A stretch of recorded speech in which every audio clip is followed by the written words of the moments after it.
more info, go to kushsessions.com.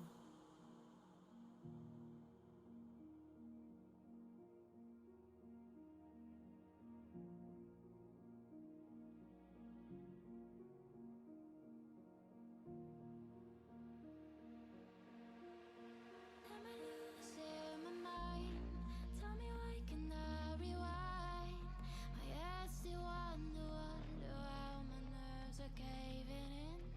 Oh, you take me out.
What's up, Alex?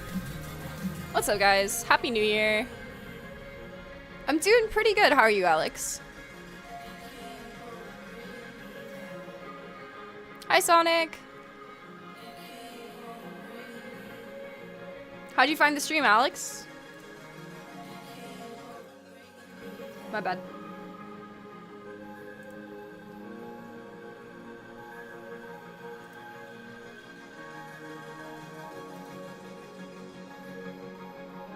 Good, I'm glad to hear. Wait, Alex, have we spoken before? Do you follow me on YouTube? Your name sounds familiar.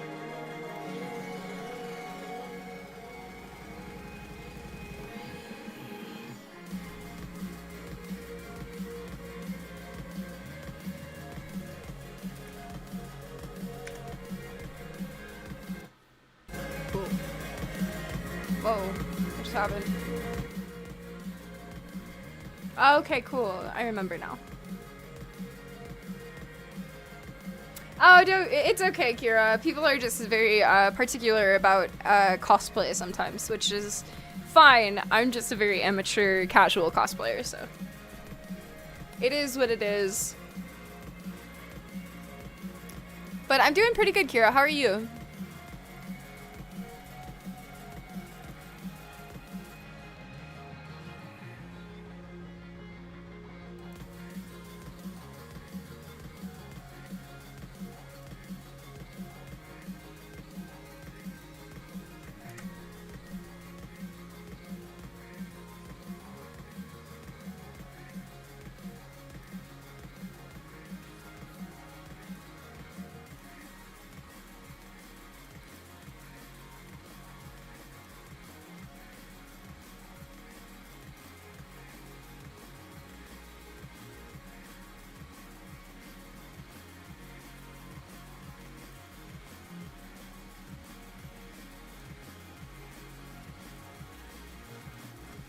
I'm setting a subscriber goal for some workout stuff.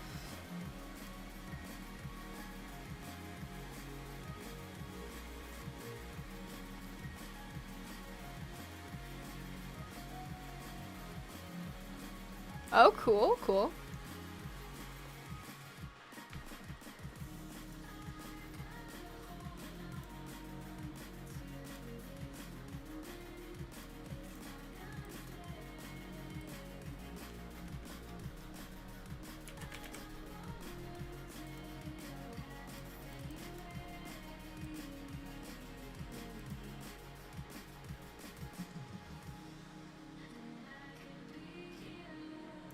Oh, maybe it's counting weird. Okay.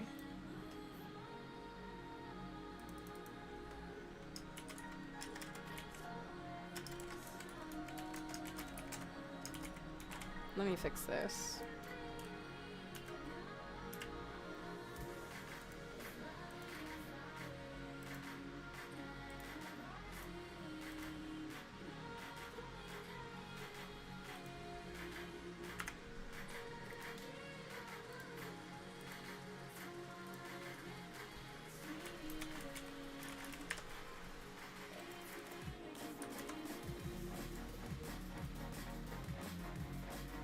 Okay, at 10 subs, we will do squats.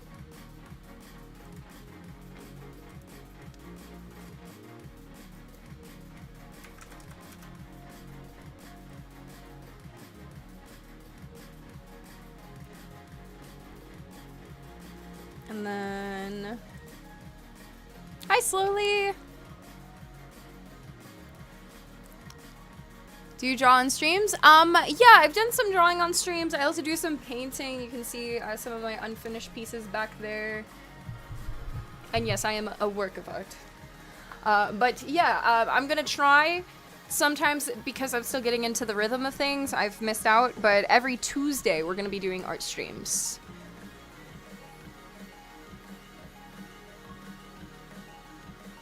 Thank you, Sonic. I appreciate that. I need to post more to Patreon. I have some stuff to post, I just haven't gotten around to it yet. Yeah, it's like the people who don't even cosplay, who are critiquing my cosplay, are just so ridiculous. They don't understand how actually difficult it is to get a really accurate cosplay, one that fits you well. Like, it's just, yeah. It's not as easy as the onlookers sometimes might think it is. But that's okay.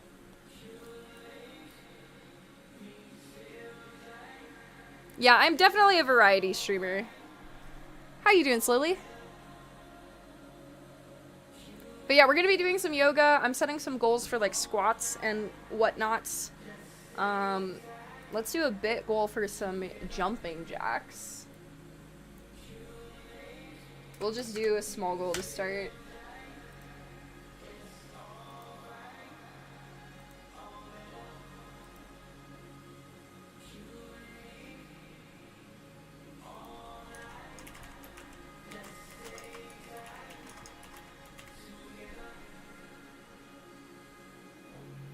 For some reason, it's at 100 already, but that's okay.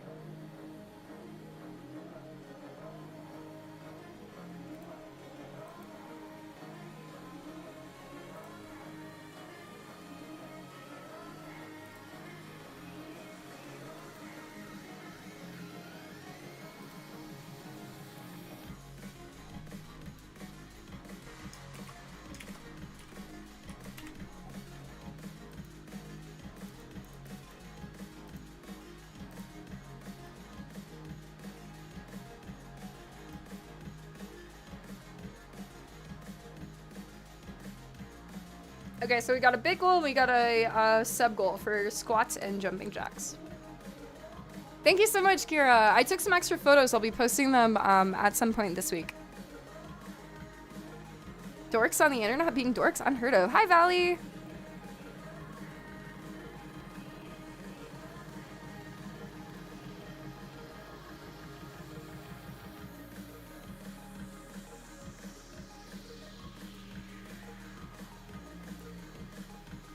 Yeah, I have to remember that. Don't give up on the stuff I enjoy doing just because some people are quite literally haters. Ada, thank you so much for the sub, Slowly. Thank you. 6 months. Thank you so much.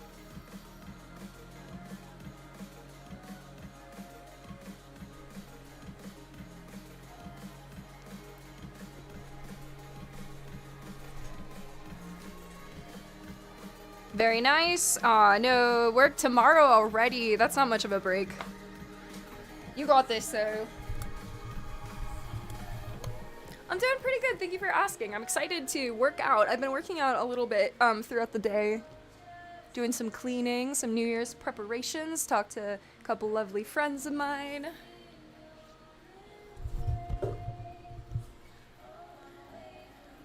Totally, Kira. Breaks from social media are important. No worries. I appreciate seeing you when I do.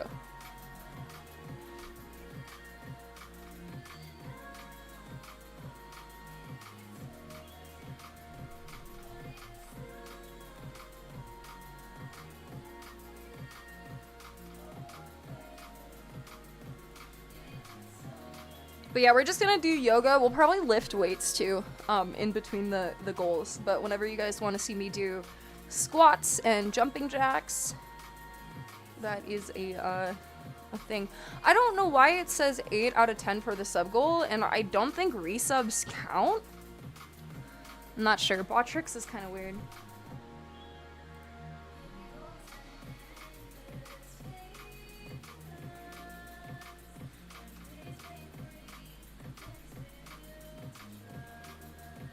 Oh, wait. Wait a minute. I know why it's not working. Give me 1 sec. I'm on the wrong account. That's why it's not working.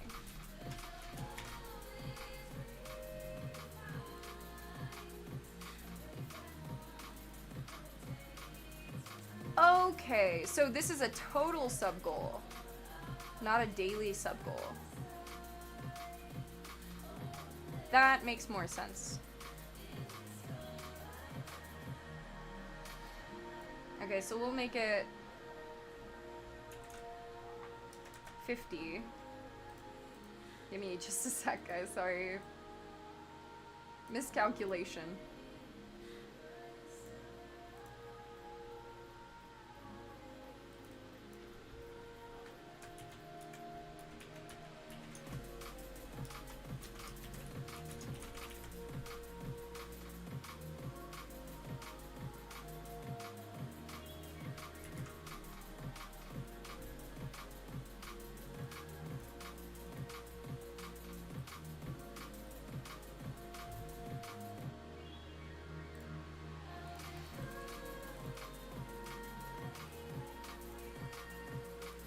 There we go. That is accurate. That's how many total subs we have. It's a total sub goal. So when we get to 48 total subs, we'll do squats. And then let me fix the bits goal as well. Full bits. Do 1,000. Only this one.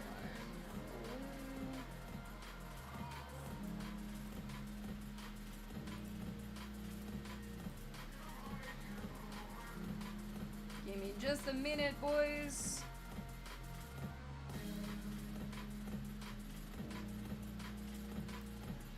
Yes.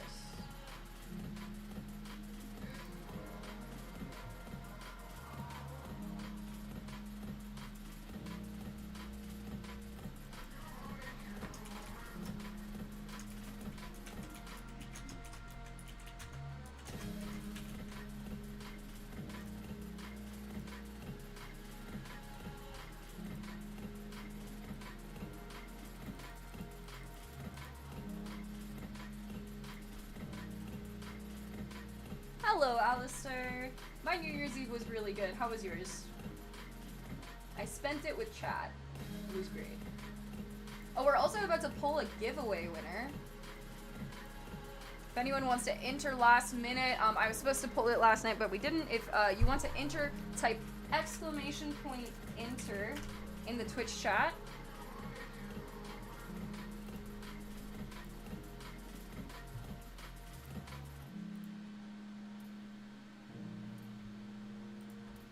I am about to pull the winners once I'm done setting up, and then I'm going to tweet them out.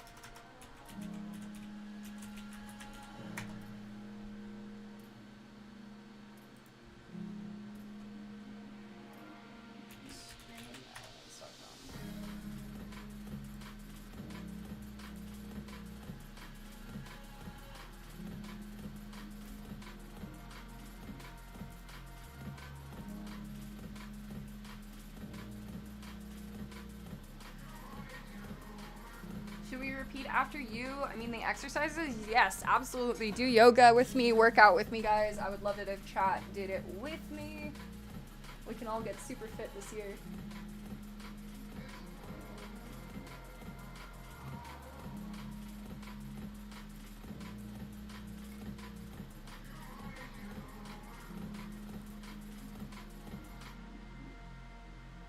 Okay, yeah, the giveaway's still going. Type !enter. We have 8 entries. So if you guys want to enter last minute, !enter in the chat. I'm not going to type it in the title because we were supposed to call the winner last night, but your boy got sleepy and fell asleep. Thank you for the follow, Christopher. It's for a $10 Amazon gift card this time. We're going to be giving away some 3D printed stuff that I've made at a later date. But our first giveaway is a $10 Amazon gift card.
know if I showed you or anything slowly. I haven't really posted much about it, but I got a 3D printer for Christmas.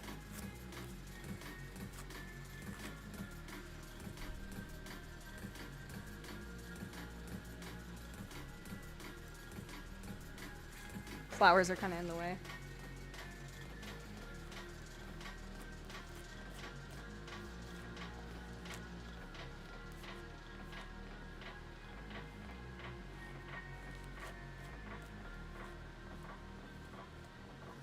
Yeah, I got one.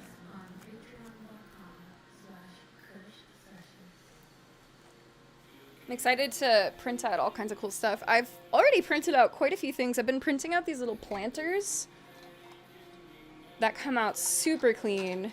And they only take like an hour to print. Ah! Rude.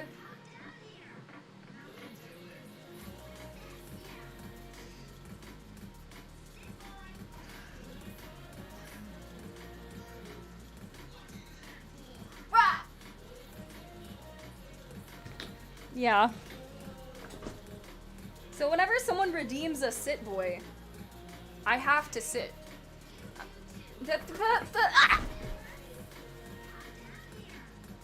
Listen! I love you too, bish. You sit. I'm gonna add a sit boy to your Twitch account.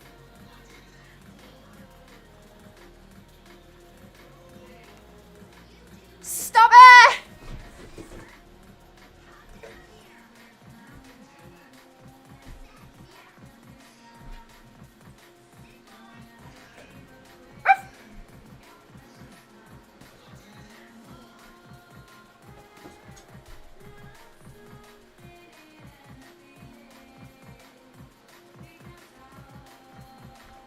Just a fun little stream thing. I also updated the Crab Rave, so whenever you redeem Crab Rave, it'll actually play it.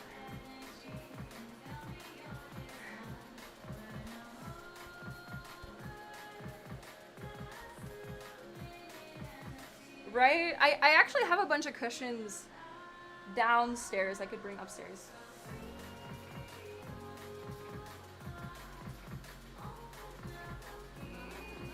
Ara, Pinky, thank you so much for subscribing. Thank you, hello. 11 months, thank you, officially.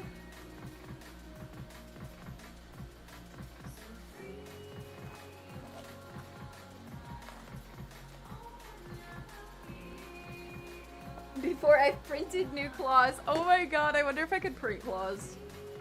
I need to find them. How's stuff and things? Stuff and things are good. Good things and stuff.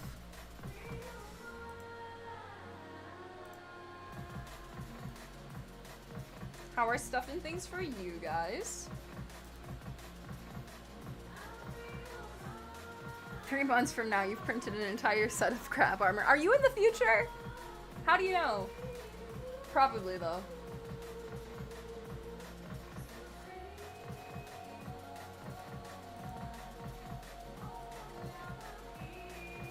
I need messages to stay on longer than that on the screen.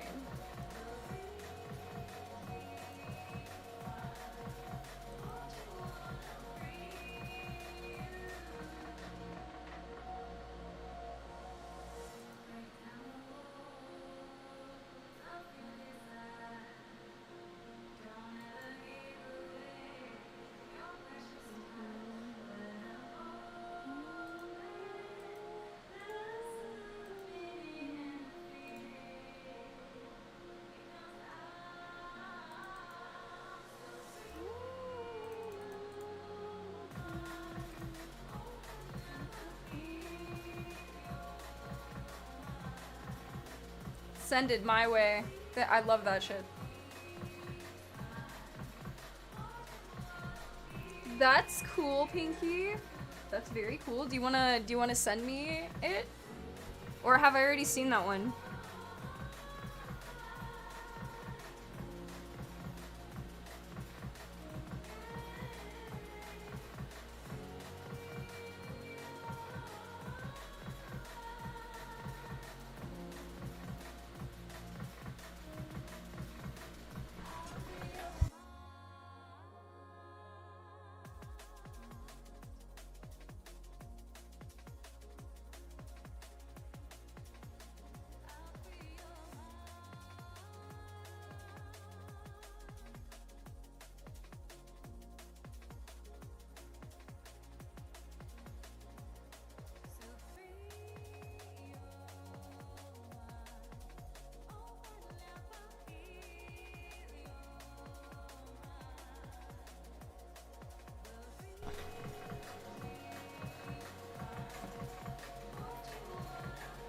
Oh my gosh.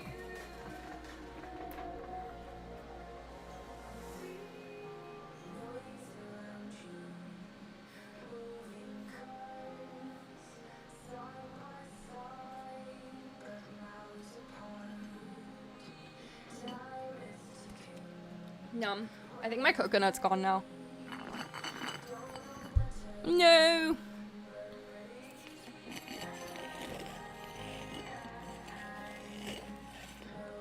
Nature's Capri Sun, yes. It's also a biodegradable straw. I drank it all though.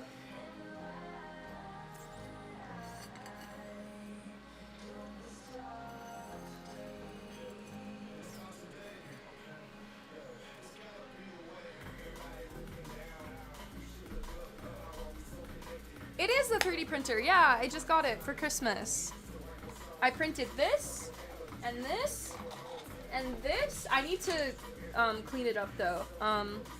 Some of the things are a little bit stringy. This design though, no strings on this one. Yes, I love that.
Hi, Kellen. How are you doing?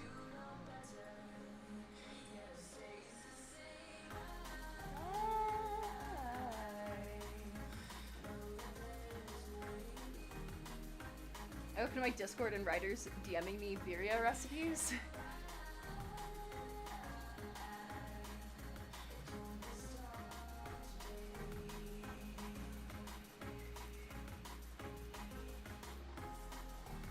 Hold on, I gotta public the VOD from yesterday. Maybe not look particularly good.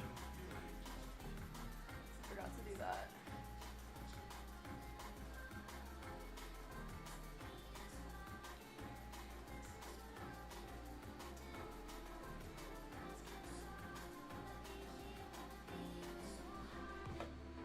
Aw, thanks for making my 2023 better, Pinky. Happy New Year's to you. Nice.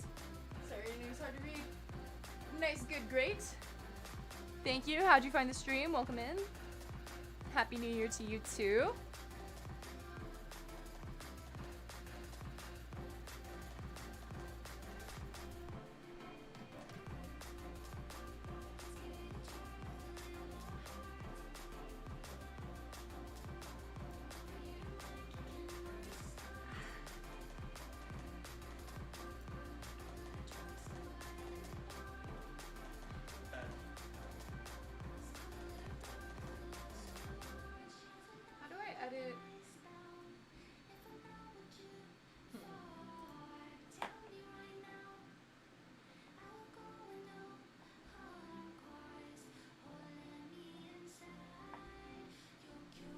Lethal Company was fun, Pinky. We should do it again sometime.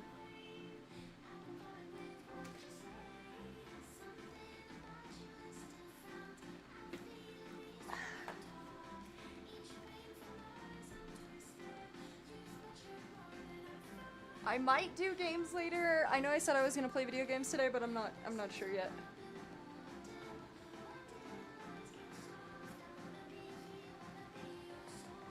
Something is happening. What is happening, Colin?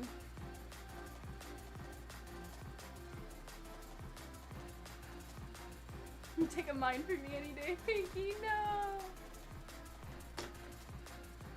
Hi, Pancreas Guy. Thanks for joining me on YouTube. I appreciate that. All I ever needed.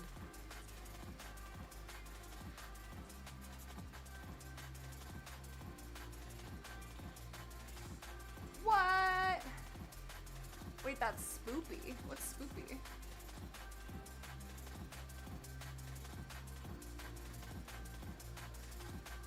Right, that's kind of where I'm at right now, Jerome. I love playing games, but I have to make sure I make time for all the other things.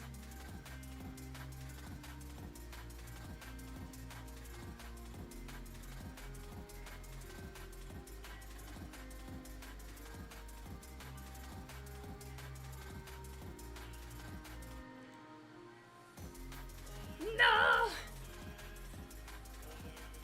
Oh, spoopy. Is that what you're referring to? Like, so the term spoopy.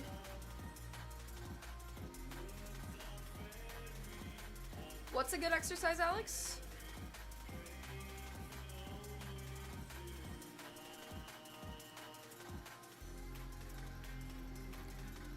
I love doing leg lifts, and yeah, oh, the backwards leg lifts.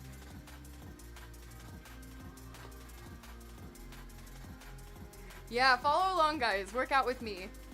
First day of 2024. Let's go. Oh my gosh, Valerie. Send it to me or send it to my friend Jackal on Discord. Or if you send it to me, I'll forward it to them because they do 3D modeling, so they might be able to translate it.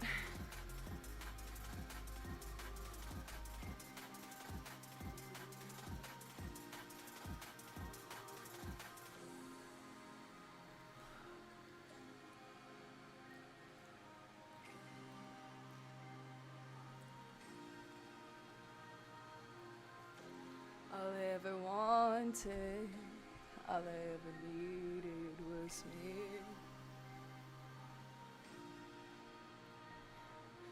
I'm gonna vacuum a little bit so I can do some floor work. Give me 1 sec, guys.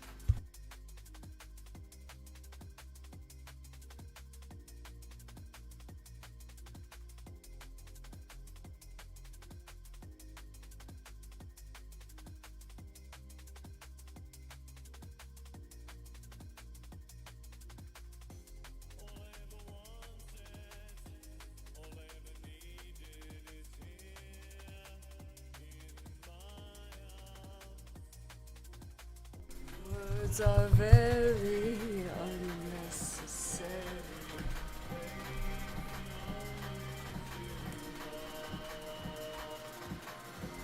All I wanted.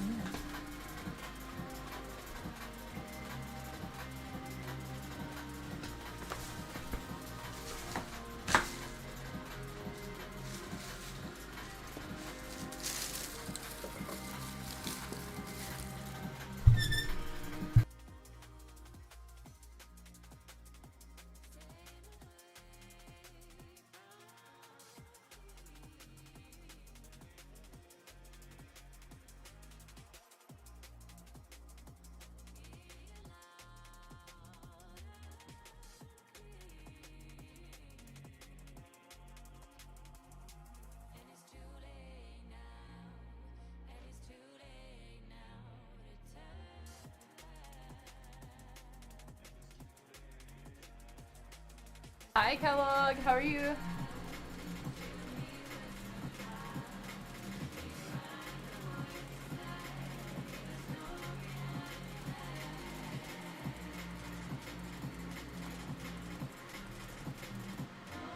I hope it's a good year for everybody, guys. Let's make it a good year.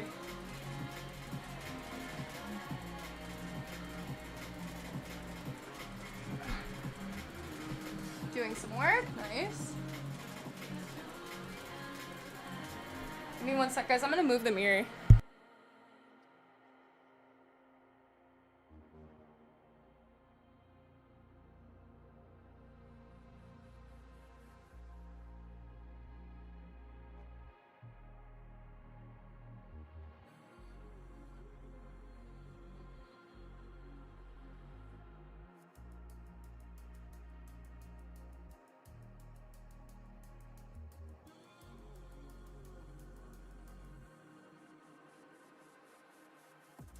It is cozy. I just got that room divider.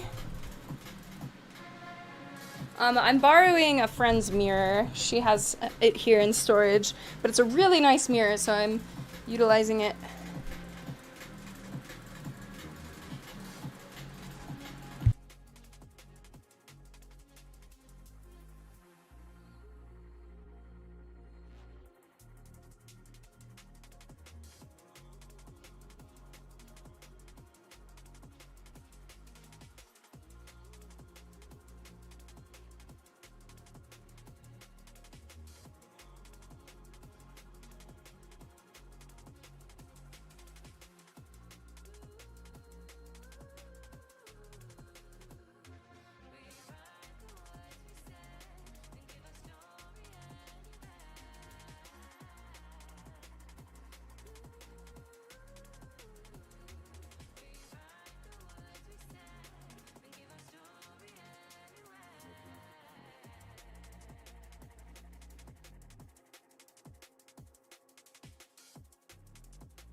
Do. After I get my bills paid, I'll look into classes.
You don't have that much flexibility. Do the best you can. If you can't follow along with some of the stretches I'm doing, just stretch as far as is comfortable for you guys. Don't pull anything. Don't get stuck. We don't want any injuries.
Slowly, thank you for gifting the sub to, I think you're a cutie. Thank you so much.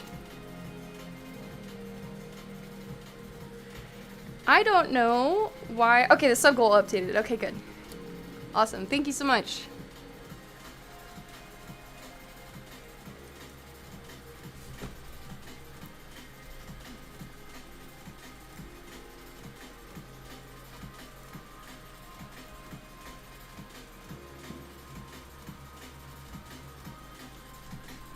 What in tarnation? What's up, Miles?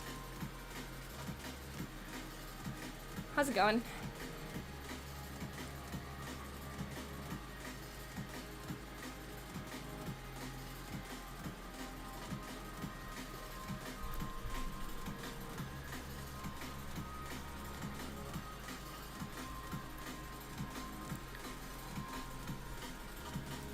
Are subs still on sale, guys? Is it still 20% off?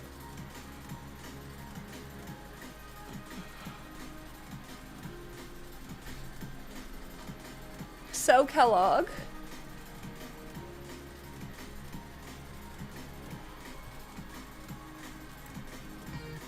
Oh! Slowly with the fucking gifted. The 5 gifted. Thank you so much, Slowly. What are my fitness goals? Ooh. I want to have a 6-pack. I can feel it. I can feel it, okay? I want to have a 6-pack. I want to... Ooh. I want to be able to do a pull-up and a push-up. Right now, I can do neither. Thank you so much. The sub goal should update in a second. And then I'll set another one. You got a pretty mouth. Well, thanks. This isn't fitness? What are you talking about? Yoga is not fitness. Leg lifts aren't fitness. Squats aren't fitness. Like, do you even lift, bro? Hi, Steven. What's up, Steven Wortman? Very doable. I need to get a pull-up bar. Do you guys have any fitness goals? Oh yeah, I hit the goal. Awesome. All right, next goal. Let me set another one. And then we'll do like 20 squats. Maybe like 25.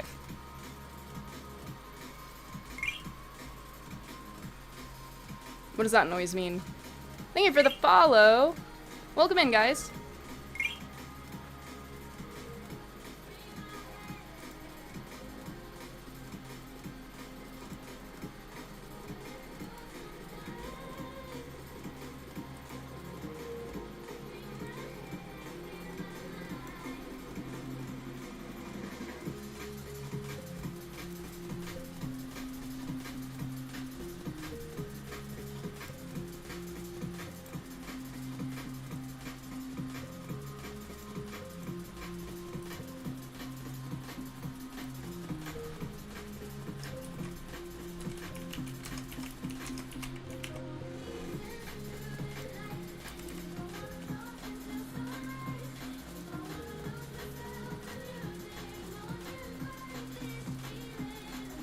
Thank you guys so much. Thank you, Slowly. There we go, new goal.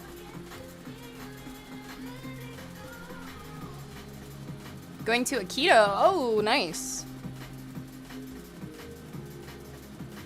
Fitness egg McMuffin in my mouth. Gotta lose like 50 pounds until spring. You got this. Work out with me. Nice, good, great.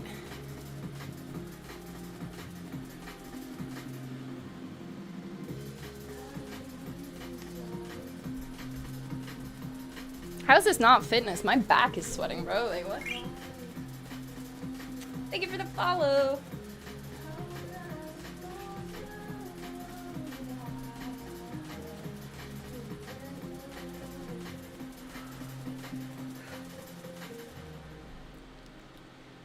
Eight, 9, 10, 11, 12, 13, 14, 15, 16, 17, 18, 19, 20, 21, 22, 23, 24, 25. Oh, yeah.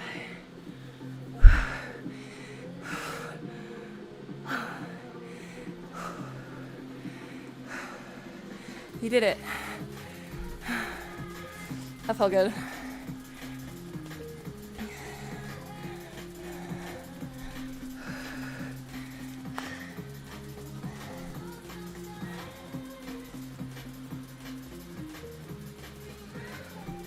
Gotta drink some of my lemon water. I got a bag of lemons. I've been having lemon water every day and I've been really liking it.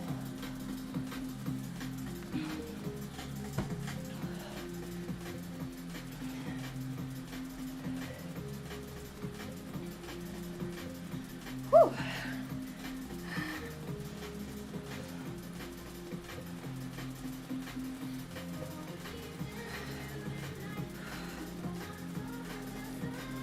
Oh, I don't know if anyone answered my question. Are subs still discounted, guys? Is it still $3.74? Or is it $5 again? They are! By the way, guys, subs on Twitch are discounted. If you want to get me to more squat sub goals, if you want to be a cool dude, if you appreciate the stream, today is the last day, question mark, for discounted subs on Twitch. So I get a bigger percent of what you guys spend on the stream. I'm pretty sure I still get my normal cut of the subs. I think it comes out of Twitch's cut.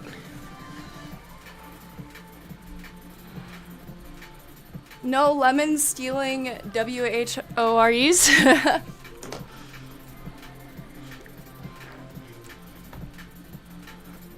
Little does Cassie know, Twitch staff can spell.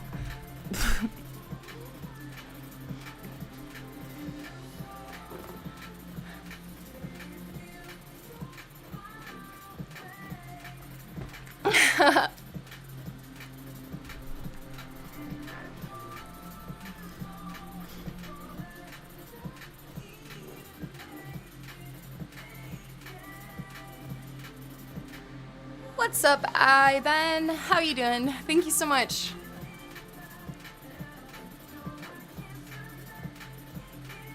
I don't think I've seen that this is not a beach. You'll have to inform me.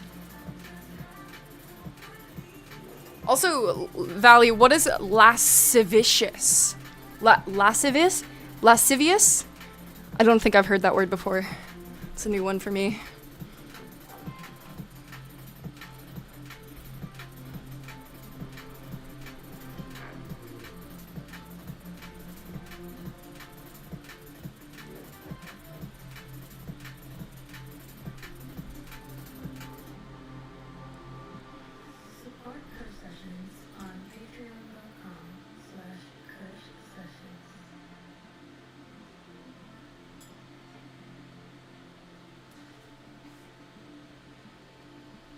Lascivious.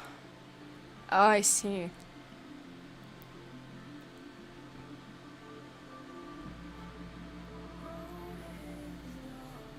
What a shame.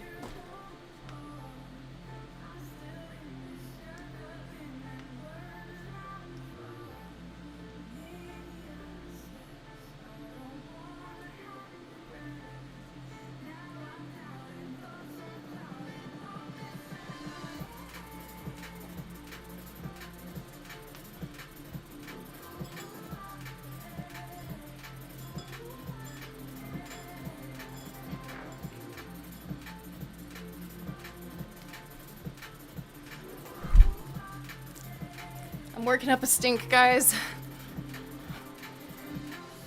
The pheromones have fermented.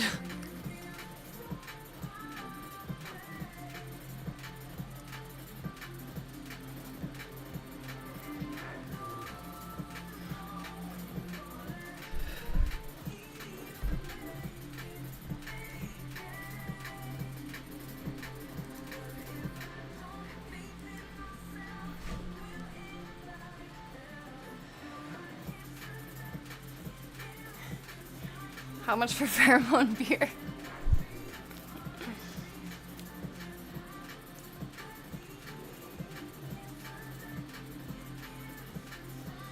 What's up, Kokoto? How you doing? I think they have fermented, honestly. My armpits have fermented. I saw Lascivious as the French Sith Lord. Oui, oui.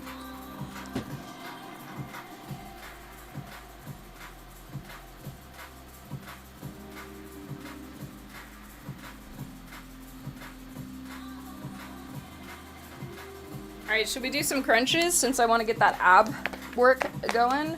Maybe lifting some weights too. Just finished uploading a couple of vids on your YouTube. Very cool. I'll check them out later.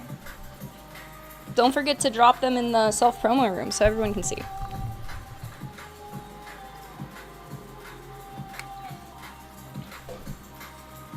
I can feel all the salads, delicious fish, and other sweets that I ate for the holiday. That sounds delightful. But maybe, not the way I imagine. I was making jokes with my partner earlier. We were doing yoga together, and I was like, man, I got a fart. And he was saying that, like, when he would do yoga at the yoga studio. I've never been to an official yoga studio, but it would be like everyone would be very open about the fact that it is a fart coliseum. His words. Oh boy.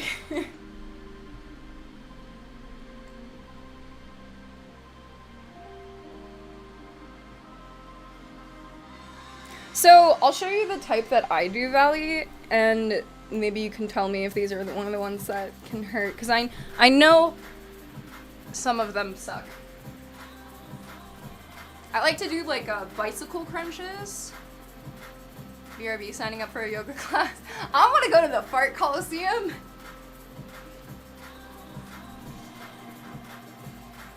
Like, is that it? Wait, no, it's like this.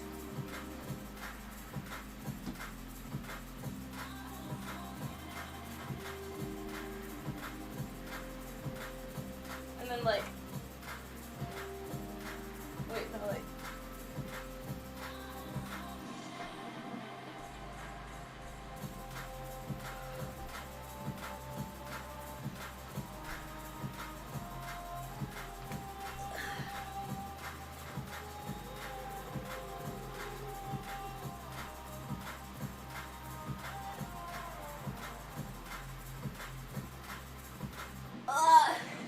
That already hurts.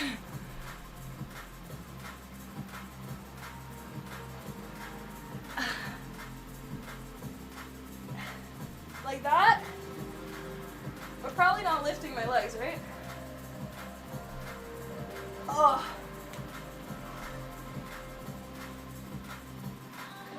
Nice, so I'll check it out in a bit.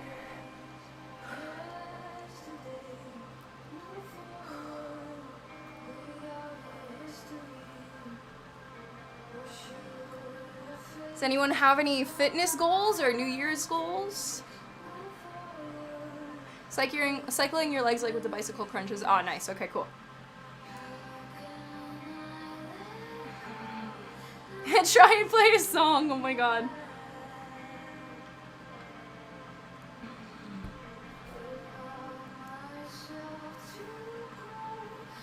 Planks. Yeah, I did some planks earlier. Thank you, LGW. How are you doing?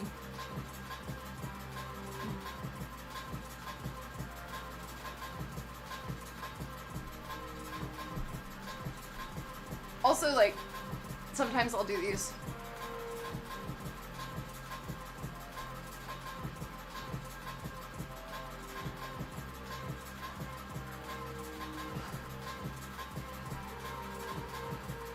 Also, I think these are called rainbows. And then also fire hydrants.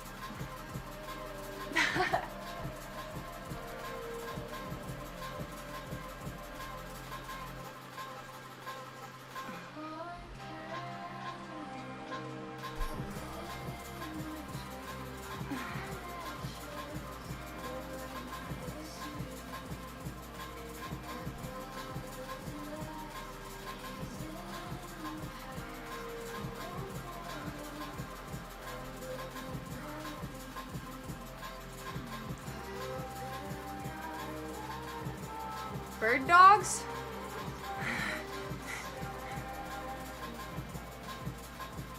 These?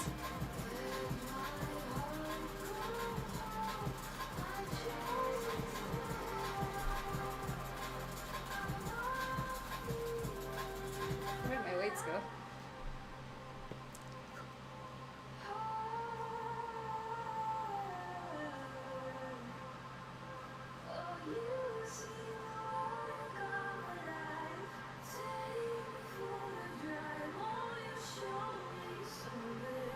Oh, cool. Oh, okay, I see. Thank you for the follow, Dirt. Thank you.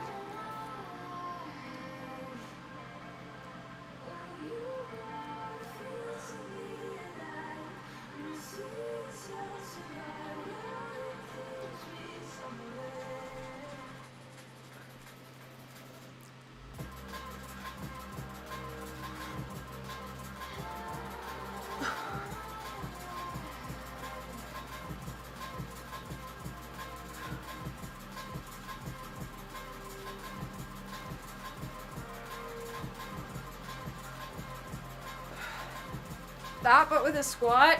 If you want me to squat, we gotta hit the sub goal. 4 more subs. I'll do weights with the squats next time. We'll do 25 weighted squats.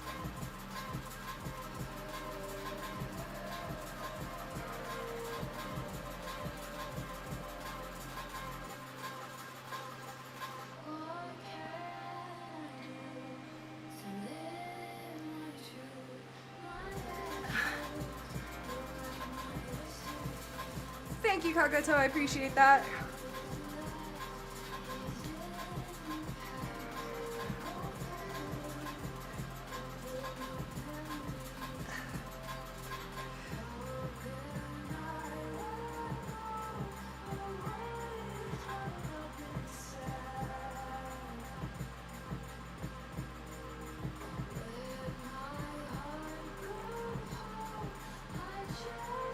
Russian twists, is that like these?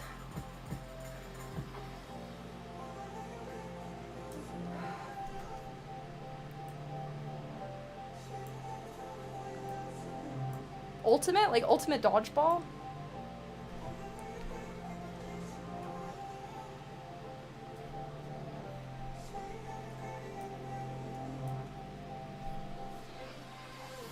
Ultimate frisbee, okay.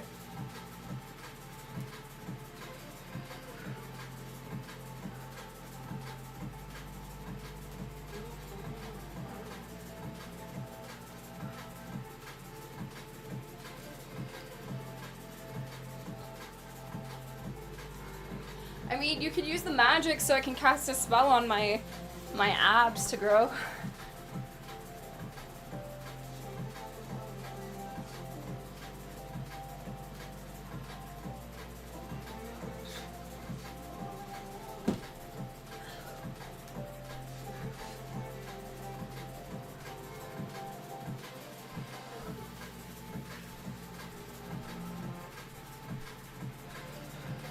What's up, Martin? How are you doing?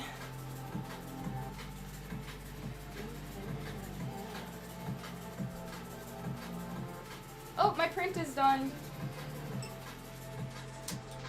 Dude, this new mat is so nice, I literally just pop it off.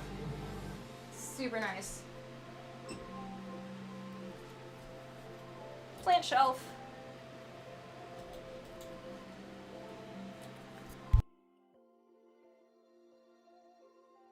I will be right back, guys. Probably easier to look up than read a written description. True that. True that. I'll be right back.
Okay, I'm back.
What? Slightly. That sounds naughty. You sweaty now. Hee hee. Nice, Kagato. Oh my gosh. Give me 1 minute. I'm trying to see if this thing is on my thing. I don't think it's on my thing. No thing on the thing.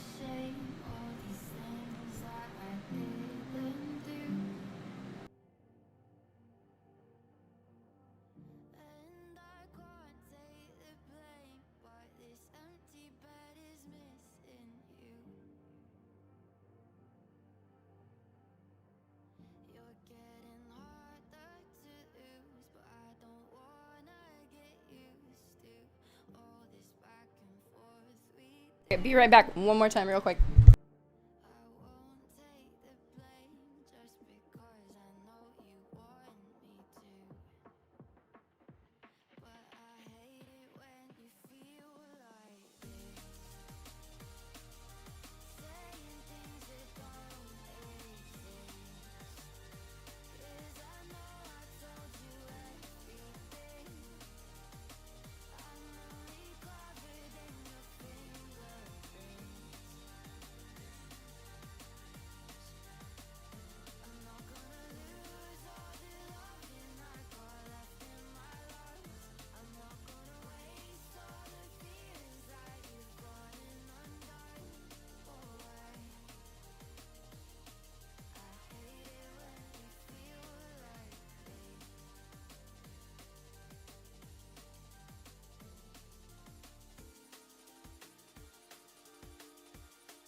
Okay, I'm gonna screw this plant shelf that I just got into the wall, guys.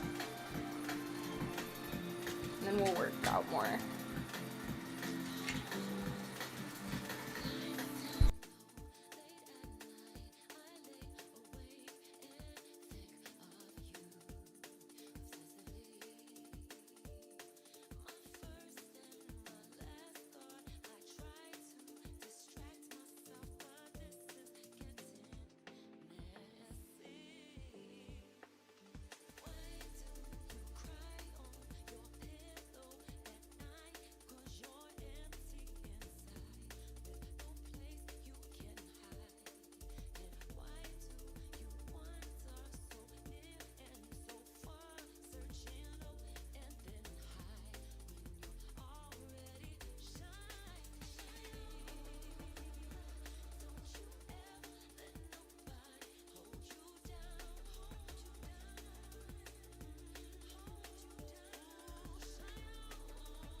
Hey Gim, Happy New Year. How you doing, buddy?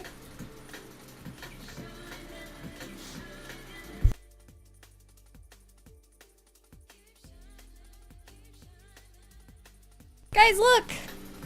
I made a plant shelf and a plant pot. It's so cute. It's ivy inside of it.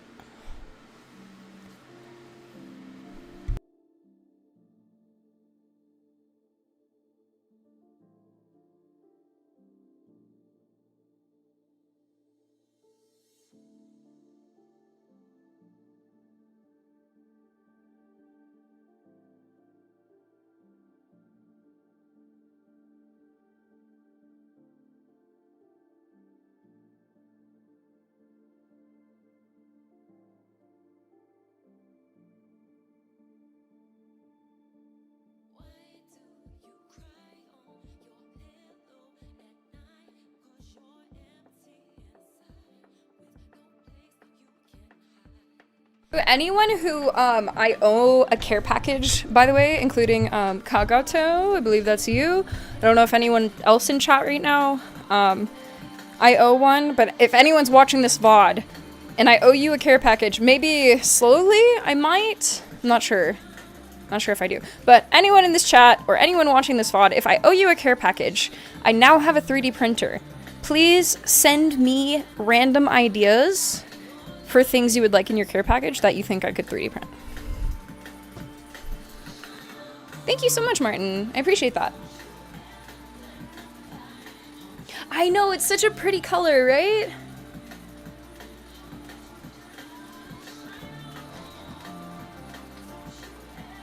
It's so shiny.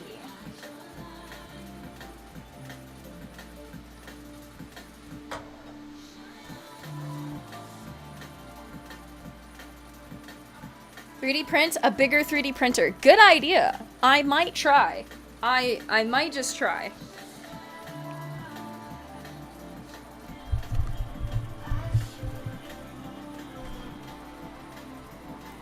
What program do I use for modeling? I don't currently model. Right now I'm just trying out printing objects from online. I'm learning how to model, but I don't model good enough to print anything yet.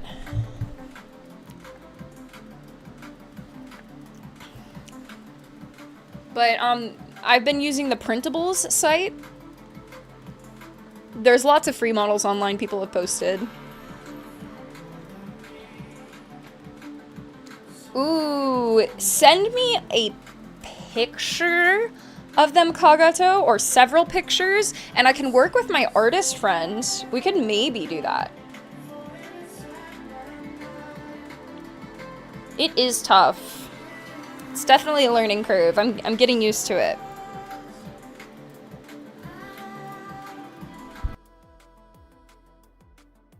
Oh, cool, Gim. Thanks for the follow, Grunster.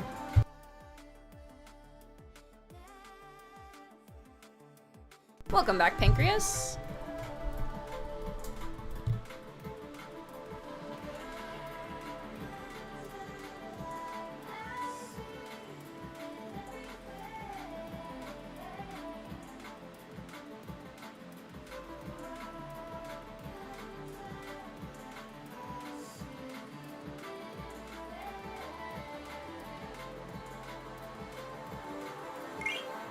Thank you for the follow, Zero.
you, Browntown.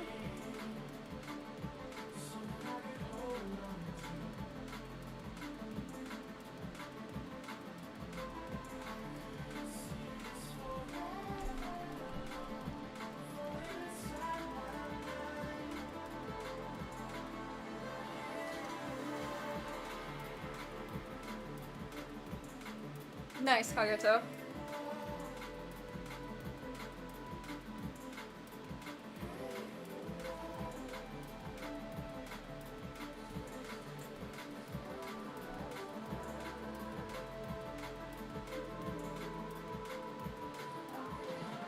Yeah, send me both, and I'll talk with them, and we can see what we can come up with.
Yeah, I could probably glue stuff like that. Dude, that'd be so cool to wear to like a convention or something someday.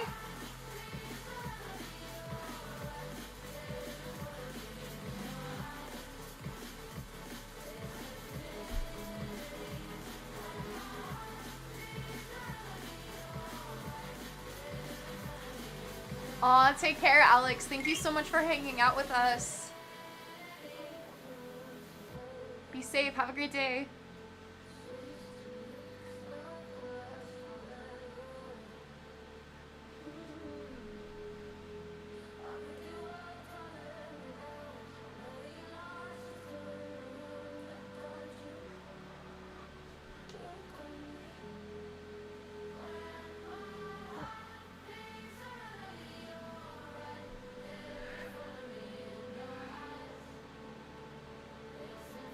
See you around Browntown. Take care. Thank you so much for the love you. You're so sweet. And the finger heart. Thank you. Thank you for the follow, Wrecking Ball.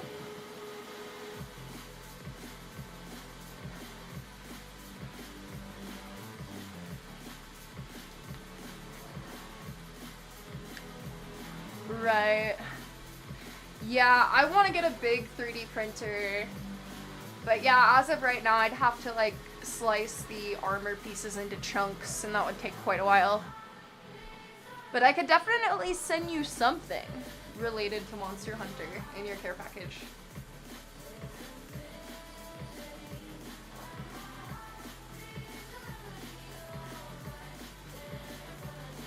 I'm so excited to reopen my shop. It's been so long. Like, I have my merch site up and it just has like a couple things on it. But my Etsy shop has been shut down for a little bit.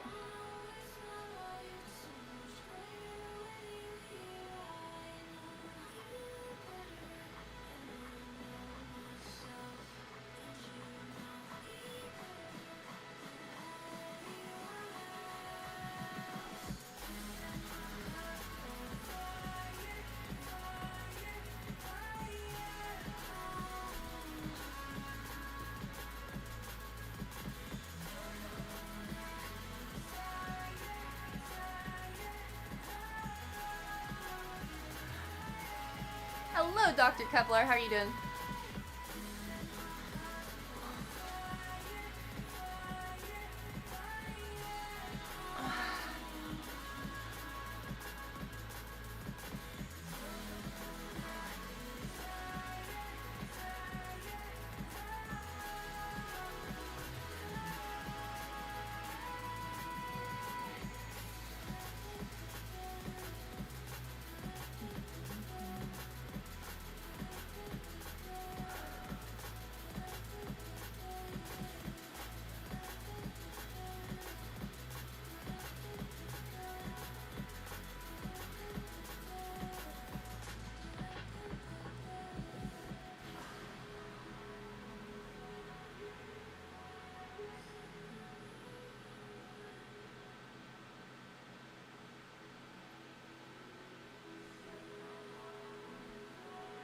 Need a ponytail. One sec, guys.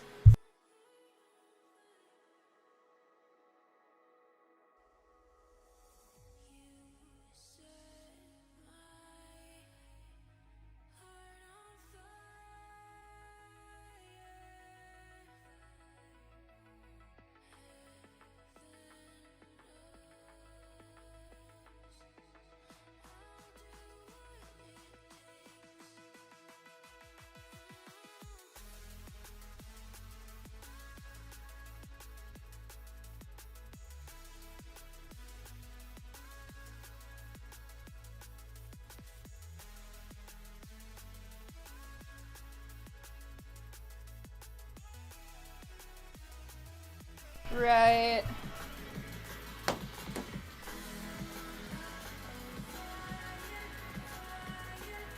Yeah, my plan is to start small with 3D printing things.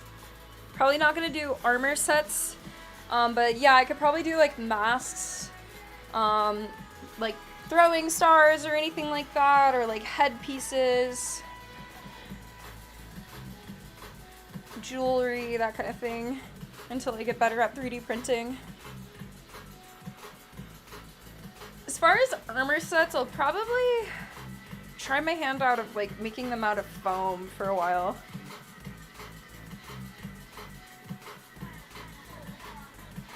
I have the space now to do cosplay crafting.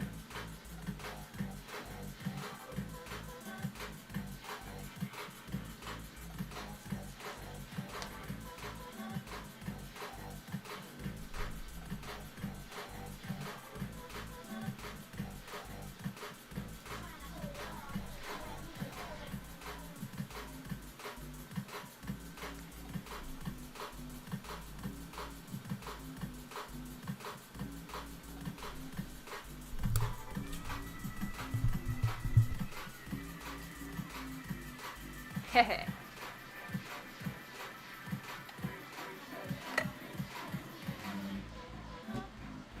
Yeah, like I could probably do cosplay daggers. Probably not long swords.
Can you link me on Discord, Kagato? Also, I think I could just do this too.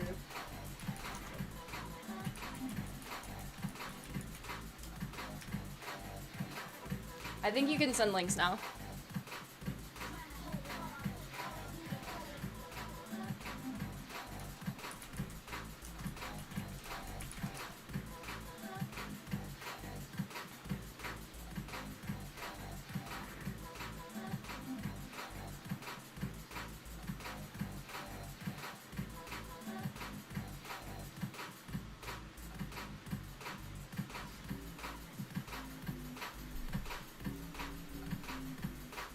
Oh, those are cute.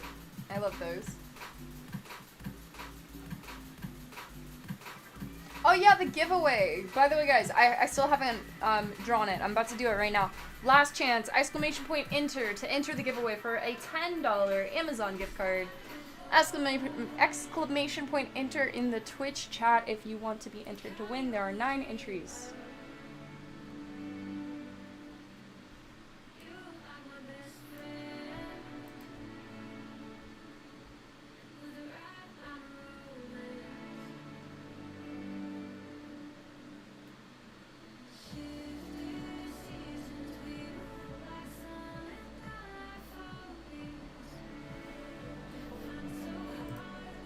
Last call, guys. Last call. I will be right back, and then remind me when I get back to draw the winners.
Okay. Oh my god, Kellogg, thank you for the gifted! Thank you! I was ordering food. I got Chinese food. I got lemon chicken and, rice, and lo mein, and a Sprite. Thank you so much. I worked up an appetite. Alright, 25 weighted squats. Who's ready? 25 weighted squats, guys. Get your weights.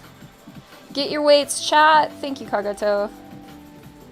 Kellogg, do you have the VIP role? Kellogg, you should have the VIP too.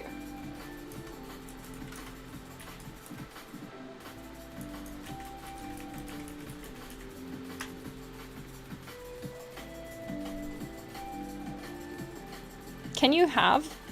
Kellogg, you have so many badges. You got sub-gifter, you got mod, you got 33-month subscriber. You like the crab rangoon? Oh, I didn't get rangoons this time. I wanted to, but I had to save a little bit of money.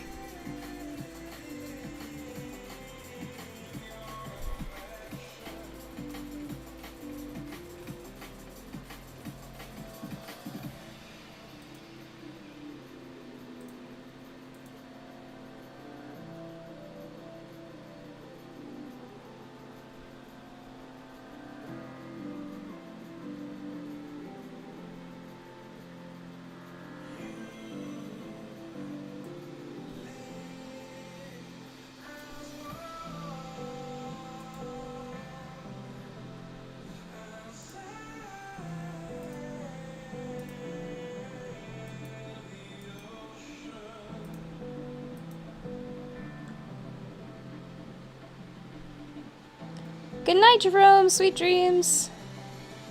Don't say it out loud. Wait, do you still have mod powers? Did it take away your mod powers for me to give you that? Or are you just an undercover?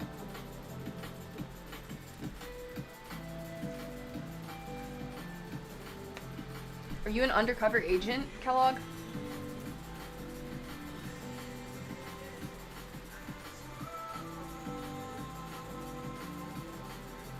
Can you ban me? Or can you ban someone if you wanted to, when you click on their name?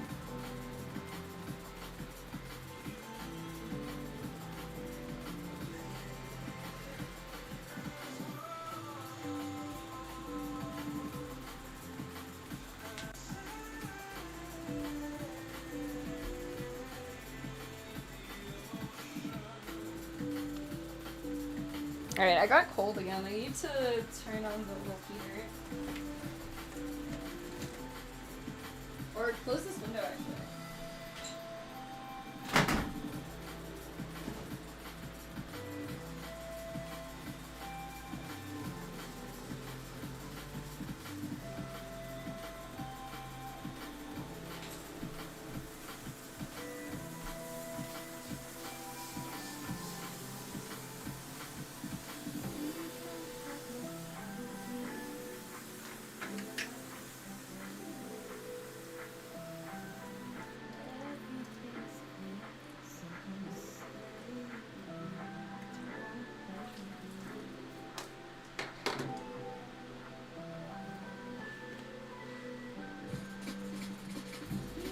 You can't mod while you have VIP? That's really dumb. Mod. Okay, now talk in chat. Is your VIP gone? Damn, no VIP for you.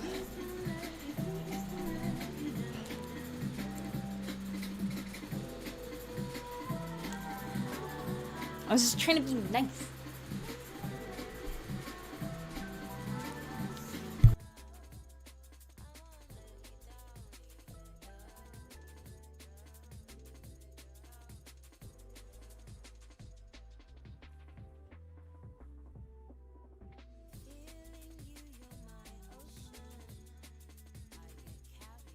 Oh, I gotta change the music. It's copyrighted.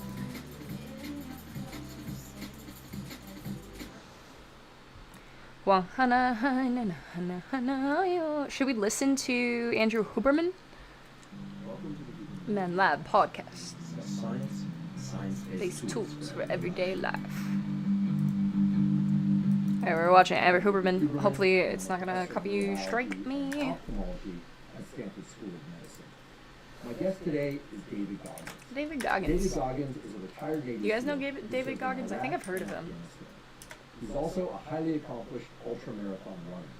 For those of you that don't know, ultramarathons are distances longer than 26 miles, and in David's case, often longer than 200 miles. For his achievements in athletics, he has been inducted into the International Sports Hall of Fame. He also held a Guinness World Record for the most pull-ups completed in 24 hours. I should mention that not only was David a decorated Navy SEAL, This is who we need to listen to, guys. Army Ranger School. David is also a highly successful writer, having authored 2 books, the first entitled Can't Hurt Me, and the second entitled Never Finished, both of which are bestsellers. David's books cover many topics, including his autobiographical description of what can only be described as an incredibly challenging child and young adulthood. His home was abusive, his school environment was abusive, he essentially had no positive resources directed his way. And in his 20s, he found himself to be obese. 11. 300 pounds, working a job he despised for minimal pay. And it was at that point that the weights make it harder. An inner dialogue that forced him to explore the demons born out of his childhood, but also the position that he found himself in as a young man. 16. And then began the journey to navigate that dialogue and transform himself into the Navy SEAL, the ultramarathon runner, best-selling author, and the extraordinarily positive and influential man that he is today. Some of you may know, David has done various public lectures. He's a familiar face online. There's so many clips of him on YouTube, and he has done podcasts before. However, certainly you'll find today's discussion to be very different than previous podcasts that David has been featured on. And the reason is that we get into his accomplishments. We talk about the mindset that allows him to achieve those things. But today, David really lets us under the hood. He lets us into the form of inner dialogue that he has to embrace, that he has to grapple with on a daily basis, sometimes multiple times throughout the day. Broke a sweat. In order to sit for a sec. The sort of self-discipline that he is so well known for. We also get into some of the scientific mechanisms underlying willpower, and we talk about David's current endeavors that include, for instance, his own exploration of science and medicine, for which he has become an intense scholar and practitioner. I should mention that multiple times throughout today's discussion, you will hear curse words. Now, David and I both acknowledge that cursing curse words, and that cursing itself is different than cursing at somebody. Nonetheless, you do realize that many people, parents perhaps especially, might not want to hear cursing. If you don't want to hear cursing, well then this podcast episode is probably not for you. What the fuck, man? Do you mean they're gonna curse? I assure you, today's discussion with 20s? Yeah, I need to get some heavier ones. This podcast is separate from my teaching and research roles at Stanford. It is, however, part of my desired effort to give zero cost to consumer information about science and science-related tools to the general public. Yeah. I'd like to thank the sponsors of today's podcast. Our first sponsor is Maui Nui. Like 20 each? Maui Yeah, that's Nui heavy. Medicine is the most nutrient-dense and delicious. I'm gonna skip the sponsors. You guys should definitely go subscribe to Andrew Huberman and support his channel, though. Most people should. David Goggins, welcome. My man, good to see you again, man. Great to see you. It was late 2016, early 2017, I believe, when you were in my lab at Stanford. Yes, sir. Did a little work later that day down in San Jose, and gosh, see you everywhere, but it's not enough. So great to have you here. Thanks for having me on, bro. You embody discipline. Ooh, I should do and that. doing hard things. Right. Whew, I haven't done 25 weighted squats in a row in a while, though. That took a lot out of me. Right before we went hot mics, right? We were talking about learning. Right. Right now, you're spending some time learning and doing things that I think most people probably don't typically associate David Goggins. Right. Why don't you tell us about that? Well, most people just look at me as the guy that runs and yells as he's running. And that's, well, I do that, to motivate people. But people don't understand that my day is broken up into segments. I work out, I eat, I sleep, I spend most of my time studying. So like, I'm in the medical world, I'm a paramedic in Canada, but I spend a lot of my time trying to nuke every single thing about it, because I'm not trying to just be a paramedic. learn about veins and arteries and how the heart pumps and stuff like that. I'm trying to learn to the point where I can save someone's life.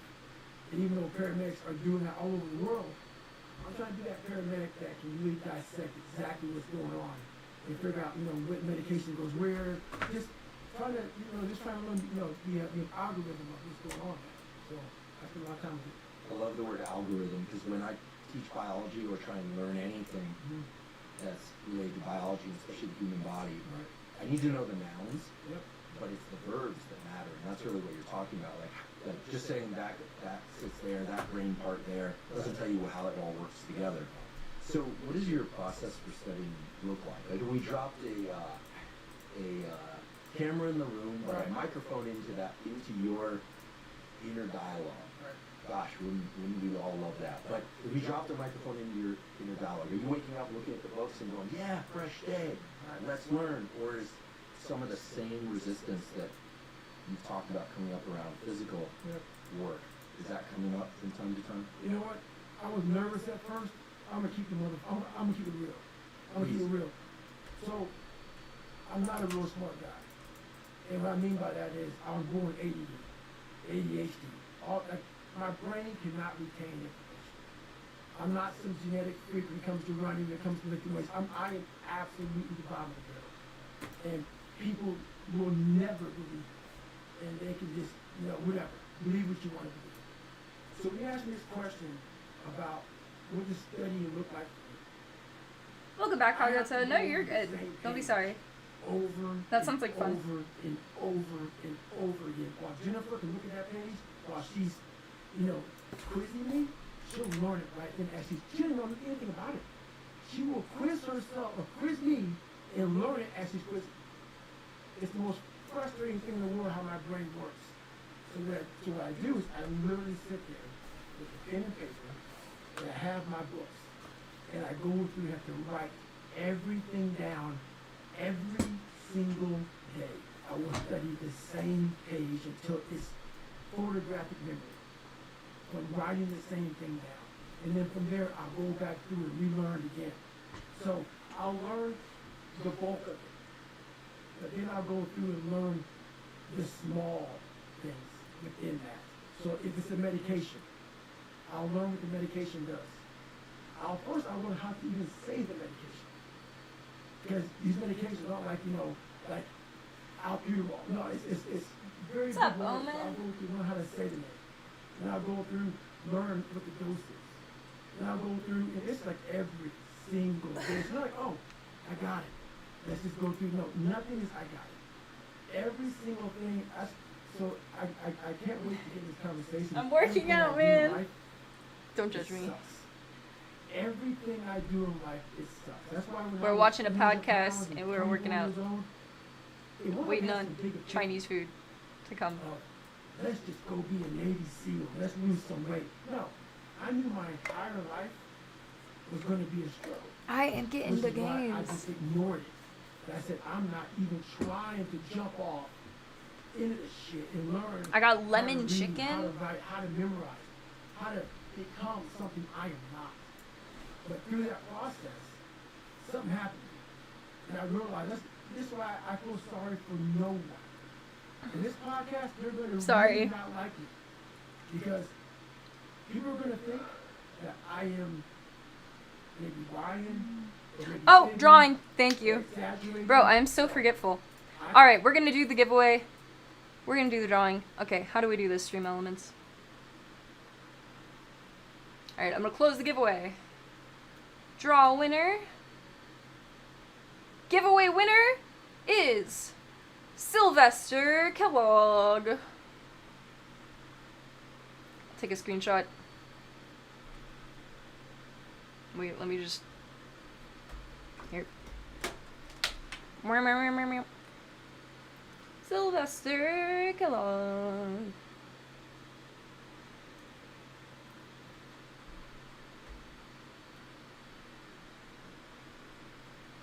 Thank you so much for playing, guys. Kellogg, please message me for your $10 Amazon gift card.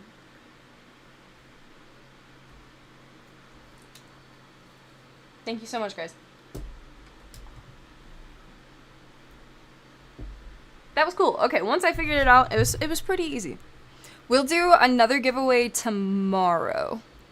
Tomorrow, guys. Tomorrow will be a art giveaway. Or something 3D printed.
Aw, sorry to hear that, Omen. It's on YouTube if you want to watch the VOD. I think the VOD should also be on Twitch.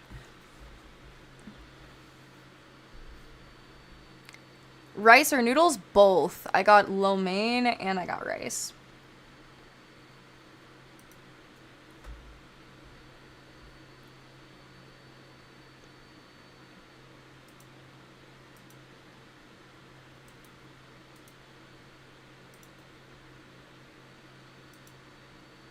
I am literally. Oh, we should do another squat goal too. Let's do the next squat goal at 60 subs. I don't know what my sub record is. I wonder if Twitch tells you that somewhere. But this is total subs that I have, not subs today. Just to clarify.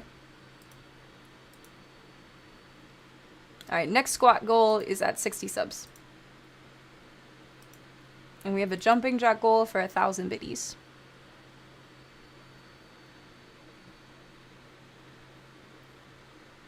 Was the lowest form on earth. No talent, no ability to learn, and I literally know what it is to rock bottom and to build that up. So that question about learning, it's a pain in my ass. And I don't have to do it. Just think about it. I'm 49 years old and I'm a multi-millionaire. I don't have to do anything. So all I thought about when I was growing up is, man, I can't wait till one day get to the point where I no longer. I wonder what I'm gonna be like when I'm 40.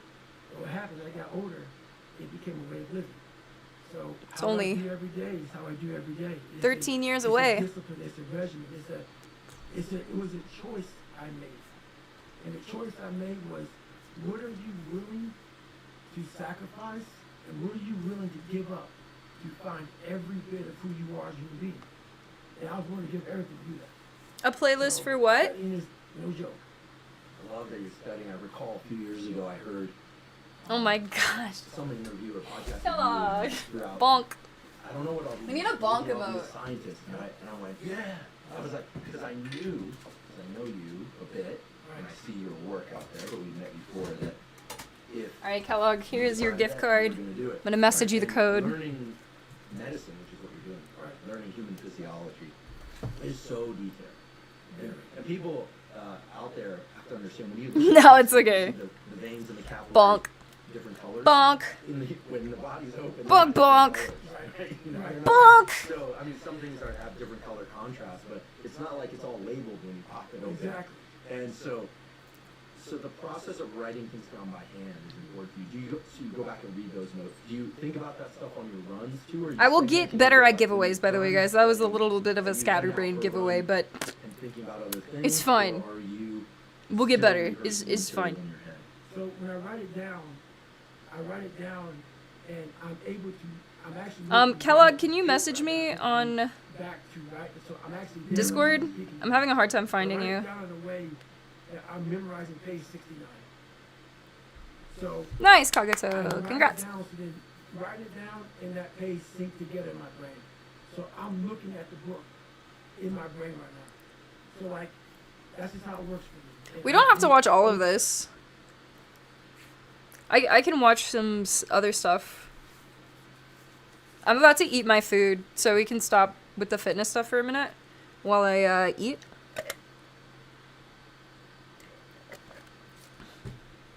On Discord.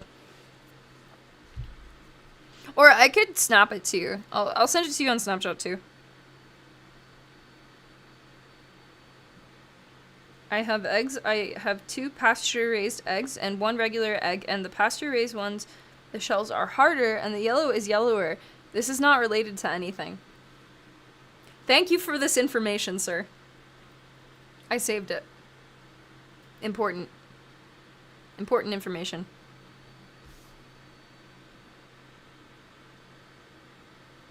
Your Discord code, or your Amazon code has been sent to you, sir. Please, here, I saved it in chat. There you go.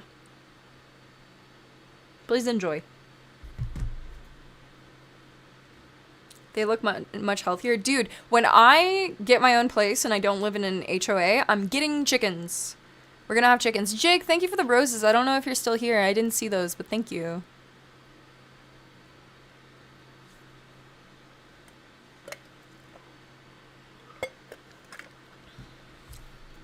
My food is arriving.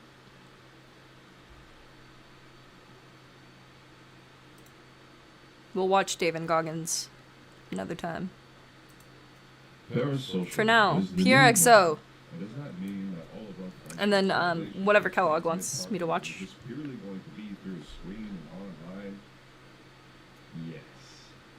And now that I've got you irritated and angry, and now your fingers and thumbs are quite ready and rapidly tapping on the screen, ready to yell at this androgynous face, I can say that there's a catch, as always.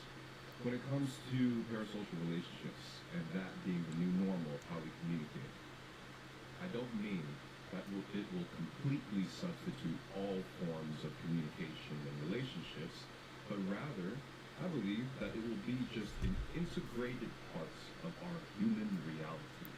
So, that being said, like, we're going to have a lot of parts around the world that just won't have any parasocial relationship, as like 90% of the world already isn't. Like, you go to Peru, you go to like Nebraska, you go bits of Indonesia, like, I'm pretty sure half of the infrastructure in society. Alright, my food's here.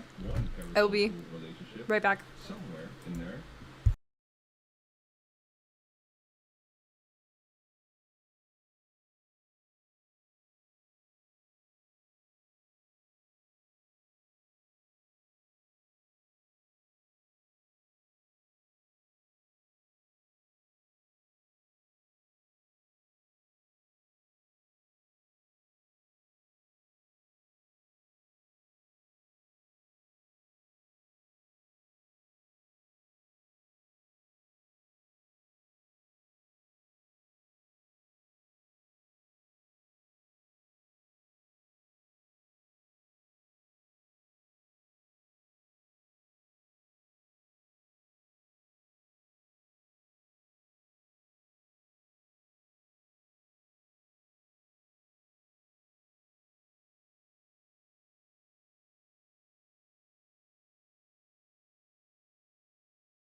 Okay, I got food.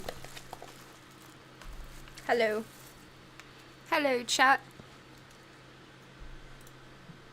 But I think even there, at those parts of the world, they even have the parasocial celebrities and influencers and online personalities that they relate to. And that being said, I think it's going to be so much more common. Hello. In fact, it already is that common. A cat snuck in. I see that. It's going to be just an accepted part of our reality. I actually went to go get my food and the cat was at the front door. Parasocial, there's often like a super negative connotation that parasocial relationships, they're not real, they're not real, they're not real.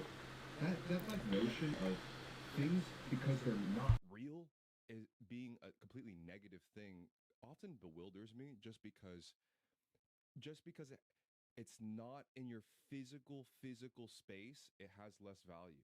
But like I sometimes think like people will look at somebody doing crossword puzzles or Sudoku at a cafe being more valuable than like solving a hyper advanced puzzle in a game on your phone or even a video game.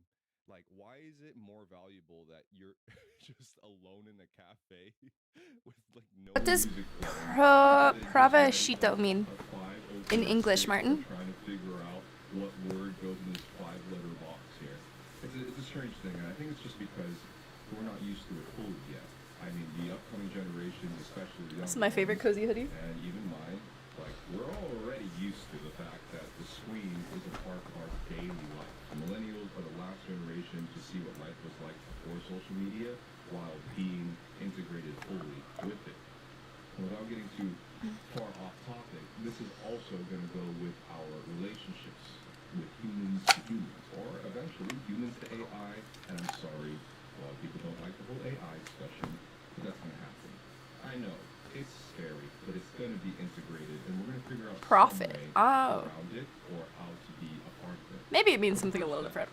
Is the fact that you see my face through pixels on your screen, you see my voice through square digital sound waves landing in your ears, and you feel somewhat connected. The lemon chicken. Absolutely hate my guts. Either way, that's a relationship forming in some way and somehow. And most of our content that we do consume online is just people talking. It's no longer just purely like comedy sketches or entertainment or pranks. A lot of the stuff that people want to consume and are regularly consuming online are just people. It doesn't mean to prove the existence of cheese puff. From video essays to just discussions or people's commentary or opinions or even game shows and all these things. It's just people discussing. Even news stuff, even more serious stuff. People that think it's even just more important to talk about some conflicts in the world or like a political opinion here. Those are all just people talking. And with people talking, you form relationships. The parasocial relationship, I don't even think it only applies to live stream relationships. And for me, I am the prince. No, it definitely applies to celebrities, Delusion, and politicians. I have complete 150,000% experience when it comes to forming parasocial relationships. For me, they were an outlet and a gateway for when I did not relate to a single soul in real physical reality. I'm not going to get into my history and personal life like I usually do in my past videos and stuff, but I always felt out of place. I had very special interests, and nobody in my real life were even remotely considering any type of thing that I was even thinking about. They were more of like real estate, get a job, play football, do these things that I have absolutely no relationship with. So I always looked to the internet as a form of connection and Sounds good, slowly. Take care. Thank you so much for being here. Thank you for stopping by. Happy New Year.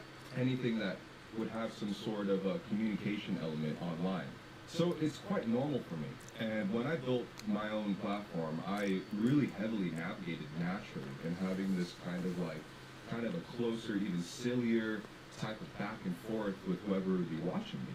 And I absolutely loved it. And I'm pretty sure a lot of the people that were watching absolutely loved it as well. With the live streaming stuff, it's even more parasocial because it's like, if this was a live stream, you'd hear me talking and you would type something and I would immediately reply.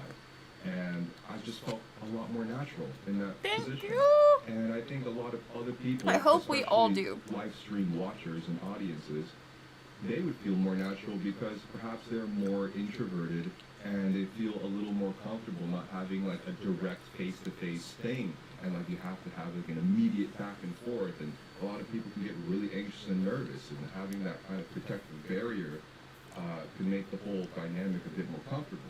I'm included in that box. And of course, a lot of the old school people, it's just like, you can't be like learn how to talk face to face. I'm autistic. You start to have real friendships. You don't know what it's like to be real. Well, you also had segregation. You also had lots of war. You gotta really shoot each other in their faces. You gotta really, really stab each other through the eyeballs. You know, back in my day, we had 3 world wars and only 2 of them. We killed everybody we saw for real. Why are you wasting time killing people in video games? Why are you sitting around just shooting each other through pixels? Why don't you actually get the point? Why don't you shoot each other in real life? Dear God. Dude, there is such a generational gap from, like, my generation to the younger generation to pretty one true, though. generation above, and there is, like, probably the most massive amount of generational differences in such a short amount of time. It's fucking insane. And each generation is unable to explain why they do the things they do to the previous or the one ahead. Like, there's not even, like, a little link of anything in common anymore, and it's hilarious. Oh, God. I mean, I see it on my platform all the time. I've gathered all age groups, and it's just, there's just a massive misunderstanding. And to, like, bring it back to the whole parasocial thing.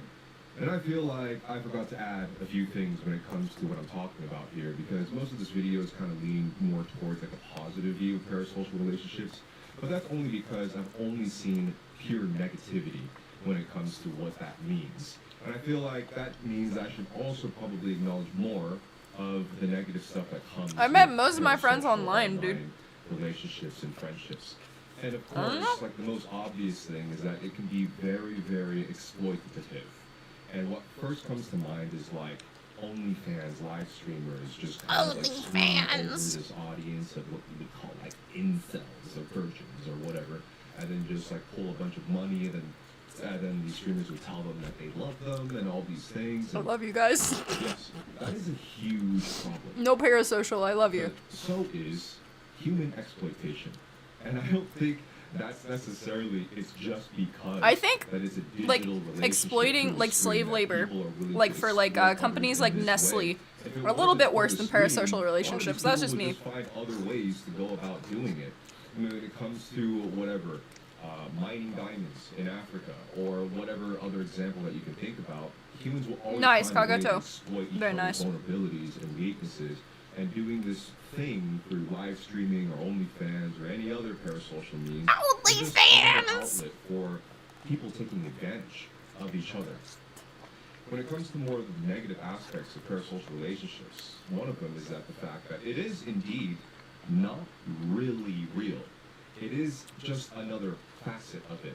Like I was saying earlier, it's going to be integrated in a way to our daily lives, and perhaps we'll figure out a better and healthier way to do it. I mean, But I think in the end, it's all about... it doesn't have to be a contest, but, like, one is, like, You might have heard this significantly word worse. being uttered many, many times in our overly And heavily normalized. secularized society, but it's all about boundaries, because a lot of these parasocial relationships lack a lot of boundaries, meaning that in my own personal experience, I would Boundaries share are way important too in much, all and relationships. perhaps the audience would be connected way too much to a point where it's like investigating my own personal life, to where I'm actually living, to even messaging people that I actually know in real life to be part of my actual physical network of life. And for me, that was almost voluntarily, or voluntarily. That's kind of because stalking I at that decided point. to share those things and Like, if put one of my them real life together, friends even, because like, for me, messaged, like, everyone I knew and, like, went out of their way to, like, invade my privacy, it'd be weird. Thousands and thousands of strangers or internet friends, and everything would be ending up fine. There's oversharing and a lack of boundaries when it comes to this. Now, is it a parasocial thing exclusively. No, you can have oversharing and a lack of boundaries in like relationships you have in person too. I'm sure many other people have oversharing and people pleasing to a point of just, not carrying anything for yourself anymore and losing your own self-worth because you. I've done that in real life friendships and relationships dynamics so many times in real life. It's happened to me way more times than it has like virtually. To just the internet space. It happens in real life. And again, That's why I kind of went to the internet, because I'm like, I don't know how to like navigate this. I'm just gonna do my own thing. And it's like when Play it comes video to games. being, like, taken advantage of, it's also like, you know what? You should be taken advantage of in real life only. You shouldn't be taken advantage of in digital space. It doesn't count. You have to be used and abused in real life for it to count. And it's like, hey, it can be both. But that goes without saying that I guess it's just easier to perhaps lose your boundaries and to get like overly attached and form Being online has actually taught me how to set boundaries. But like, it's just as easy to do it in real life, especially if you didn't grow up like and raised in a way to properly navigate. I your own really emotional struggled with space setting and how boundaries to before be I became a with streamer, other actually. relationships and stuff. Now I'm definitely like, guilty of that. I If feel weird about anything, this, I am boundary. absolutely even worse. No, at no, no, carrying no. these things in real life, which is probably why I navigated purely to oversharing myself on the internet, because my own physical social relationships were I just didn't know how to navigate. Yeah, you can't block people in real life. You can't block people who live in the same town as you, you know? These things kind of almost need to happen for us to just wake up with it. Unless you already grow up and you're raised with learning how to navigate these things, reality I was is not. show you I was not the raised things with, that like, you need to learn. learning how to set boundaries for Learn myself lessons, at all. You know what I mean? And whether that be in an Unfortunately. internet format or in real life, if you don't have a sense of boundaries or you have unhealthy attachments and you're just like, you're kind of gone in that way, society, culture, the world around you, your environment is going to teach you, even if it's the hard way. Anyways. Oh, that was the hard It way. doesn't have to be live streaming and Oh, directly man. to be having a parasocial relationship. And even with like more serious, older generational types that think that they have no parasocial at all, they have like one of the most heavy ones. It's just reliant on angry people talking about politics online. Oh my god. And they're, like, I was listening like to around podcasts people and watching talk Fox radio News and at least arguing 9 about what people hours said a on TV day, all the time. And then like doing everything that podcast host tells them to do for their health and like their And like and it's people being in fine. love with like the people on The Younger View and generations, stuff. They look at some musician and they do their TikTok dances and they love their makeup artists. And wouldn't like back in the and day where they like people talk had like a about their king boys and who stuff and K-pop everyone all like day, worshipped all the day, king? they know them. Isn't One that of like those parasocial? worst Because you ways don't we act, connect the with king each doesn't other, know you, but you know the we relate king. to each other through our YouTube golden You know? era. God, I miss those days. And the older generations, they just get angry and yell at each other about politics, or they're happily peaceful watching their tarot card readings and I mean, my parents would not tell me that TV wasn't real. My dad was heavily invested into like ghost hunters, very much believed in the paranormal, was obsessed with ghost hunters, and also would freak out over the news, and he was like a doomsdayer type dude, so. Anything is bad if you just have too much of it. That's it. Cheeseburgers, hot dogs, heroin, all of them at the same time. Too much of it, really bad. In moderation? No, I haven't actually, Valley. It's probably okay.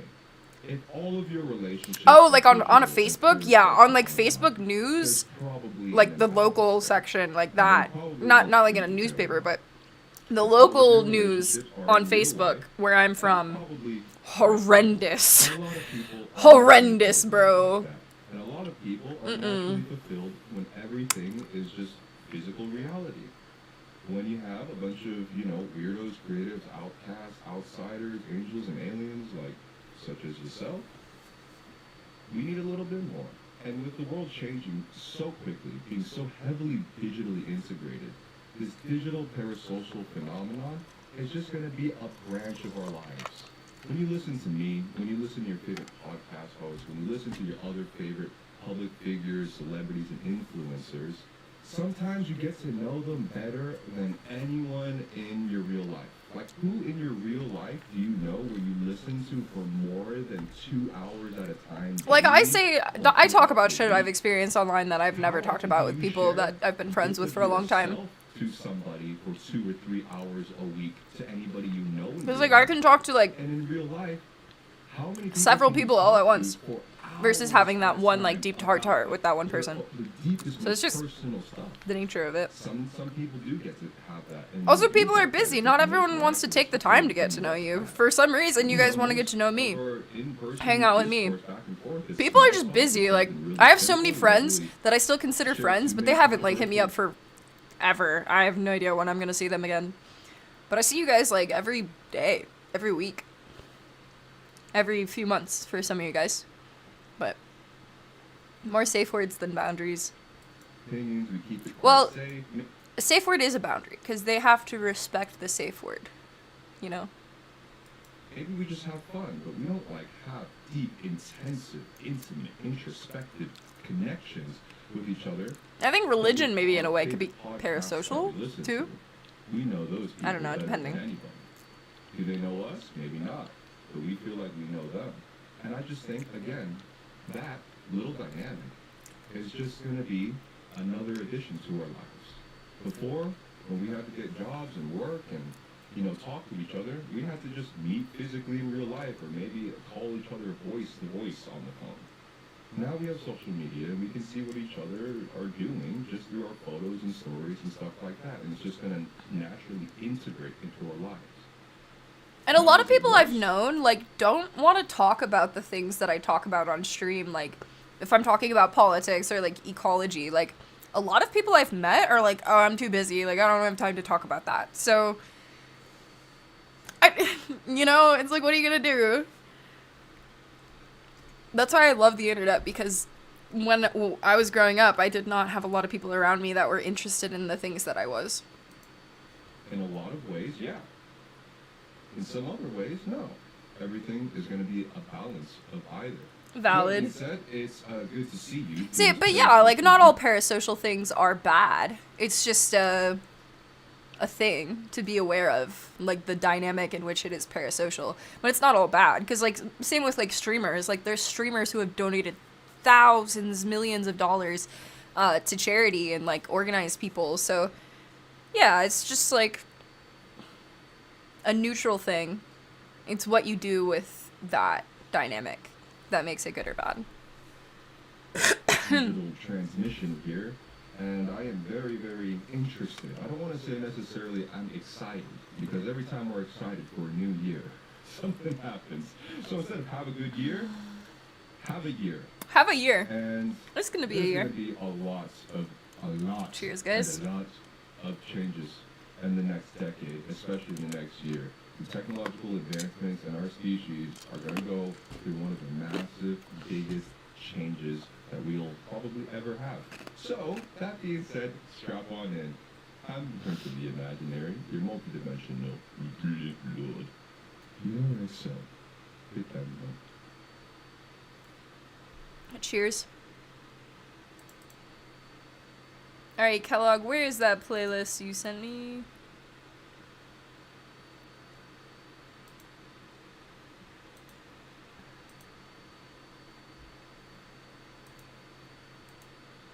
No mic VC. Tide CEO?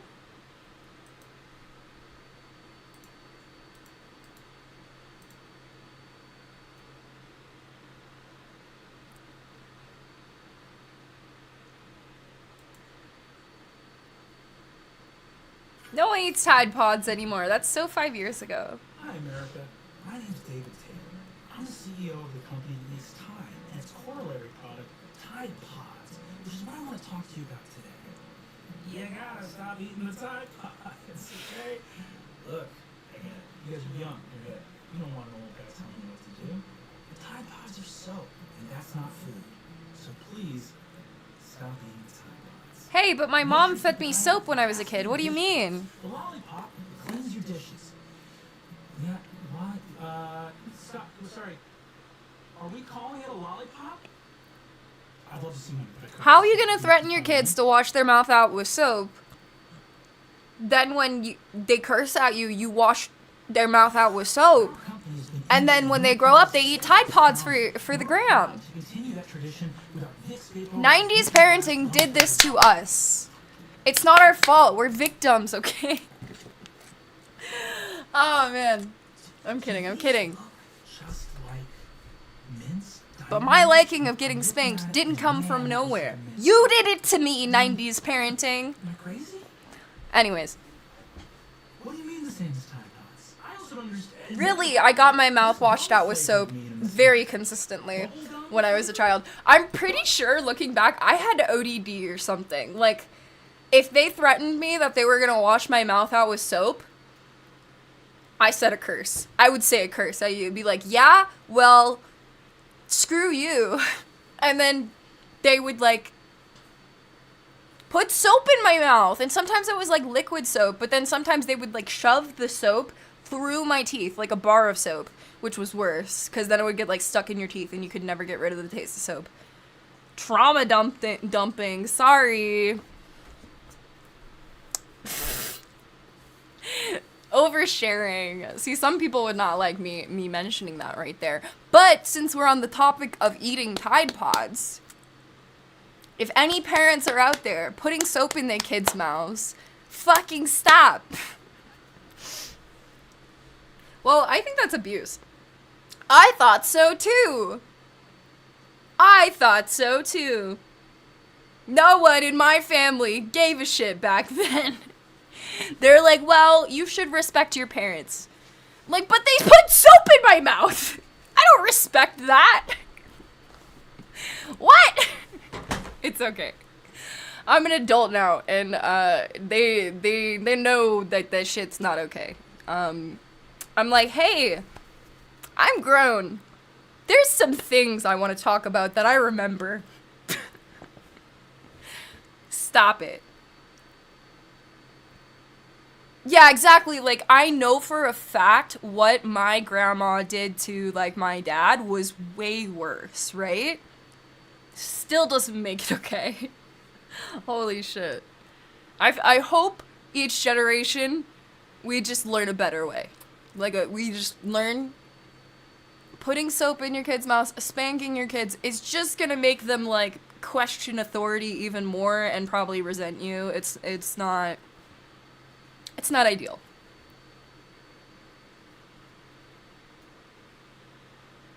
The worst they did was put you in timeout. That's good. That is good. Yeah, break the cycle. Definitely break the cycle.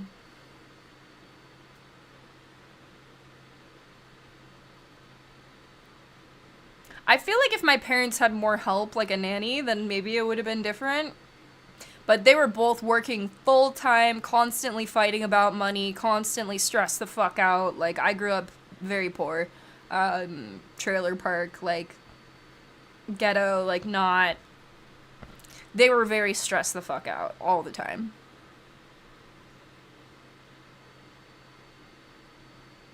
I've seen so many Gen Xers that respond negatively to articles that mention the harms of corporal punishment. I've seen a lot of, Gen X is the older generation, right? Not boomers, but, like, above us. I've seen some of them on TikTok. I've seen some Zoomers go on TikTok and, like, debate some of the older generation who still believes in spanking. And some of the takes are just, like, you could tell how traumatized they are and how they're just, like, pulling shit out of a hat, like, trying to justify it. And it's like, you don't gotta do that, bro. Like, you might have done it, but, like, you can admit, like, yeah, I spanked my kids, but, like, I would never spank my grandkids because that shit, no, it's not okay.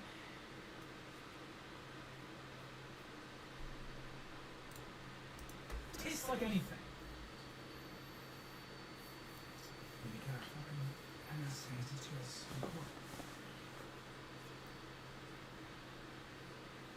You're not pulling on this, are you? Forget dryer sheets. With Game Brand dryer powder, you simply pour the powder into the mixer.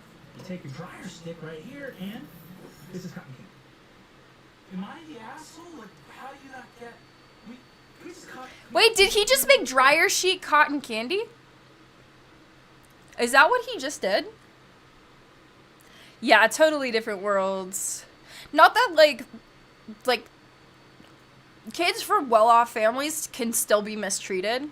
I think we've seen a lot of that, too, with, like, the rise of social media. Like, there was, some right-wing, like, political person, I forget who it was, but her daughter came out on TikTok that her mom was, like, being abusive towards her, so, yeah. Break the cycle. Absolutely. Bro, what the fuck? That's great. I'm glad you had that, Pinky. That's wonderful. And I turned my back for 3 seconds, and now our entire line of products just shaped like fucking candy. And I'm trying to understand how this happened. Why are you crying? With 10x push sickles, you get to choose between chili cherry. Stop! Ice cold cream. Stop it! Not only should none of these. Yeah, I think that was it. Because why? This is the coldest thing I've ever had. And as in everything else today, people will try to eat these, even if they're not poisonous. We don't want people eating fucking tampons. Why are they poisonous? What the fuck? I was gonna say, though, I think that's, like, one of the worst situations where, like, abuse can, like, propagate is when... Because I know there was a friend of mine growing up, and I experienced this, too, where it's, like, that obsession with the family image. Like, you have to appear like you're a perfect family, you can't have any issues, and if there are issues, you better shut the fuck up about it. That type of shit is where it gets bad, in my opinion. So just, like, being willing to acknowledge, like, no one's perfect. Like, generational trauma is a fucking thing, but we try our best to break the cycle and, yeah, hold ourselves accountable. Because, like, when you're, like, pushing all that shit into the shadows and you're, like, trying to be, like, a perfect person for, like, the mainstream news or whatever the fuck it is, shit gets weird. Shit gets fucking weird.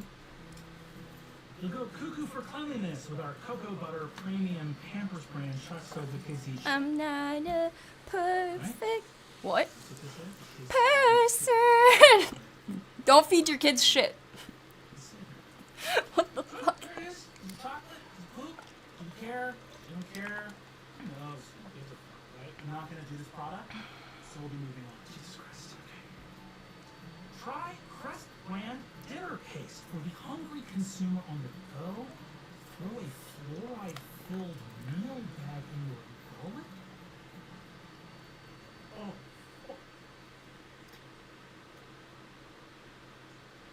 So we do make food. So we do now make food. Meal bag. Meal bag toothpaste? I'll kill you. It doesn't matter.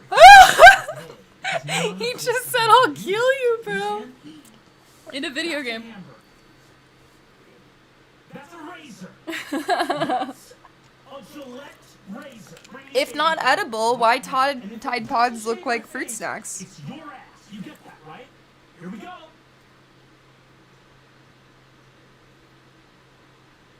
Stop. That is a killer shit. What? Baby spot smooth. The other stuff I don't know about. This is hamburger is working.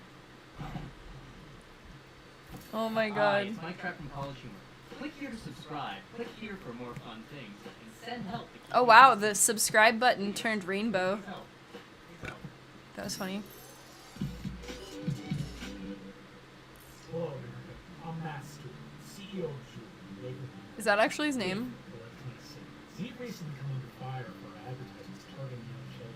As the face of this company, I just want to tell you, we are so sorry. We would never Sorry. market developing brands in America's future. Because bottom line, that's what children want.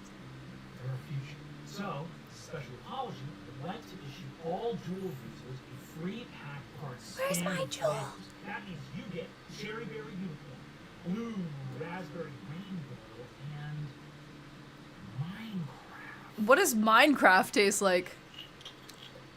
Does it explode? Minecraft? That's a game. What the hell? What would Minecraft taste like? Oh. Earthy. I have never seen blue raspberry marketed to anyone over the age of 10. I like raspberry. No, you don't.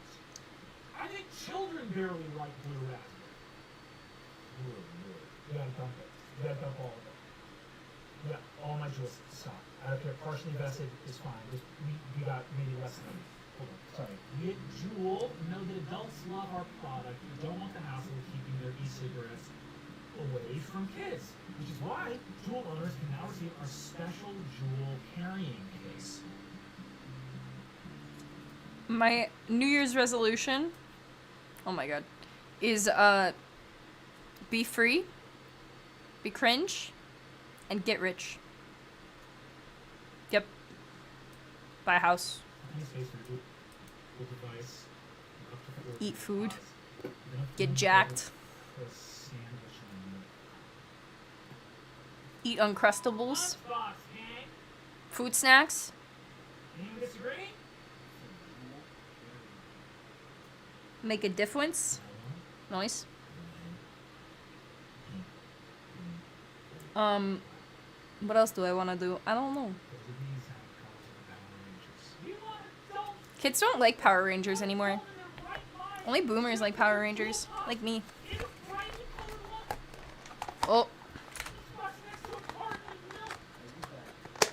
To be gay and get my music/art career off the ground. Ooh, that's a good one.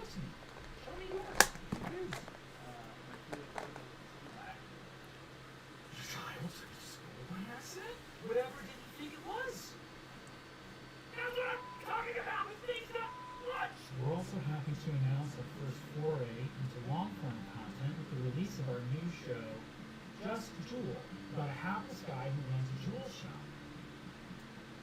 Okay, listen, actually,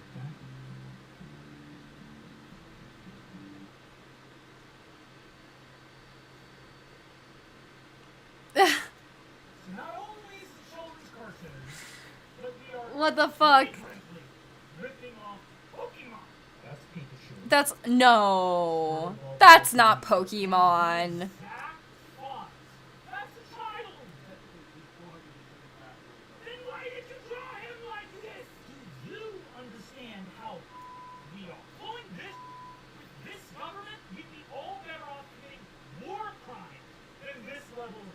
He's not wrong.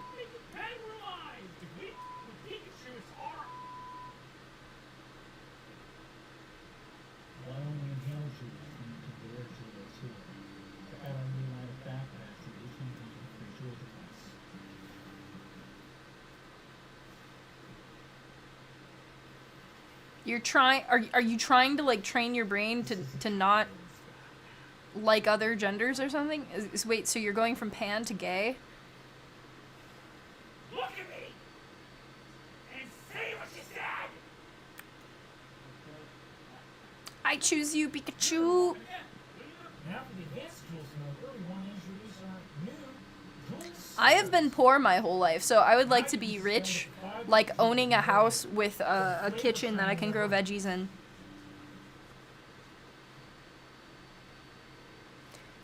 Stop.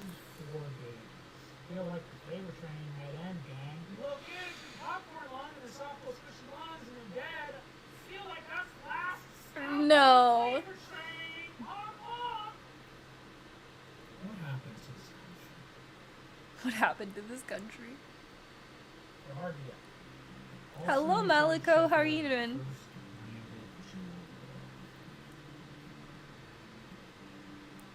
Sleek black. Kids, this is our actual brand, guys. This is great. Okay, check out our first.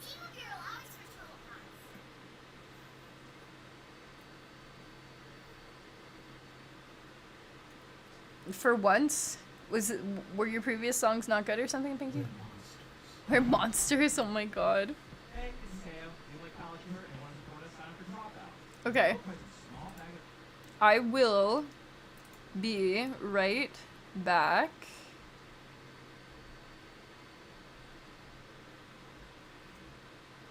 Wow, wow, wow, wow, wow.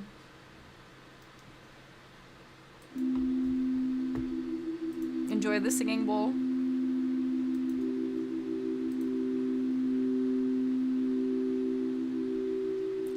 Okay, I see. That makes sense.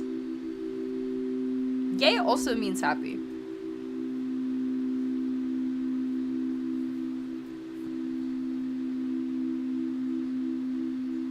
The debate me vid? Okay. Link it, Valley. I'm gonna be right back.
Hello.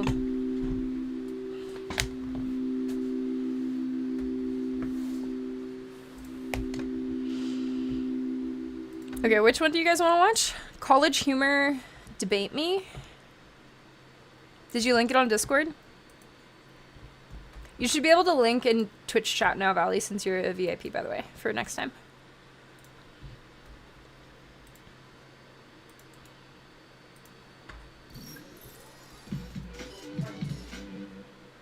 And then I said, no, this is the deepest lake in the world. Alright guys, we should start the meeting. Oh my god, what is that smell? Yeah, it smells like someone took a dump in here. How strange. Oh no! Oh no! It's poop! You're holding a turd! It's poop! Whoa! Look at that! I'm holding a turd! Get rid of it! You Hey, just keep it hang on a second! Let's figure out what's going on. What do you mean, throw it out? Put it in the toilet. I may be holding a turd, but that doesn't make it suddenly okay for all of you to scream at me. Maybe you are holding a turd. There's no question here. Well, let's say that I am. What sudden right does that give you to basically dehumanize me? Because you're holding a turd, you sick freak. Wow, Reika. So now anyone with a difference of opinion about what objects to hold or not hold is a sick freak? Difference of opinions? That is not what this is. That's a turd. Okay, so you're saying that we're all holding turds.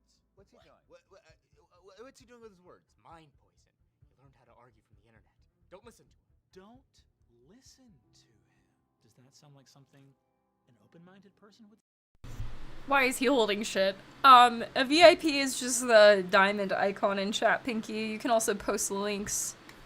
I don't know how many VIP roles I have, but here. Oh, no. / VIP. Oh shit. I'll have to fix it later. I typed it wrong.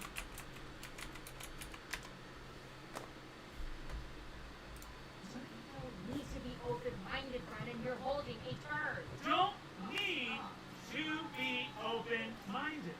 Stop. Wait, do we need to be open-minded about this? No, he's making a good point. He's not. It's word magic that he learned from a fountain of lies. Don't heed him. Can I just point something out real quick? Very first time that you all jumped on it the second I wasn't conforming. So you know who else thought exactly like that? Now, if you mention the novel, First, they came to people holding turds in their hands. And I said nothing, for I was not holding a turd. You're a stupid asshole. Name calling. Basically, you lost the argument right there. Plus, worse, rampant name calling for taking quick, easy shit into your hand at your desk and smearing a little bit on your coworker's face.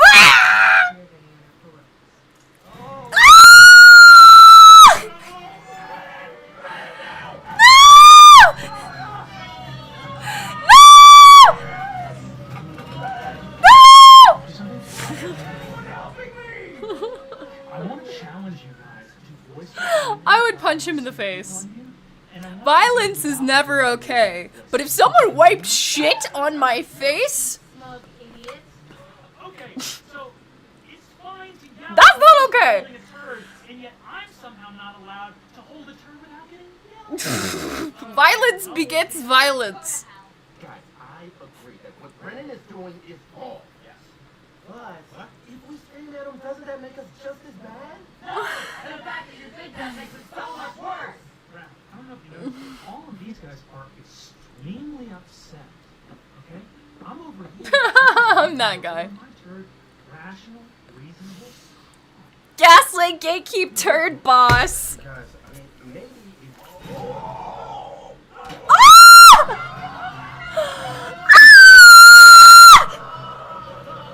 Okay, well, so much for the tolerant left. Your word sorcery is now! Censorship!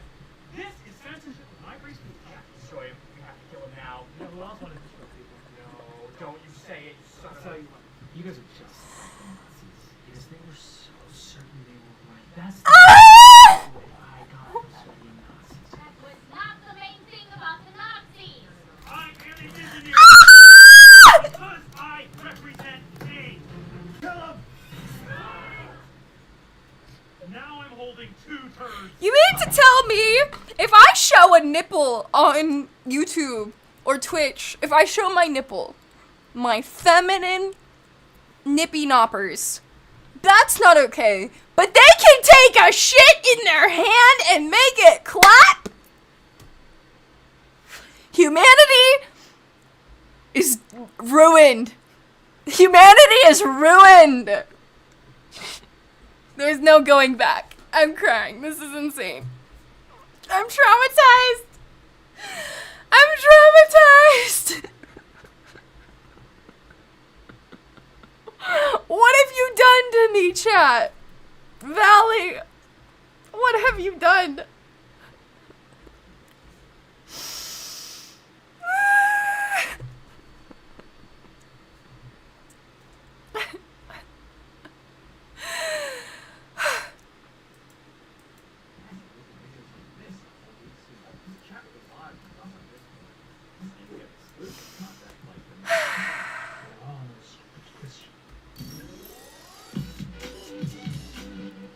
Listen, I'm sorry for screaming. Haven't been here in a second. How Violence begets violence. birthday video, What the right? fuck? Accounting?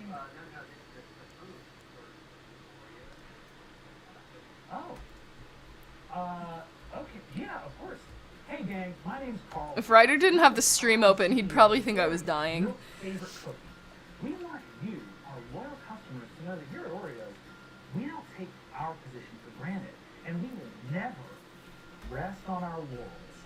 That's why we've been hard at work innovating brand new ways to enjoy I'm- your favorite cookies. Kagato, Minis to double stuff. did you just watch what we watched?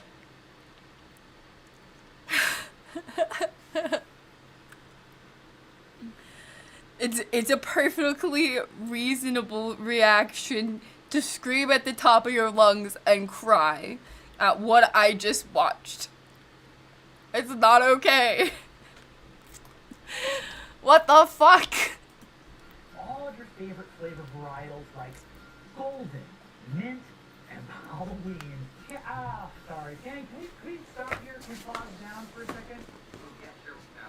Sure. Okay, number one, just like, we can agree that Halloween is not a flavor, right? And kind of to zoom out for a second. Worth it.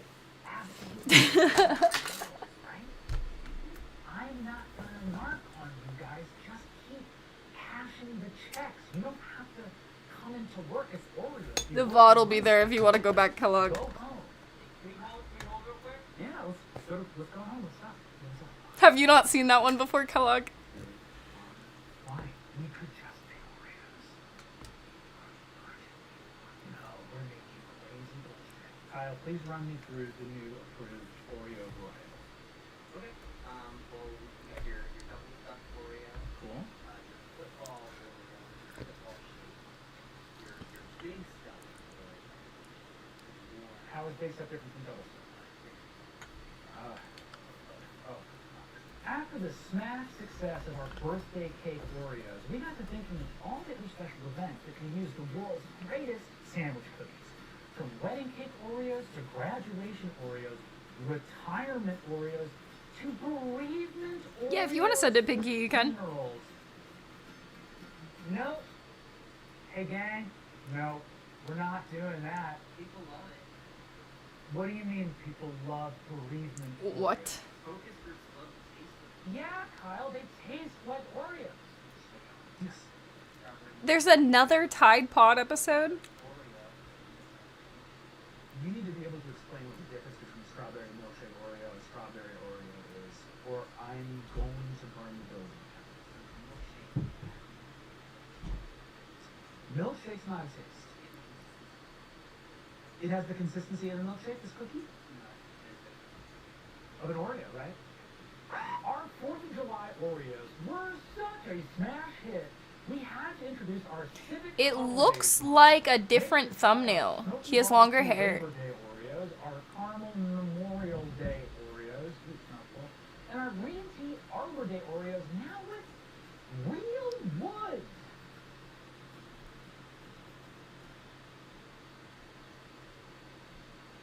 I need you to be able to tell me what's wrong with this without me explaining it further.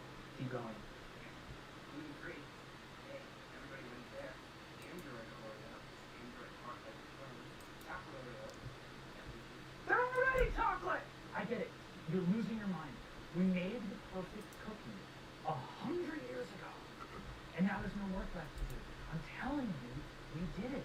This is the problem of late stage capitalism. Children, stop making new Oreos. Honest question. For the You mean I can't have and carbon fiber really Oreos? sincerely mean this. Does anybody here sincerely believe there is someone out there who hasn't heard of Oreos? Do me one better. Do you believe there is someone out there who hasn't already had an Oreo? No. Then what are we doing? Uh-oh. What's this? It's the new Bizarro line from Oreos, putting the fun back into functionally the same cookie with the new inside-out Oreo. You got cream on the outside with crunchy cookie in the middle. With the So wait, if you didn't write it, Pinky, how is it for me then? just the part of the What do you cookie mean? that is Oreo. You told me you wrote a song about me. I'm confused. So couple stuffed Oreo. Enough. Enough. Enough. The madness stops. Or this is... Oh, is this a different song? That there is nowhere else to go. I'm confused. And Alexander wept, for there were no more worlds to conquer. We done did Oh, it. okay, that The makes good sense. cookie that everybody We loves. done did it, And boys. now we get to go home. What do we need a billboard for? What do we need a billboard for? You know where a billboard is? Every cookie aisle in the world. I've never been to a grocery store and not seen half the cookie aisle choked with a sinful glut of bullshit Oreos. Damn. You have a poison in your mind, and the fact that you can't see it makes me so sad. Don't. Don't.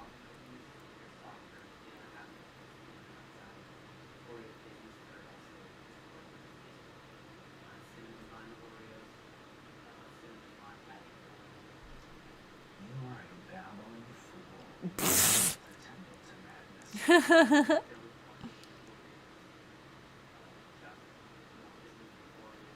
What?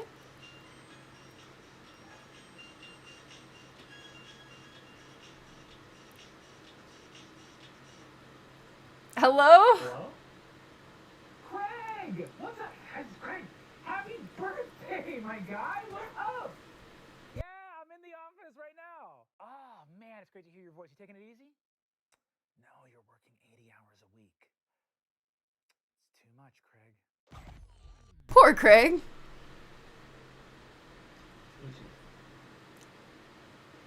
He just ate his phone. And tastes exactly like an Oreo. Because it is one. God damn.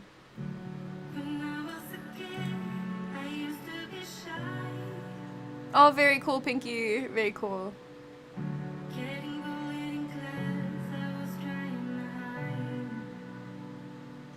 Yeah, 7 hours ago. Very nice. And yeah, after this Kagato.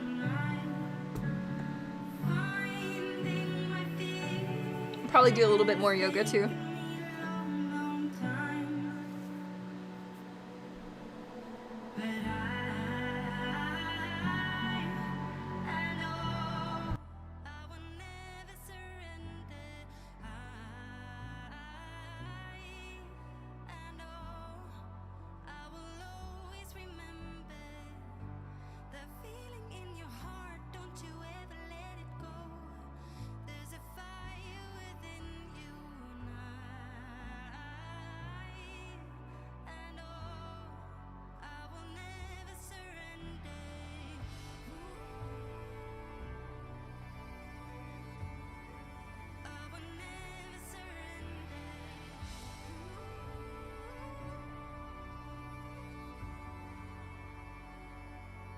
Aww.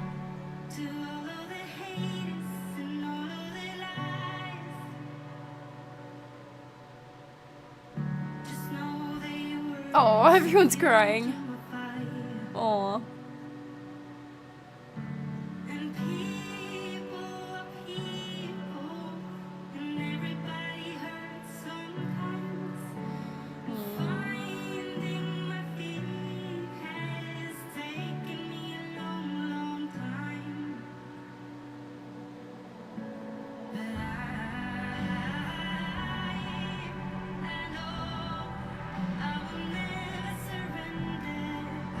Oh, that's a beautiful view.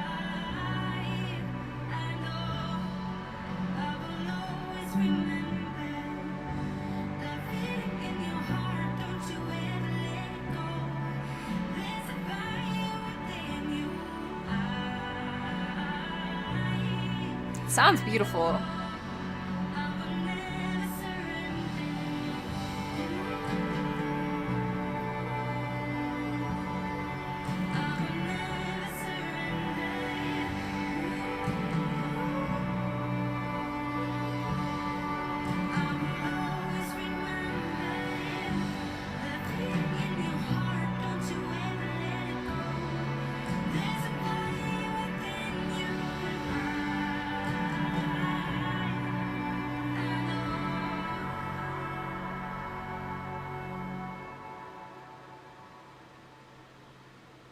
Aww.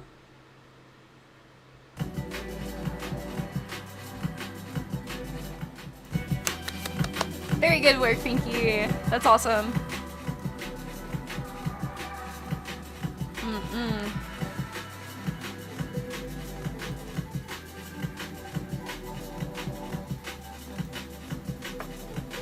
Oopsies.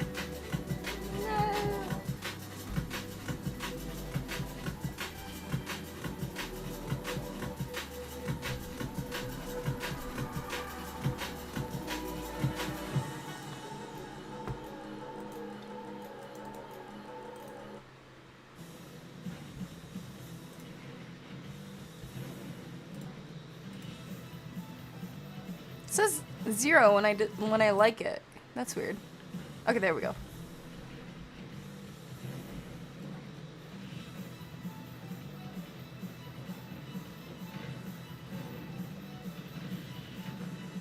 You're ending your producing career, Pinky? Why ending? Because you're focusing on writing?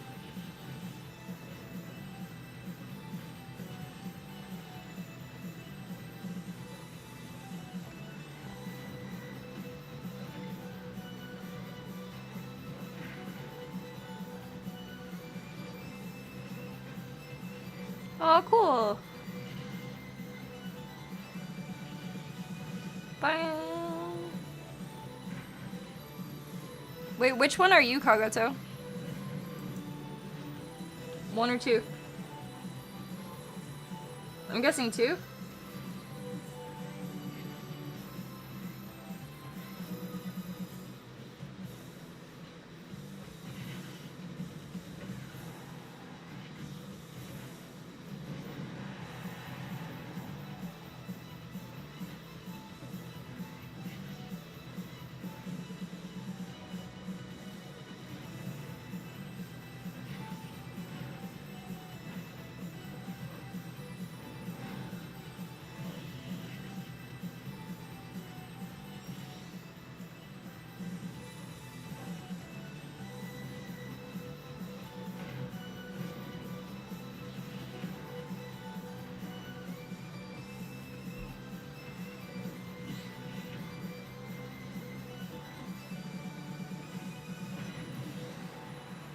Oh, you're playing 1. Okay, I see.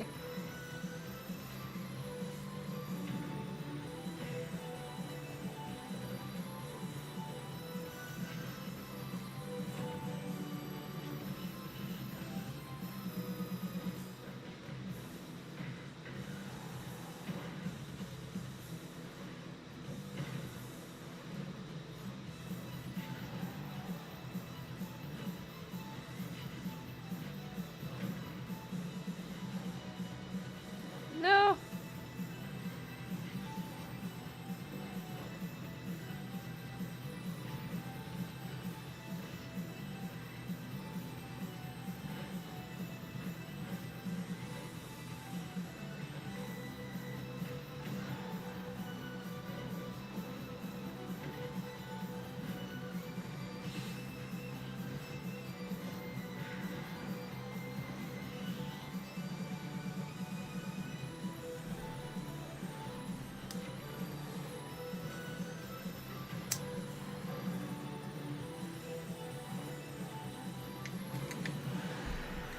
Hey.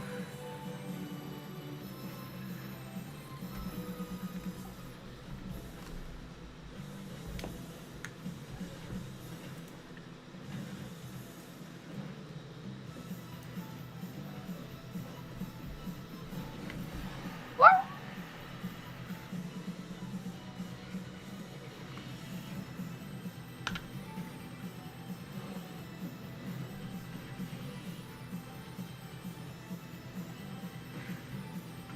It's definitely raccoon hours right now.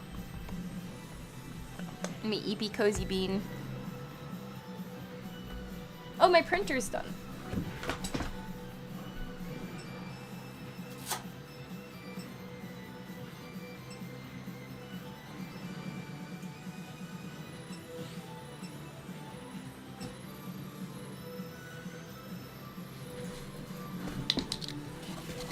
Another one.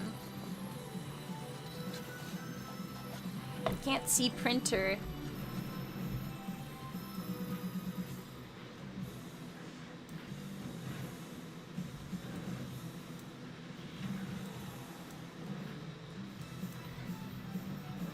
I need another cam over there so you guys can see it detailed.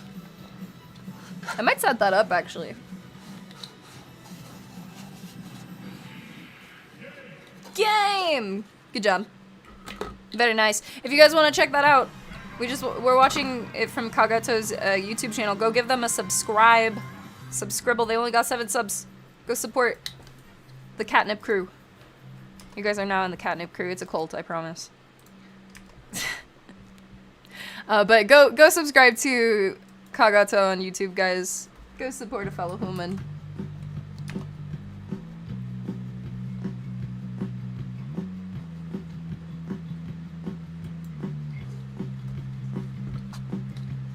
I do too! I can definitely put one of these in your care package, Kagato. These ones are super easy to print.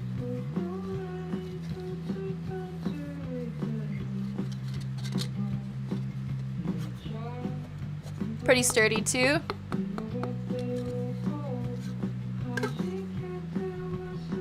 Yeah, it was. Here, I'll play the next one.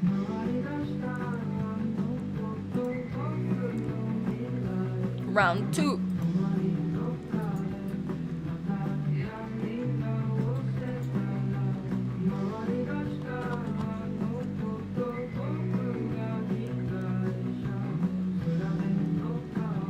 Okay, I will be right back actually. If you want to send it, Pinky, I could play it. But yeah, I have a self-promo channel in my Discord, guys. If anyone in chat is a content creator or does things online or has a store or anything like that, feel free to post your stuff in my self-promo chat on my Discord.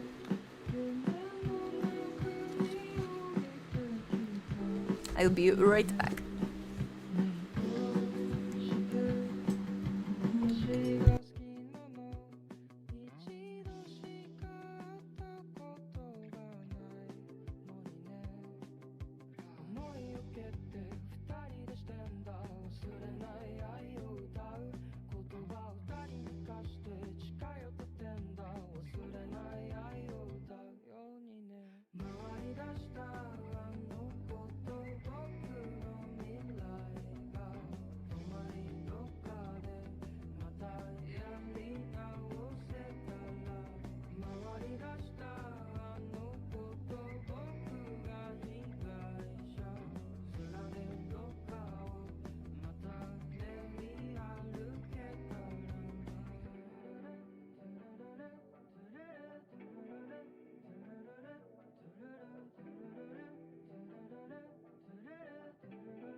Hello, Meg.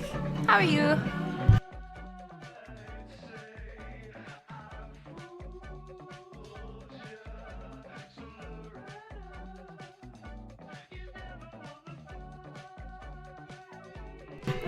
That could be fun, though.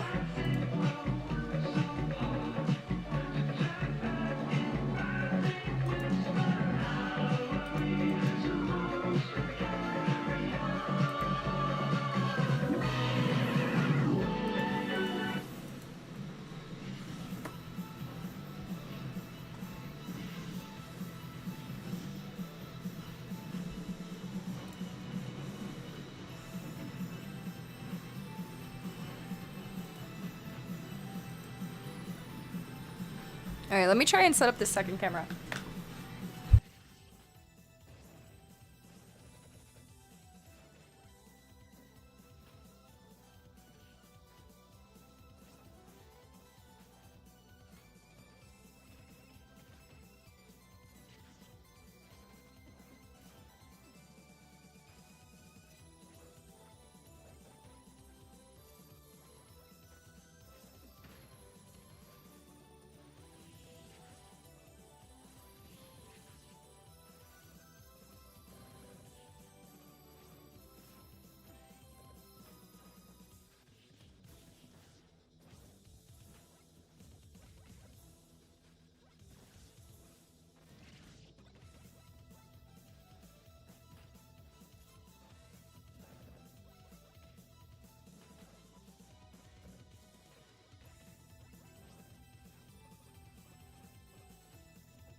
Are you player 1 again?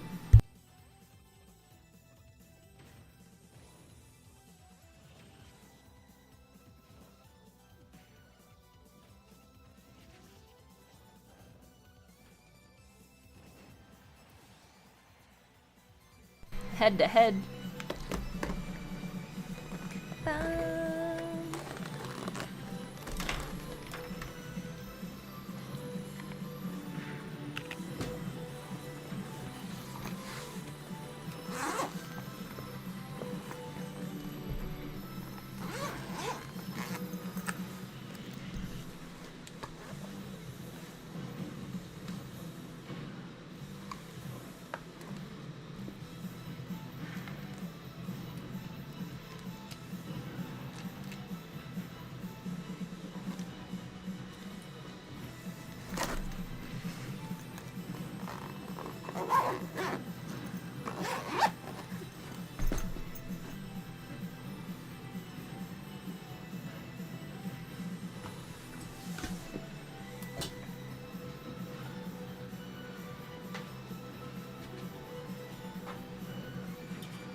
Okay, I'll play it after this, Pinky.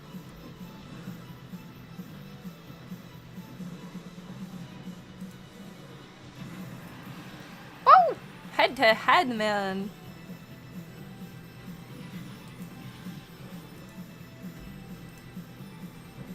That's Kagoto's video, by the way, guys, if you want to go check it out.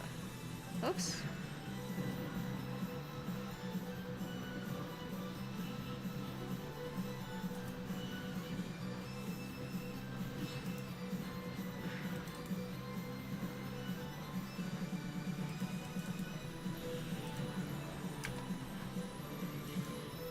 Oh. Oh. Ah. No. So close.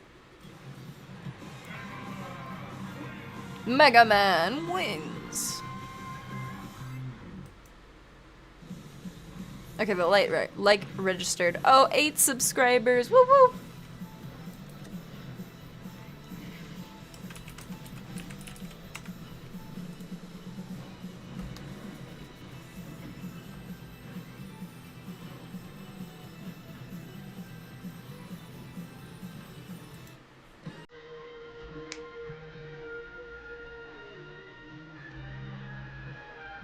Oh, you won? Or were you player 2 then?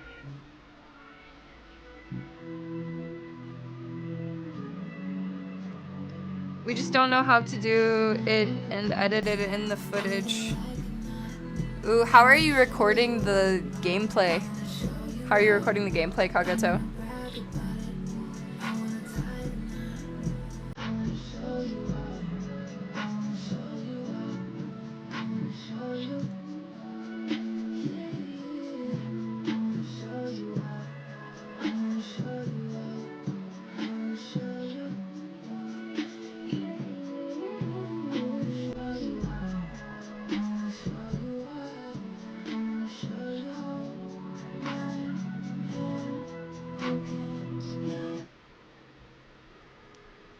Oh, nice.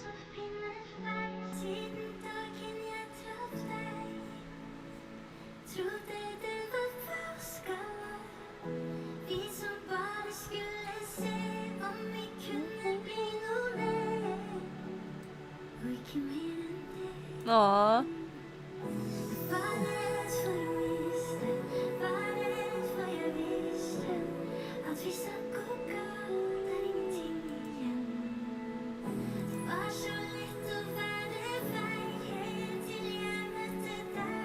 Oh, from the game itself, you don't have a capture card for this Switch.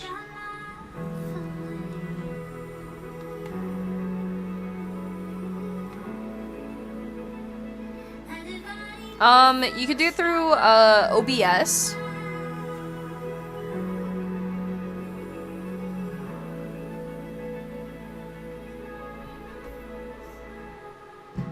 Yeah, definitely. DM me the translation, Pinky. What language is this? Norwegian?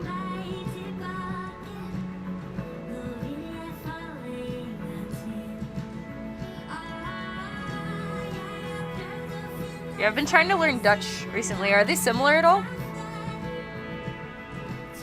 East Norwegian, is there a difference?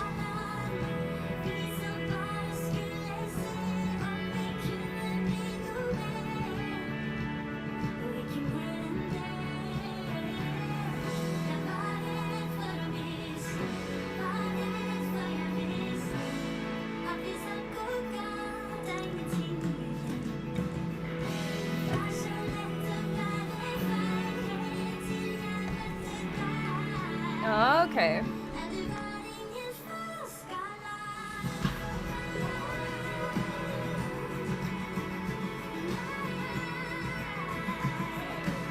Are you ever on the show, Pinky?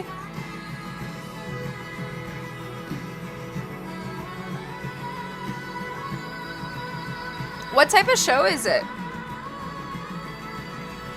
Is it like a contest or just like a... like... What's the premise of it? But like, who are these people sitting at the table? Are they like judges or are they just hanging out? Are they talk people? Are they singers?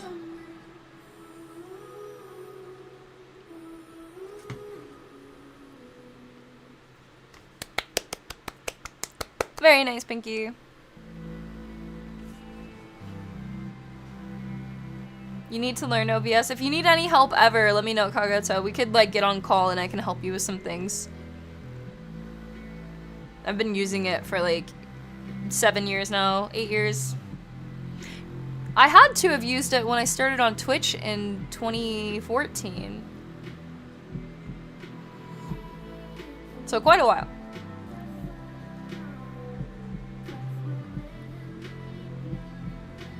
Oh, cool. Very cool.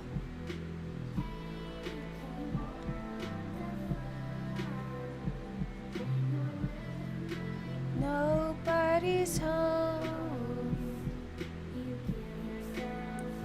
Up to imagination. Okay, so I gotta drill holes in the bottom so it can be a planter.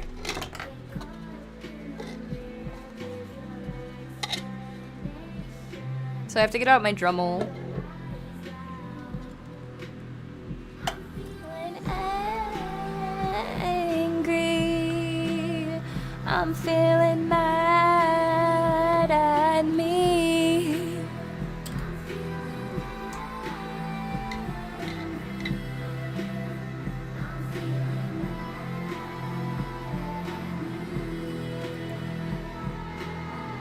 That's very cool, Pinky. Very cool.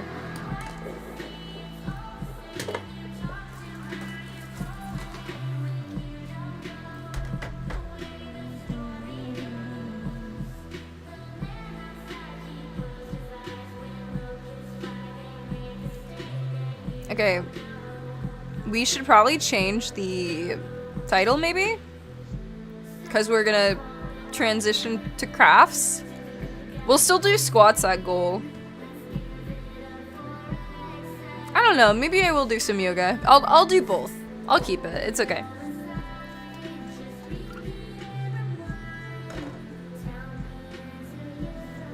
We're waiting for.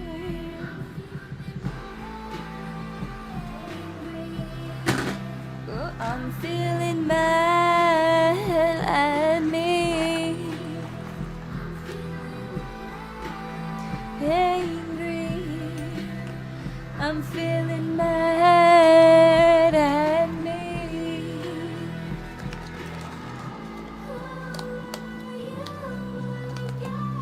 Oh, that's awesome. I used to love Coldplay when I was a youngin'.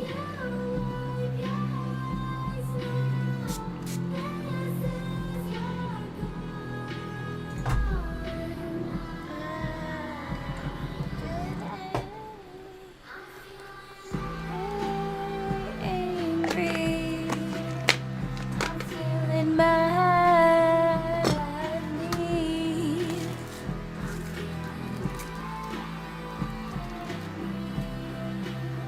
I'm feeling mad at me.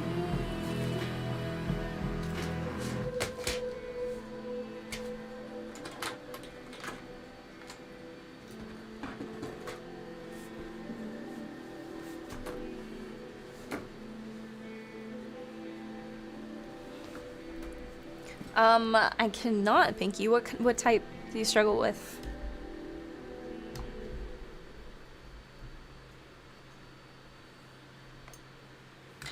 What? Oh, oh.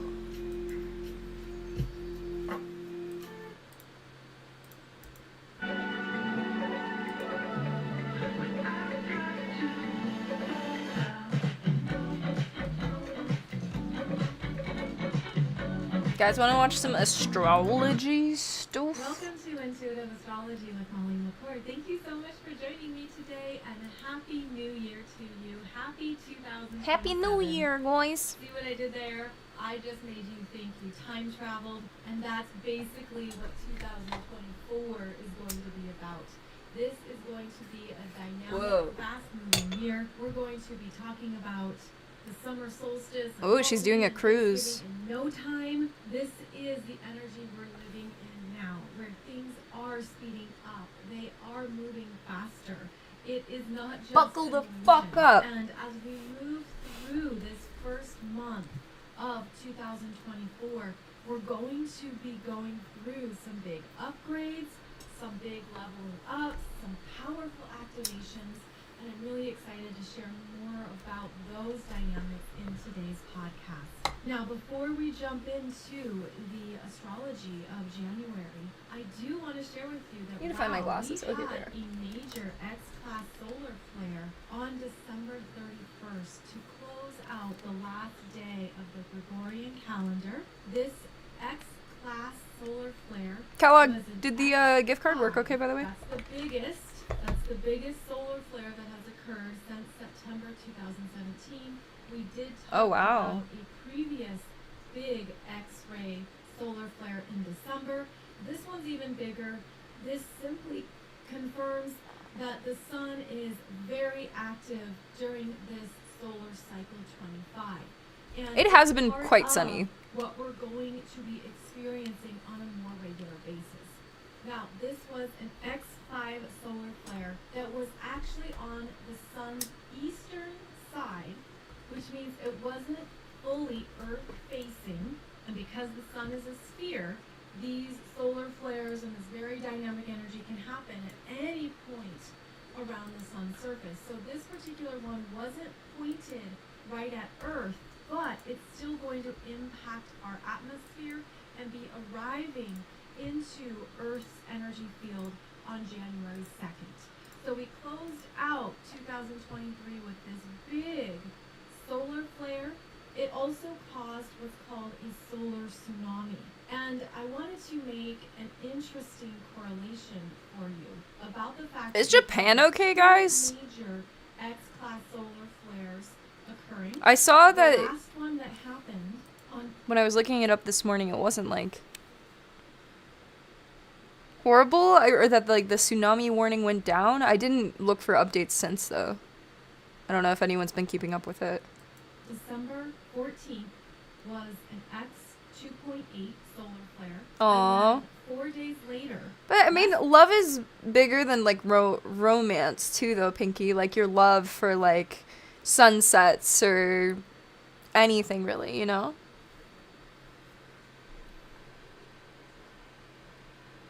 Yeah, right, Valley. Yeah, that's what I saw last I checked. There was the earthquake in Iceland. This particular X-class solar flare that we just had on December 31st. Yeah, luckily it was, because I saw a lot of people comparing it to 2011, but it seems like 2011 was much worse. But we'll see, I guess. Yeah, because the 2011 one was like a 9.0. That's like insane. Also happened to coincide with the 7.5 earthquake in Japan, followed by a tsunami warning. So I'm simply observing this trend that we're having very big solar activity and very big earth activity. Also interesting that the earthquake in Japan has brought tsunami warnings, just as this X-class solar flare has solar tsunami energies with it. So on the sun, the solar tsunami is like waves of energy that pulls out from wherever that strong activity was. So clearly, both the sun and earth are moving, shaking, and quaking. It would be an interesting trend to keep observing. Correlation does not equal causation, but we are in a very dynamic energy environment right now, especially with this powerful solar cycle 25 continuing to pick up pace. Now, one thing that does transpire after these big solar flares is that we see those really beautiful clouds show up that appear to look like rainbow clouds. They are called polar stratospheric clouds, and it's because of the energies coming into Earth's atmosphere through the North Pole and or South Pole, and they create these really beautiful cloud waves that show up in all those various beautiful colors, the pinks, the yellows, the orange, the green, the blues. So we will see more of those. You might especially witness them if you live in the northern hemisphere near the Arctic Circle, and we get more of those after these big solar flares erupt from the sun. So we are literally starting the new year with fresh solar power, fresh incoming light codes and neutrinos. That's important to know when we have these big solar flare bursts. New neutrinos are coming in to our energy field, into our awareness. It's fresh insight, fresh light, fresh activations. And you could truly feel that. And as I've mentioned before, many times with this phenomenon, you could also feel overwhelmed. Oh, hell yeah. I will definitely help you get that set up, Kagato. This is going to just let me know. This is part of we could even like do it while I'm on stream sometime whenever you're ready. Part of what we are working with these very powerful energies that we're feeling even more. Also, alright, can you guys see my 3D printer okay now? Personally, because of the energy clearing we've done. It's almost like the more karmic clearing you've done, the more energy. Oh, I need to get the cup back. Kellogg told me I should bring it back. Body. It's almost like the more dark nights of the soul you have. Congratulations, you win greater sensitivity to all these incoming energies from the cosmos. So know that that's also part of how you're in a new communication with these energies, and that it will be necessary to honor what you need, to take care of yourself, as well as to trust when you get those bursts of energy, when you're feeling really motivated, really alive, when you're feeling like you can do anything. There's also the energy here that is pushing us into new terrain, pushing us into new experiences that we're ready for because of everything you cleared away, you've worked through, you've completed, you've ended, all of that. No worries. Now don't be sorry. Creating a void for these new light codes, these new neutrinos to come in and for you to absorb them, digest them, sit with them, and be very intentional. Be very intentional about what you want to do with this energy and how you want to make the most of it. It is a process of alchemy. It is alchemizing these energies and understanding that they are so potent and they are literally fresh and new. You know, the sun just gave birth to them, and now here they are within us within about 48 to 72 hours, depending on the force of the solar flare. And these energies can play out for a while because of the ongoing waves of energy that follow. Also, I wanted to make sure and call out that because of this recent X flare, there was a deep shortwave radio blackout over the Pacific Ocean. So anyone who was relying upon shortwave radio would have had that removed. Those radio operators would have lost signal, and it was part of this incoming energy. So this is important to understand, that with the power of the sun and these solar flares, it reminds us that we are mere minions, that everything we rely on with our phones, with our wireless connections, with the internet, and all the things we have established that basically compose our modern life can be wiped out, can be offline, can be taken out. So that is something we need to stay aware of and understand also how vulnerable these connections really can be. And for us, it's just inconvenience, right? It's like, why isn't this loading on my phone? Why is it taking forever for this movie to play on my screen? But all of that can and will be impacted as the sun continues to come alive and really remains more active during this particular solar cycle. So welcome to 2024. It is not boring at all, and the energies are going to increase and continue, with January being a very big month. Now, on January 1st, Mercury is going to station direct, and this will occur at 22 degrees of Sagittarius, and Mercury actually stations direct January 1st at 10:07 p.m. So that could be January 2nd for you, depending on your location. That's 10:07 p.m. Eastern time. And this is always an opportunity to just Mercury has gone direct. No more Mercury in the Gatorade, guys. What have I realized over the past few weeks as Mercury has been retrograde? What has come to mind that I no longer need, no longer want? Where am I ready to let some things go? And that can really be the case here, as this Mercury is squaring Neptune. And that's the removal. That's a confusion. That also I put some ivy in them. What is overwhelming me? What is too much? Where am I confused and I don't know what to do next? I don't know if I want to put energy. Good luck, Kakato. Good luck, Yen. Sure that's a priority at this time. So you could be making some clearer choices here around things that you do want to focus on as January gets started, and then some other things you could just leave for later in the month. And I feel that that would be a good strategy, where if there's things that you do want to do, you know they're important to you, you do want to communicate it, express it, say it, whatever it might be, with Mercury, the messenger energies, that's actually going to be stronger in the middle of the month. So truthfully, you could start January thinking, I just don't know what to do with this. I'm not sure about this. I don't know the plan, but I will know later on in January. Now, on January 4th, we're going to have Mars enter Capricorn, and this is a very robust, productive Mars. This is a Mars who's ready to take charge, move things forward. He's ready to go because he has prepared. So that's something I do want to focus on here, as it is Capricorn season. The sun is in Capricorn. Mars enters Capricorn January 4th. And Capricorn is understanding what you need to do in order to get to where you want to go. If you want to hike Mount Everest, you don't just show up with your new hiking boots and a banana. No, you gotta prepare. And it isn't simply preparing supplies. You prepare your body. You train.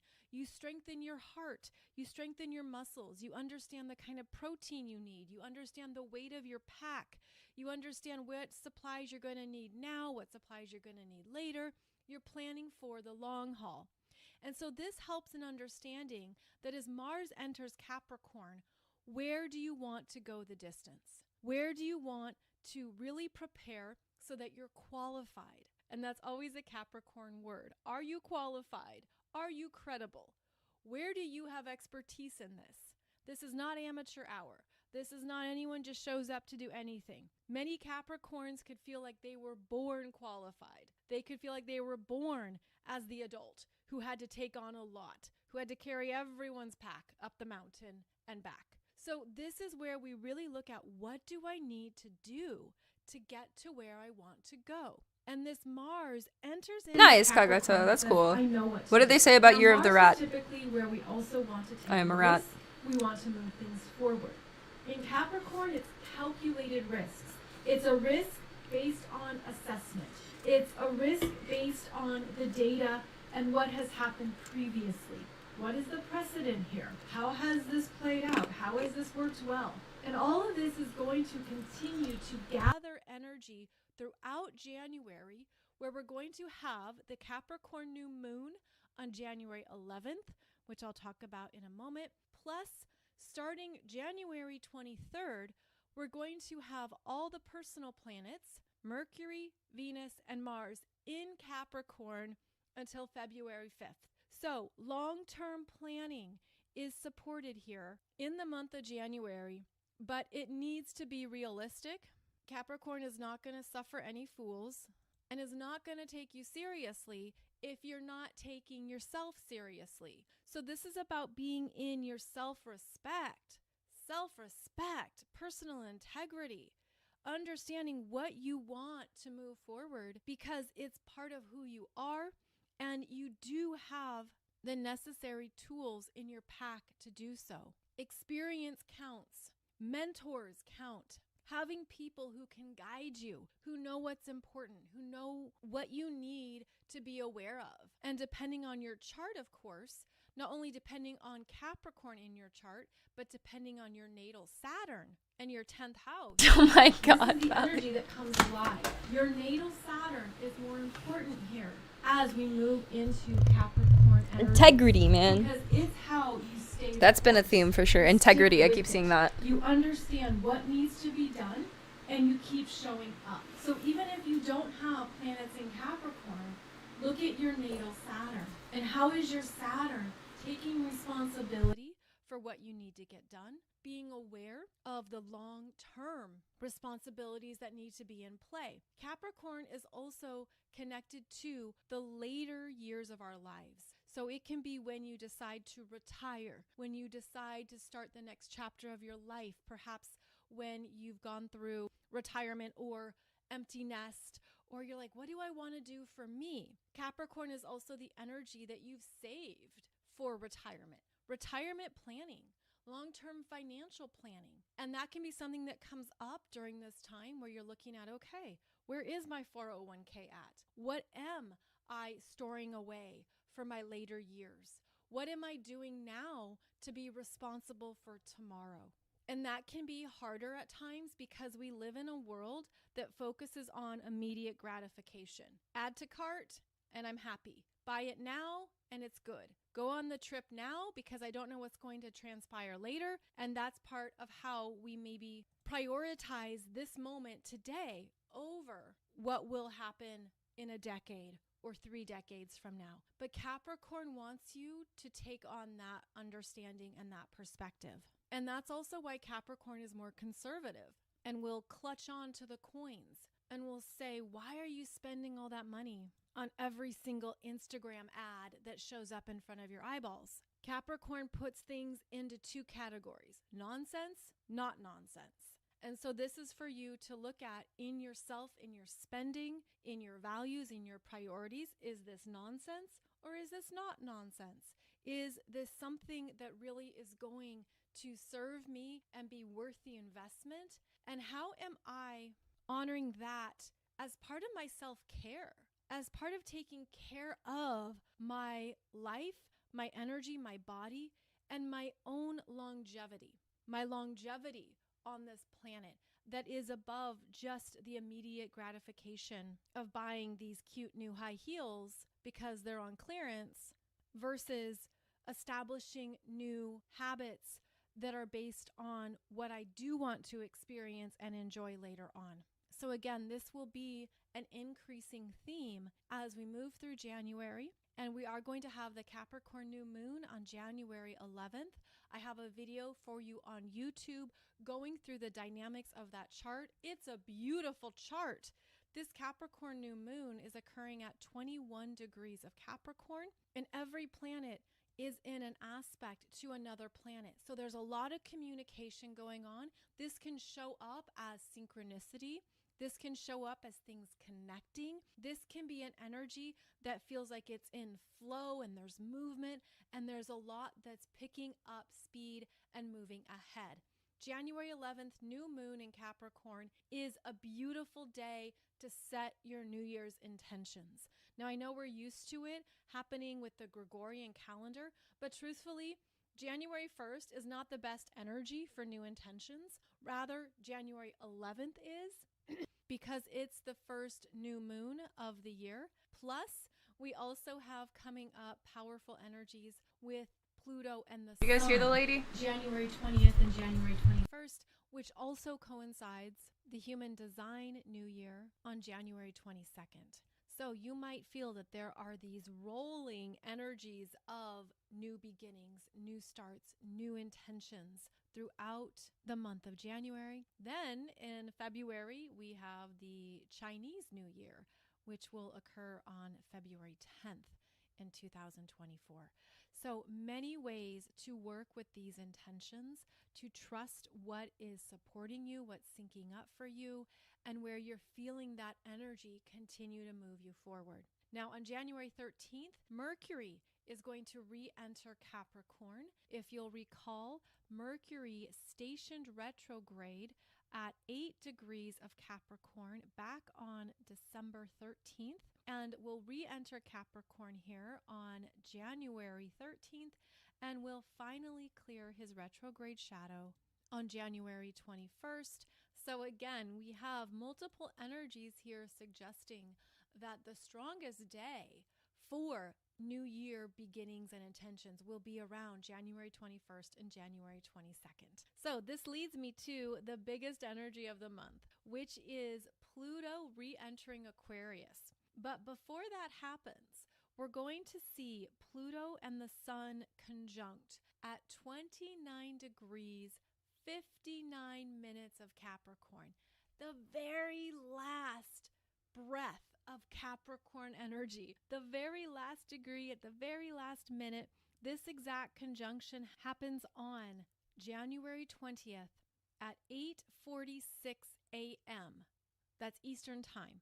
8:46 a.m. The Sun conjunct Pluto at 29 degrees, 59 minutes of Capricorn. Then the Sun enters Aquarius at 9:07 a.m. So literally 20 minutes after their conjunction, the Sun moves into Aquarius. Then Pluto enters Aquarius at 7:50 p.m. Eastern Time, January 20th, less than 12 hours after that exact conjunction with the Sun. So you can see that they are moving together here into Aquarius after that exact conjunction at the final breath of Capricorn energy. This is going to be a powerful weekend. And it isn't just one day, by the way. Like, these are big energies that we're already in. But there is some type of peak energy here. There is something that's reaching a crescendo because the Sun is conjunct Pluto, and the Sun is illumination and light. The Sun is going to reveal. The Sun shows us what is meant to be seen, and we can actually relate this here to what we talked about earlier with the active solar flares. The Sun is very alive. The Sun is bursting with energy that is impacting us. And here it is, conjunct Pluto. They both move into Aquarius within 12 hours. And there's something that is deeply shifting and changing on our planet. And there could be a sense of we're not going back to what was. And you could already be feeling that. You could already be sensing that. But this is where the energies start to accelerate and begin to explode with these quantum potentials that can be very overwhelming. It can be a lot. It can be too much to even conceptualize and understand. And one of the strengths of Aquarius is that we're able to take all these multiple pieces and systems and parts and put them together in some capacity that works, something that makes sense, but it might not make sense at first. Now, I did a separate episode for you discussing this conjunction between the Sun and Pluto and both of them moving into Aquarius. That episode is called Breaking into a Million Pieces. Please be sure to check that out as it's even more detailed information about this energy. But suffice to say, January has very big changes, and we're going to continue to see that in the real world, in the 3D matrix. We're going to continue to see these energies pick up. And one of the things that I feel is quite prominent is that as Pluto moves into Aquarius, now the co-ruler with Pluto, now the energy that comes more alive is Uranus. And that's because Uranus is the modern day ruler of Aquarius. And here we've been having this Uranus and Taurus energy shaking things up, right? Destabilizing, making things more chaotic and more disruptive. Now, it's also interesting that this Uranus in Taurus was also active during World War II. It was also the energies that were alive as the world was destabilized, especially through finances, resources, agriculture, our food supply. All of that has been very prominent here with Uranus and Taurus.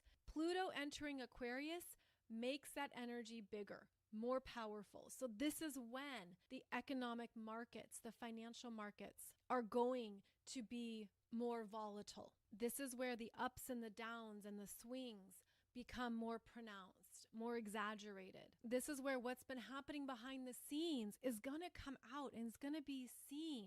It's going to come to the forefront. And so things that have been denied or falsely stabilized, things that have been a front, it's just been propaganda, it's just been propped up in a way that isn't really concrete, is also going to be dismantled. We are in for some more waves and changes and shocks. And this is what the astrology suggests, especially with both Pluto and the Sun in Aquarius, answering to that Uranus in Taurus, which will station direct less than a week after the Sun and Pluto enter Aquarius.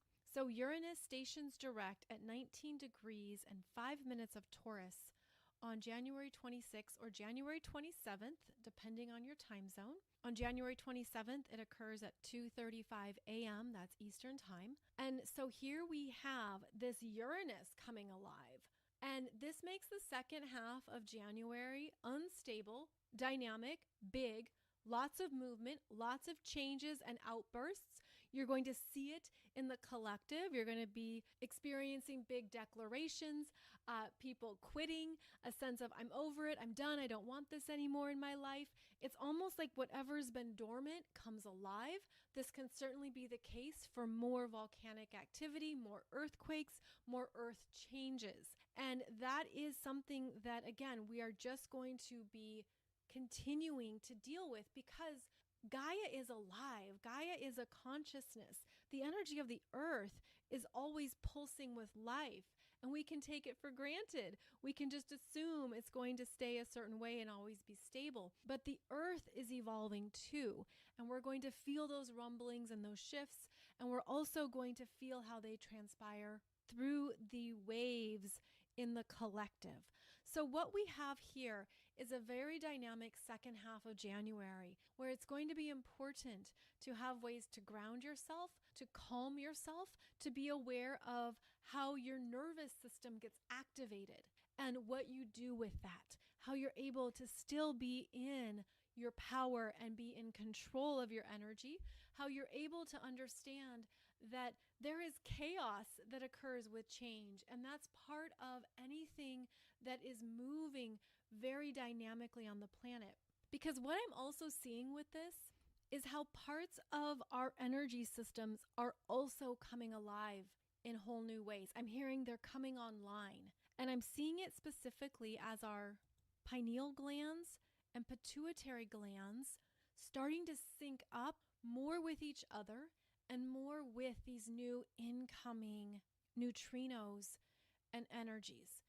So it's like we are evolving into a newer version of the human species, but it's disruptive, it's chaotic, it's not this smooth, graceful, lounging in a hammock experience. It's almost like you could feel some big awakenings here, and that's what I'm seeing. So they're showing me that the nervous system, and in fact, more parts of our energy body are starting to sync up. I'm seeing a strong correlation here between the 7 chakras that are expanding and therefore activating even more chakras.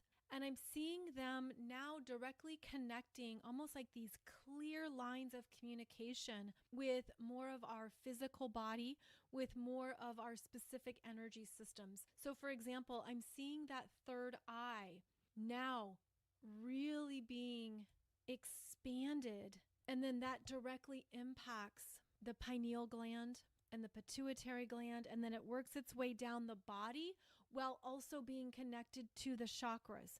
So there's this new symbiotic relationship of energies that we're syncing up with, and it also feels like we're going to have more areas of instant knowing, instant understanding. The clairs are expanding, your clairvoyance, your claircognizance, your clairsentience.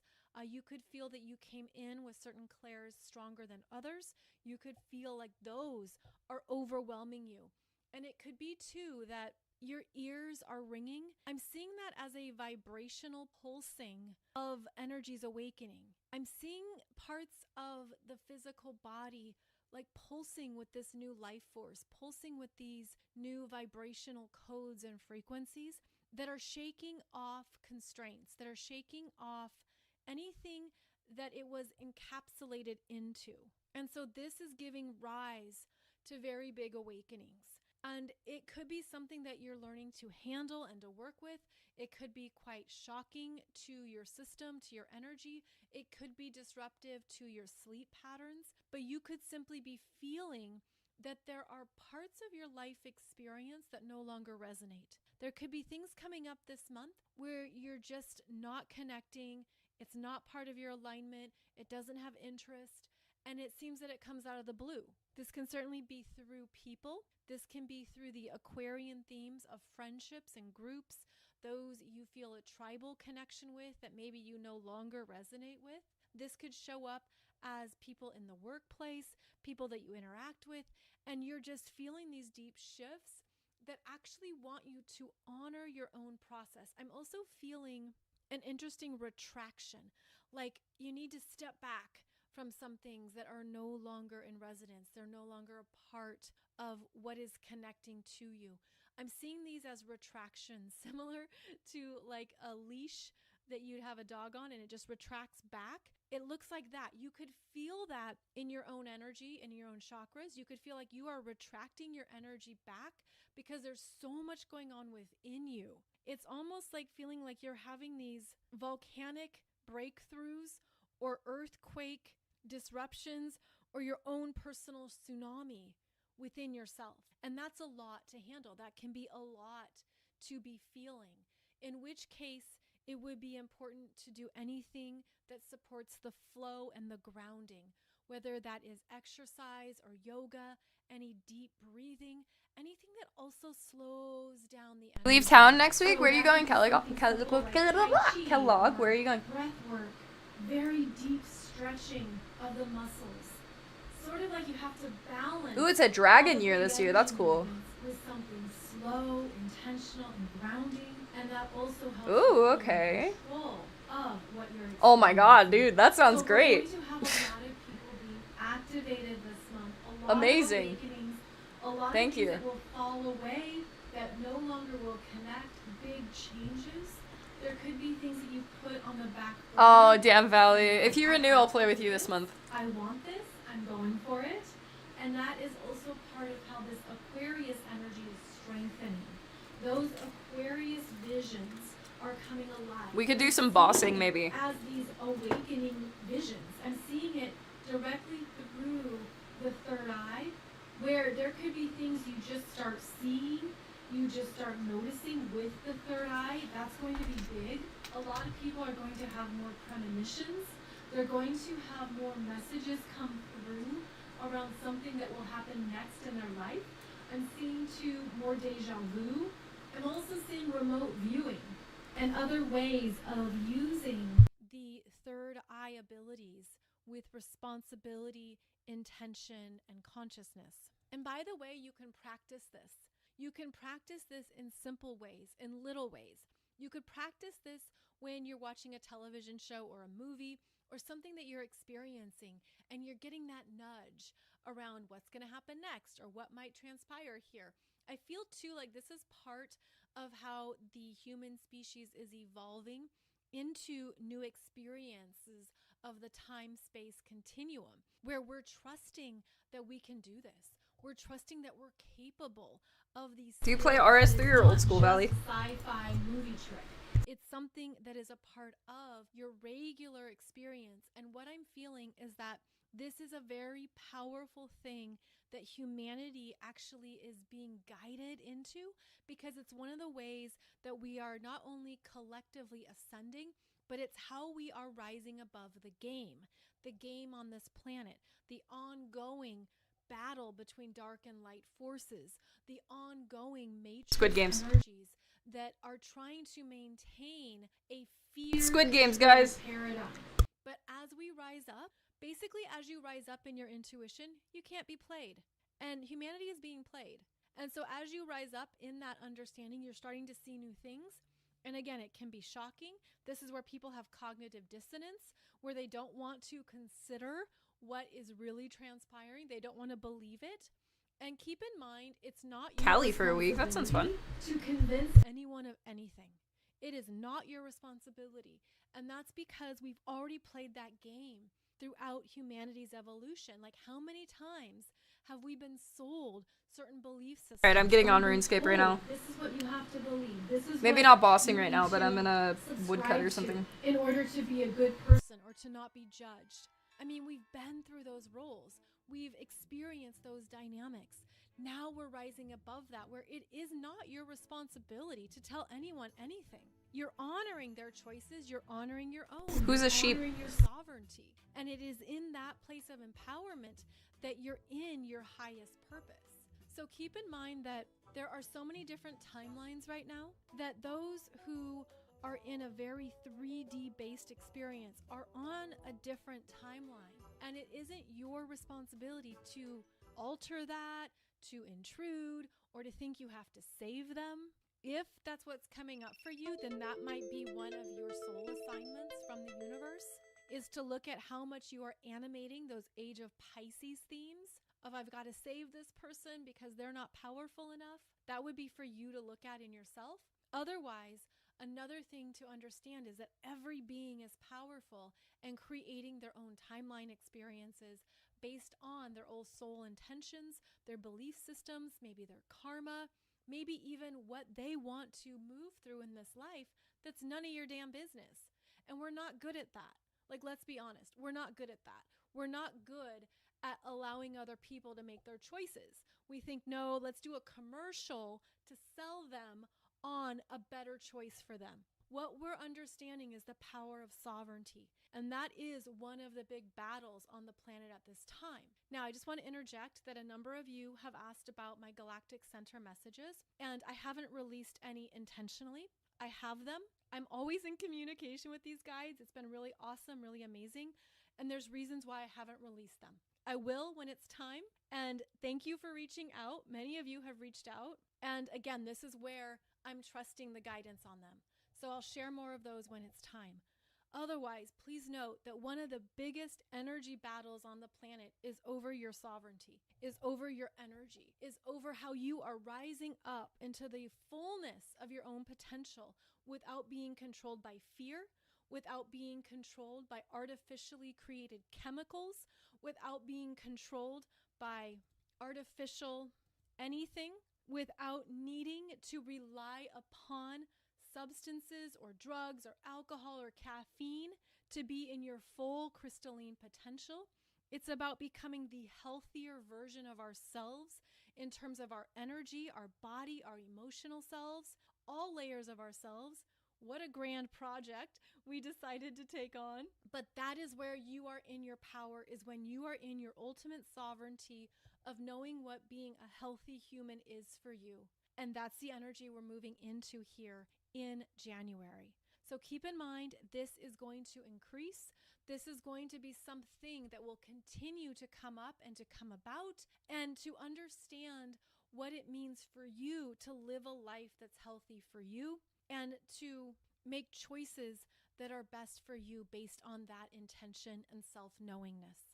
Connected to this is the importance of your ongoing intuitive expansion and growth, and how you're able to connect with your own cosmic guides, your own off-planet energy systems. We all have that, but we've been told it's crazy, you're bonkers, that's ridiculous, don't believe it. That is another way that you're in your sovereign power, as you understand that your energy can directly relate to any of these bigger cosmic frequencies as you ascend up.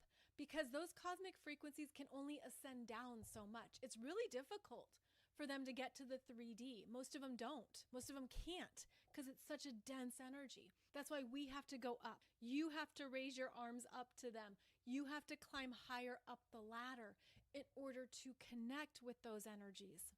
Because when your energy is clearer, Valley, do I have you added on then RuneScape? you can go higher. And this is also why I created my Channeling Your Cosmic Connections meditation. It's only $11, and it's a 55-minute meditation that helps you receive those frequencies, helps you connect to those guides and those energies to activate them more. So I'll put that below the podcast. I strongly recommend you make that one of your intentions for this year. You make your ability to connect Just making sure. your off-planet frequencies and messages, something that supports you, something that lifts you up and guides you through these very big energies on the planet. Now, a few more things to note about January. On January 23rd, Venus enters Capricorn, and when she enters Capricorn, that's when we will have Mercury, Venus, and Mars all in Capricorn, January 23rd to February 5th. Now, this coincides with what we're ready to move towards, to rebuild, to put energy into, that is true for you, that is based on your own deep mastery and authority. So that will be a way to work with the strong Capricorn influence the second half of January into February. Then we're also going to have a very dynamic Leo full moon. This occurs on January 25th.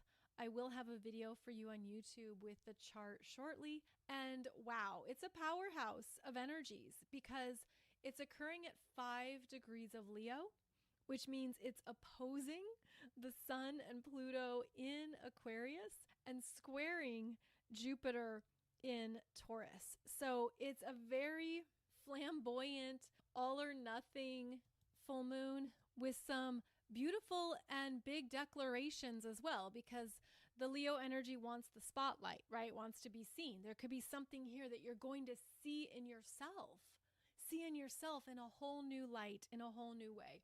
So we'll keep talking about that more as we get closer to that Leo full moon on January 25th.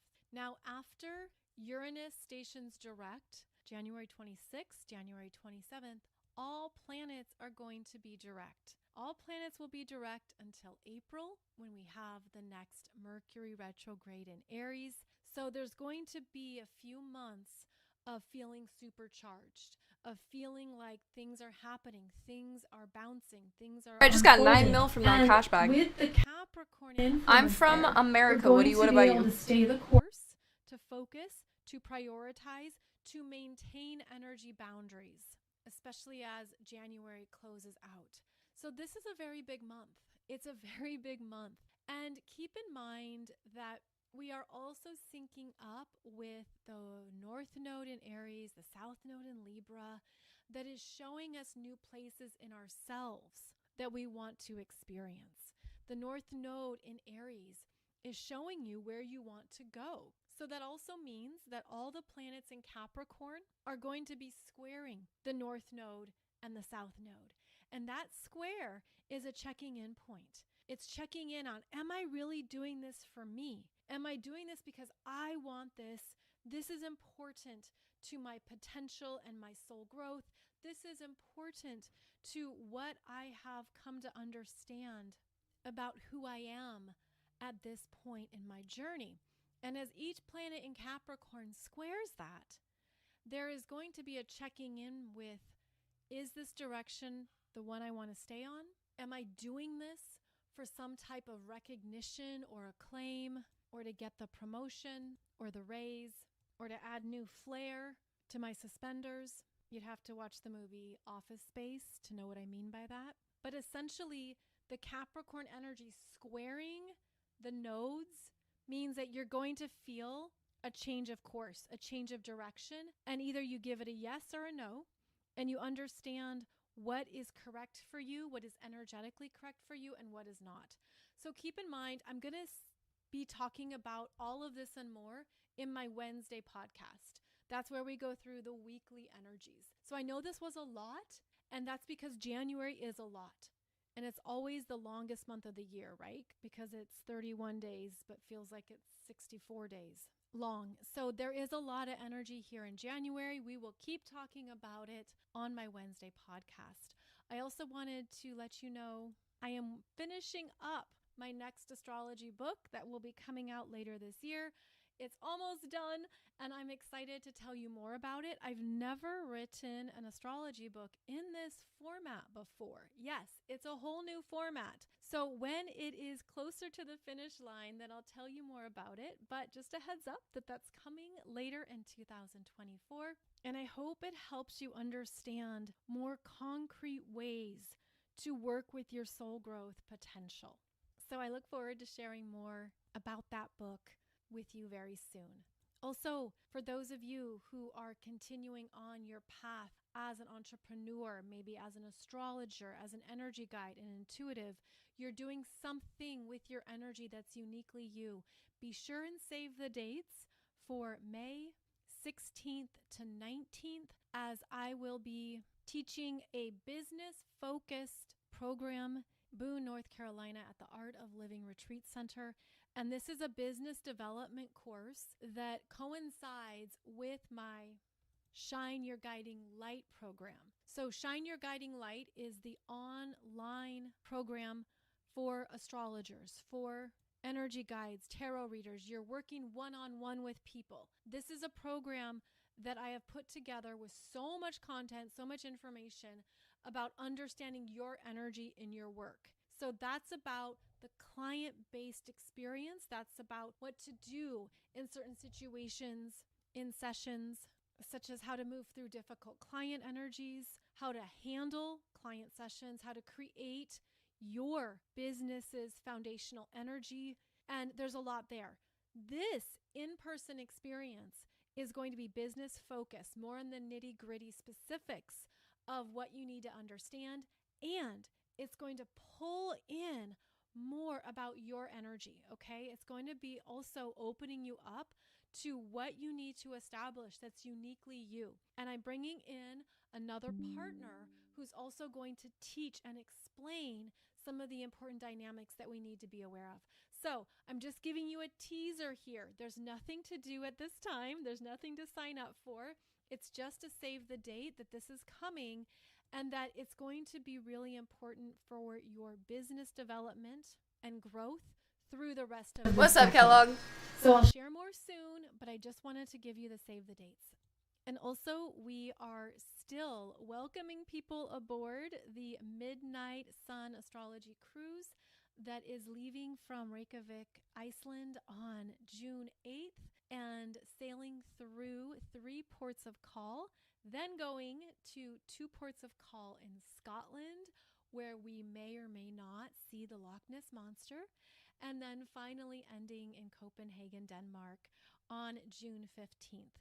This is an astrology cruise where I will be teaching Honestly, 7 astrology workshops. That's an incredible idea, Kellogg. I really should. Maybe 100? What do you mean?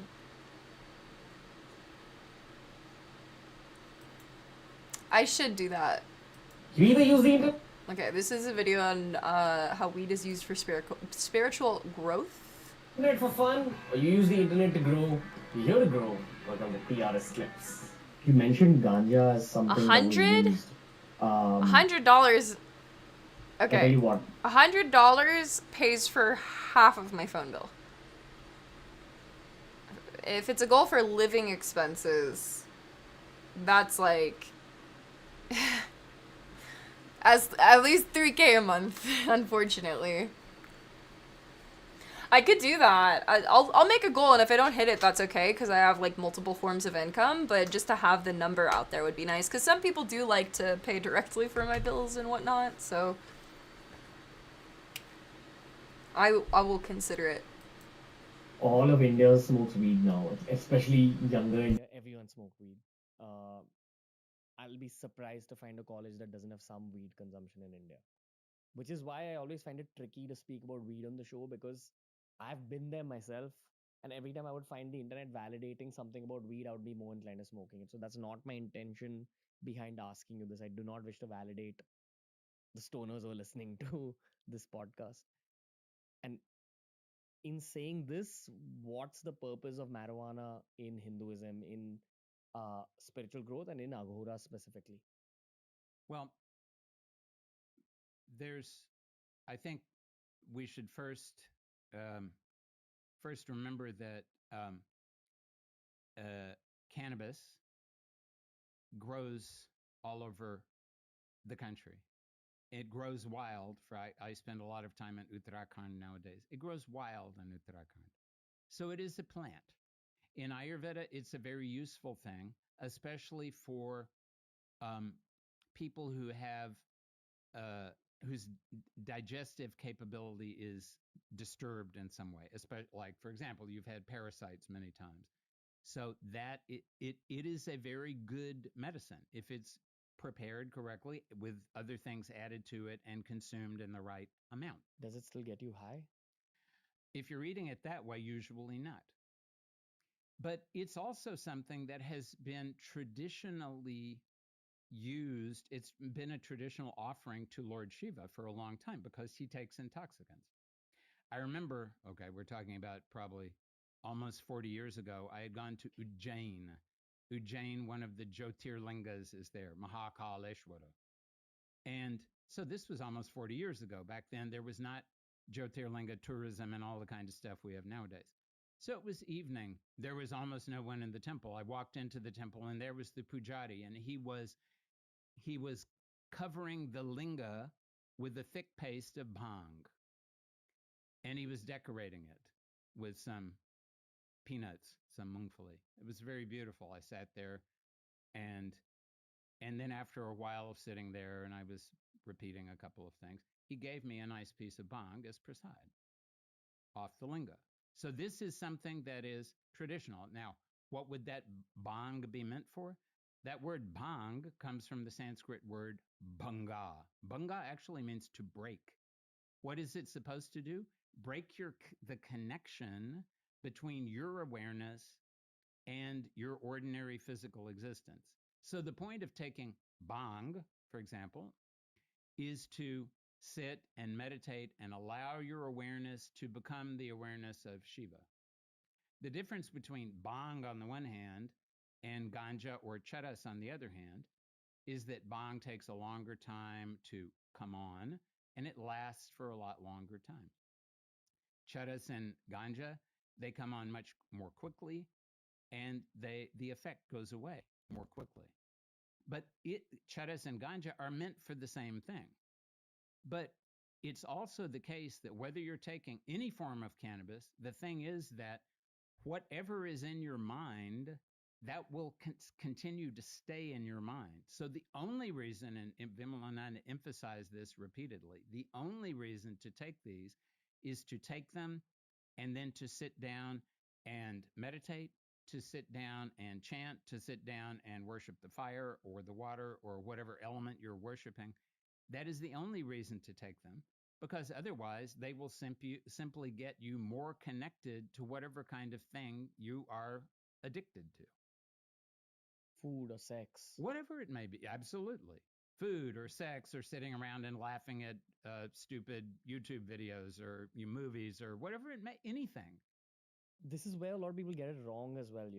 They only associate pot with being a spiritual thing, but then they use it as an excuse to do non-spiritual things when they're high. An excuse is still an excuse, no matter how good or bad the excuse may be. So whatever you use it for, it's going to encourage you to keep using it for that purpose. How often would sadhus get stoned in order to meditate? Every day? Some sadhus smoke every day. Is that correct? Correct is a big word. If some sadhus, that may be part of their sadhana. They may say, every day, this is what I need to do. I am making ganja my sadhana. Some sadhus may not do that. It depends on the person. But it has to be something that you know why you're doing it deliberately. And sometimes, of course, Vimalananda would, he would also use it as a way of experimenting with, somebody comes and thinks they can do something, and he would let them try something out and see whether they could do it or not. I remember once, we used to have a friend who, I don't know what his name was. We called him China Sert. I think he was originally or part Nepali or something like that. So he looked vaguely Asian or Chinese, and he was in Sayan Koliwada, and he was regarded as being kind of a dada of some kind, of a tough guy. And he was a nice guy overall. A couple of times he had brought Vimalananda a chillum that had some kind of extra visha, a little extra poison in it. Sometimes, like, people into their chillum, they will add datura. Datura, if you go to... Bro, I've heard some crazy trip reports about datura. Datura is crazy. You can buy datura seed pods and offer them to Shiva. That's very dangerous. Datura, for some people, even one seed might kill them. Have you tried datura? I have tried datura. I don't like it. It depends. I mean, some people use datura, but I remember asking a shaman in South America about datura. He said, yeah, it's very useful, especially for, like, finding things that have been lost. But he said she's a very jealous plant, meaning that once you start... Kellogg, thank you so much for the gift sub. Ada, thank you. Congrats, Dark Side. Working with her, it's very hard to escape from it. Yeah, you read all sorts of stories about datura on the internet where they say that there's also presence of a black dog in everyone's hallucinations. Is that true? And that's why they call it devil's weed. That I don't know, but I do know people who have taken it, enough to really have it take over their awareness. They say that the it will look exactly like reality, except there will be some fuzziness at the edges. That's the only way you can tell it's what not had reality. happened to you? Well, I just took a small amount, and I didn't take it internally. I smoked it, and so I could tell. I mean, you can kill yourself with it, and people become permanently insane from it. That's a good idea. I could tell that it was a very poisonous thing. You have to know what. You want to I give feel me good about something? arsenic. I didn't feel good about datura. You have to know What what do you want to give me? you feel good with. You had done this with Vimalananda? I actually did it afterwards. Okay. What do you? He never used datura. He would use other things. I mean, once he gave me some snake venom that had been prepared in a particular way. Really? That was very interesting. That had an effect for like 24 hours. I can't even describe what it was like, but it was just very interesting. It was. She's no longer on Twitch. Oh, why? Is she on other places? Yeah, it's like you were seeing the world from the eyes of a snake. It's very unusual. Which is what? That's why I say I can't. I mean, it's hard to. You can if you could get into the body of a reptile and see through the eyes of the reptile. Oh it's no, like that sucks. You're seeing. I also heard they stopped streaming completely in South Korea. That made me sad. They're just very basic reality connected to. Oh, she's on this is what YouTube. I'm Okay, going to cool. do. There's Oh, no- what's her YouTube channel? there's no- Can you link me? I nothing don't know if about I'm emotion. subscribed. It's just very matter of fact. Very much like an agori. Very much like an agori. So yeah, I mean, so anyway, there was this China set, and he had brought a couple of times, not just once, a couple of times he had brought a chillum to Vimalananda that had some other kind of poison in it. I don't know what it was, but Vimalananda smoked the chillum, and China set got the effects of the poison. So I would have thought that once would have been enough to convince him, but he did that twice. After that, he realized that was not a good idea. So he would just bring, standard chudas with him. So I remember, I think probably because it is my habit to, self-importance is a problem that I've had my entire life. So I was probably thinking that, yes, I know how to handle this chudas. So, this day, whichever it was, we were going to drop China set back in Sayan Koliwada. And this was, of course, 40 years ago. And there was not the Eastern Freeway, and there was not, there was the chillum, and we all smoked it. And then Vimalananda said, okay. And we went down to his car, and then he handed me the keys and said, now you drive. So now I've just smoked this chillum with all this chudas in it. And now I was driving in Bombay anyway, but now it's a bigger challenge to drive.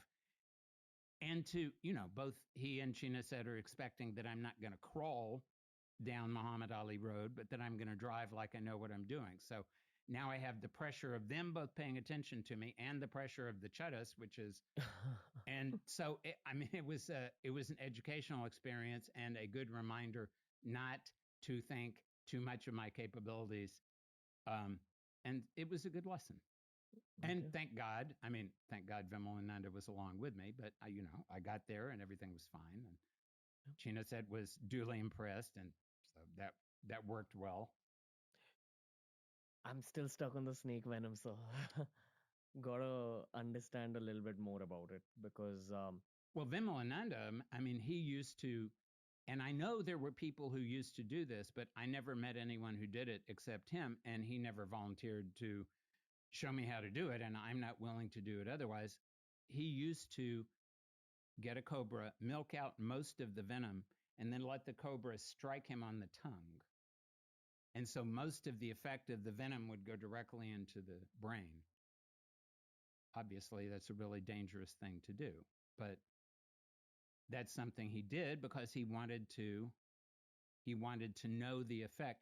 He made it a point to try things out just to the point where he knew what the effect was. And then he said, if I do it anymore, there's too much danger that I'm going to become habituated to it. Then he would drop it and move on to the next thing. But he was always trying new things whenever there were new things to be tried. That's a part of being an agori? For him, that wasn't a part of being an agori, and I believe that is very much a part of being an agori because it's things that come to you. You need to know what they are. You need to know. As he put it, it's the law of the jungle. It either kills you or you kill it. Every time I used to, his favorite intoxicant was scotch, and when he would drink scotch, he would become more and more sharp, and what he would talk would become more and more sophisticated and abstruse. The reason I'm hesitant about having this free flowing conversation with you is there's a lot of people who watch this and think that drinking scotch equals spiritual growth. And one of the first things that happened after Agora was first published almost 40 years ago in the US is somebody sent a letter to the publisher. Back then we had to use snail mail. And the letter said, please send the mantra for controlling alcohol. Do not do this unless you have someone guiding you. And that was very much his point. I believe in Tantra of any form, when you're using intoxicants, there's a huge ritual that happens upon those intoxicants before you consume them. Yes. Okay. Yes. Which may have an effect on your body, it may have an effect on the intoxicant. And that's why I think I said earlier, but if not, I'm saying right now, do not go out and try this stuff. If you're meant to do it and you have the intention, someone will come to you, maybe in this lifetime and maybe not, and someone will tell you the right the right things to do. And that may not be what you imagine. Yeah. You may be thinking, I will start drinking scotch. And the guru will come to you and say, under no circumstances drink alcohol ever. And then what? Then your idea will no longer, you will either have to think, oh my God, but I know that I could achieve this without, but number one is you need a mentor. You need a guide. You will get lost otherwise. Many people have gotten lost. Many people are getting lost. Nowadays, for example, people are taking ayahuasca. And so many people think they have become shamans and they can distribute ayahuasca. And so many people think that they can take ayahuasca and they know what they're doing. But that doesn't mean they know what they're doing. This applies to anything that will disconnect you from your current present time reality. Only take it if you have a guide. And it has to be a legit, not just somebody who thinks they're a guide, somebody who is a real. How will you know if they're a real guide? Well, you need to be able to find that out. How will you find that out? That's a good question. That's something, there is no one pariksha, no one test you can use to figure out whether someone is legitimate. You have to be able to, or as Vimalananda used to say, suppose you want to know whether some swami or some sadhu or some yogi is legitimate. It's up to you to be able to have the perception of them. Don't expect that they are going to, because anyone will say, I have achieved this. Whether or not they've achieved that, you don't know, and possibly they don't know. But he used to say that, any fool can tell the difference between the smell of the gutter and the smell of attar. But just because you can know what is the difference between badbu and khushbu, between something that smells, that is a stench, and something that is a fragrance, that's all that means. After you have learned a little bit, you'll be able to tell whether that fragrance is rose or jasmine or agar or whatever it may be. Okay. But even then, just because you know it's rose, that doesn't mean you will know whether it's the highest quality of rose or whether it's rose plus rose geranium or something else. You have to have enough experience to know what that person is about before you personally can conclude that what they're saying is accurate or not. New clips released at the same time that a podcast releases. This is TRS Clip. Hey everybody, welcome back to the channel, and I wanted to do a quick... Darkness and light are both part of you. You cultivate the force of being able to do terrible things, but you don't do it. You can't see the proper light. What were you saying you were gonna do though, Kellogg? Never indulged in the very, very deepest dark times. Was it the gift sub? I'm confused. Demon Hand and Buddha Heart was a concept that captured millions of your guys' attention across Instagram, Facebook, and even YouTube. Today I wanted to take this question back to Master Shahung Yi and get a deeper understanding and explanation of the ancient meaning and the Shaolin teachings around Demon Hand and Buddha Heart. Today's video was made possible at mulliganbrothers.com, as always, where we have the sale on right now, code 2024 at checkout with a memento mori poster. Oh, thank you. Remind you you're gonna die. Very I didn't powerful realize. tool. Not a journal. It's not success up. Journal, and Oh, all okay, I see. T-shirts and Mulligan Brothers clothing. Links down below. Use code 2024 at checkout. That's what helped got our film crew out to Europe to be able to film these projects. So thank you to everybody who supports us, and also hit the subscribe button and the notification bell. But before that, here is Master Shahung Yi on Demon Hand and Buddha Heart and its ancient teachings. Let's dive into it. I mean, another amazing quote and conversation we had last time, but I'd just love to dive into more detail. And this is something I've quoted to our team, through other interviews I've done. Like I speak about this, and you were the first person who kind of brought it to us, was demon hand, Buddha heart, and the idea of having the energy to be able to take and to be able to almost attack, but also do it from the point of the Buddha's heart, you know, a good place, and the combination of the two, how it leads to great things. I've tried to articulate it many times, but I'd love to hear you talk about it some more. Depending on where you are finding yourself in this lifetime, you can simply interpret this type of saying in different ways. Martial art field. Let's start like this. There are exercises, there are training methods that are starting to really develop your hand in such a way it looks demonic. In order for your hand afterwards to look like that, first of all, it's a hard training, also connected with very, very special methods. But what afterwards are you doing with this hand? Well, you just need to touch. You just need to scratch. You just need to have contact. And the result is, let's say, devastating for the other person. Okay? But possessing, meaning possessing this type of power to determine about life and death of a person. Let's say it like this. Yeah? Right now, I'm in old age China. I'm in the world of legends. So possessing on the one side this type of power without having a moral or ethical codex of using this weapon, let's say, for the sake of humanity. Thanks so much, Baloo. You rock. Hope you're having a great New Year so far. Proper balance would be possessing the weapon, possessing this hand, but merge together with the heart, with the qualities of what Buddhist teachings Just sanding some 3D printed stuff. Compassion. We are connected. That means now. Oh, cool. Awesome. I hope you have fun. You're having a combination which even nowadays I think is super useful. Not the deadly part, but the part of you can do manual work. Sweet dreams. Take care.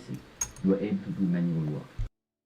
Because of the manual work, because you are washing the dishes, because you touch the earth, because you are lifting the stones. That's why your hand become more harsh, more hard than just sitting in the office and typing. So, demon hand, Buddha heart, is also an expression for to keep something, to keep some manual abilities in your life. Not just thinking, emotional abilities in your life. Yeah, you know, going too much into the esoteric field that we are all energy and it's just about the mind. Yes, of course, that is one part of the truth. The other one is still that right now I have this body and you have yours.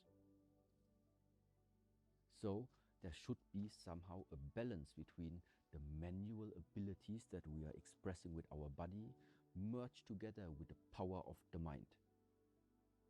And this is where I see also demon hand, meaning you are able to do hard work. You are able to push yourself, because without pushing yourself, you won't get the demon hand. Yeah, this is one type of expression. And the other one, when it comes back again to training,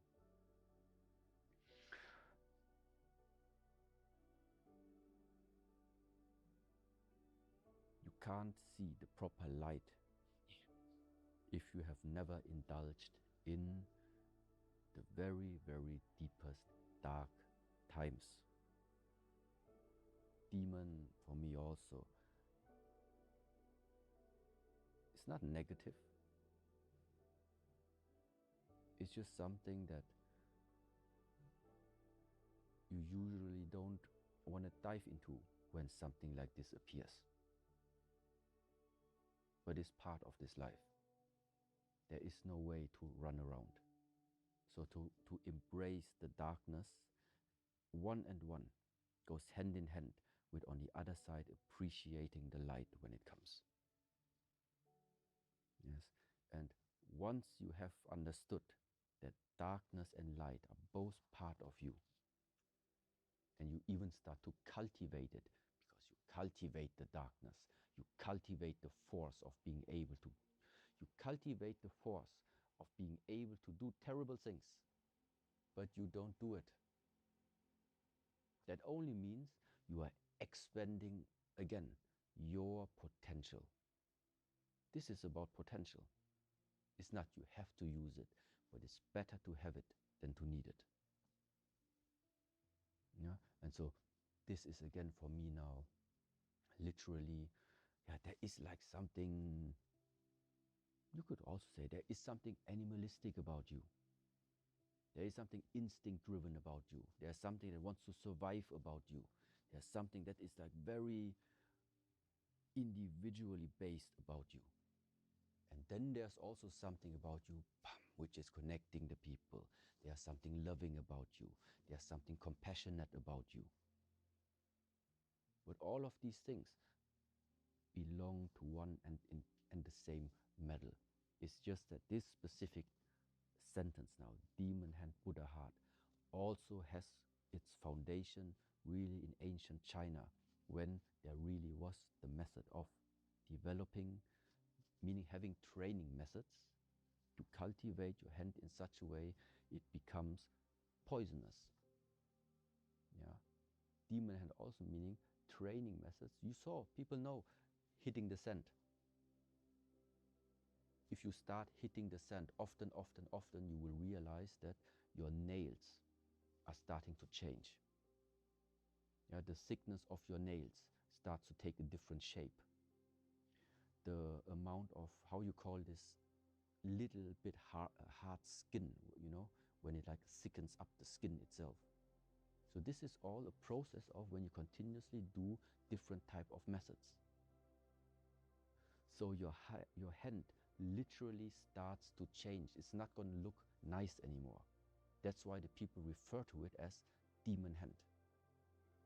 Okay? Gay magic girl game? I don't know. So intensively that the hand becomes really dark.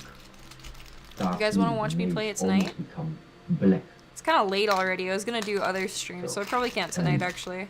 Later this week, I could. Starts to just scratch you. Well, then you just start to have a very, very, how you call it? Infection. You're going to get infected. The place where you're being scratched is just starting to get infected. And if before that your hand, before you go into battle, because you go wherever, you even put it in some poison, well, then you have an open wound which is infected, and at the same time poison entering into your body. Finished. Damn, that sucks. So, I mean, now I have my movie. The funny part is, this happened in this life. This yeah, is so where probably these methods come tomorrow. from. And the demon hand is one of these ancient Shaolin practices. Maybe after art, if not Wednesday. Yeah. Thank you so much to Master Xiang Yi for explaining the demon hand and the Buddha heart. For me, I love the concept of the need for both and the not need for two of the same. Buddha heart on decisions on trying to achieve something, and yes, you can do, for us, inspire change. Inspire is great. You can be, it's really wonderful and lovely, and it will help, you know, maybe the immediate person in front of you, but you do need the change element of it. You need the action attached to that. And that's the demon hand for us. We need to be able to go out there and make change and have impact. And if you can't do both, if it's just change and change, you've not got the inspiration. What are you changing for? So all of these things, that's the way I see it. That's my little interpretation of it. But you need to be able to have the thing that's the ambition, the go-getter, the make things happen, but you need to do it within a kindness frame of mind. And if you do, you can do the kindness frame of mind, but without the go-getting it, you're not going to impact loads of people around you. That's my personal view of it. I love that. I think it really means a lot to me and my brothers and my sisters when we're trying to make these projects. So thank you so much to Master Shang Yi. Today's video was made possible at mulliganbrothers.com. There's a sale on right now, code 2024, buy one, get one free across the whole website, including the Memento Mori posters that remind you you're gonna die, the Not a Journal Success Journal that makes you reaffirm your goals every single day and then breaks them down. This is what led to the success of the business, the success of the film company, the YouTube channels was literally down to this. And yeah, I just want to say thank you to everybody. It takes a lot to make these productions. We take a full film crew out to Europe or to America, wherever it is, all our lights, 4 cameras, tripods, red cameras, it's all cinematography gear from industry standard, and it's very expensive. And to make it happen is thanks to your support at mulliganbrothers.com. That is the only way we make this possible. So thank you to everybody. We have 6 new projects coming out with Master Shang Yi. If you want to see that, hit the notification bell and the subscribe button down below. We have another Shaolin Master guesting on the channel this week as well. So keep your eyes peeled. Super interesting project. Like, it was absolutely mind-blowing to me. So yeah, that's all linked well, you'll find out more on the notification bell. And also, if you want to find out more from Master Shang Yi, head over to shaolin.online. Thank you for watching. Have a blessed and productive day, and I will see you in the next one. Peace.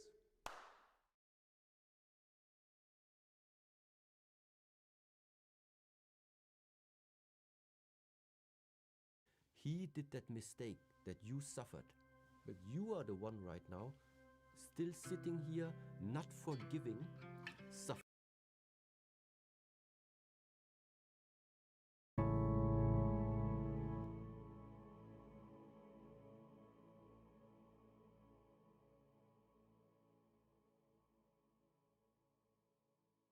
Is that for books? This is, it's just for storage, honestly. You could put books in it. Small books.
night, Kagato. Enjoy your nap. Have a great night. I'm almost done with this baby. That print is almost done, and I'm probably gonna head out after that, guys. Thank you so much for the awesome stream. I appreciate you guys.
No, my Dremel died.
The print is done.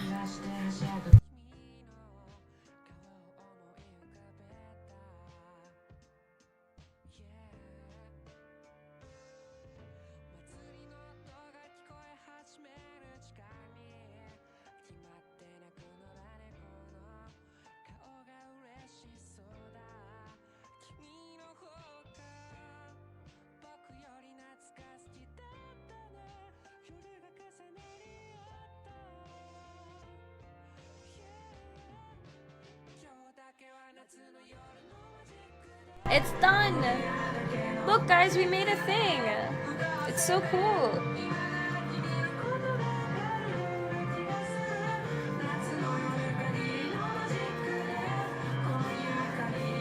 I'm leveling the printer now.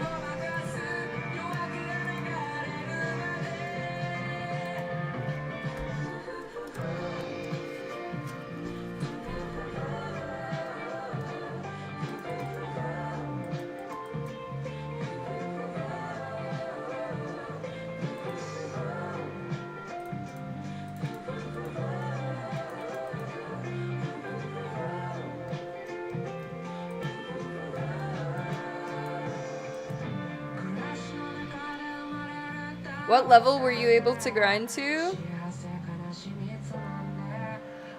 Oh, I'm leveling the printer. But my levels on RuneScape right now are... they're alright.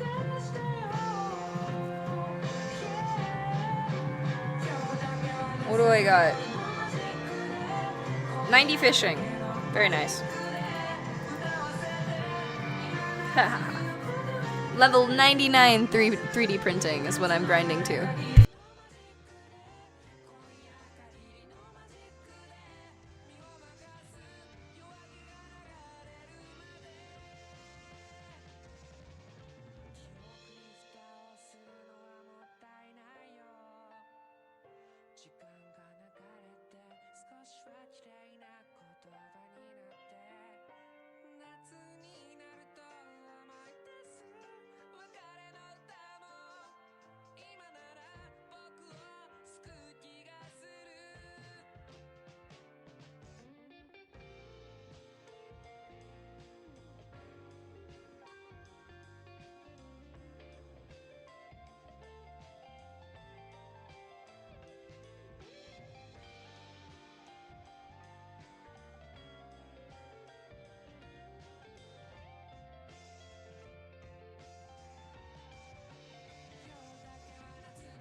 I put up the other printer.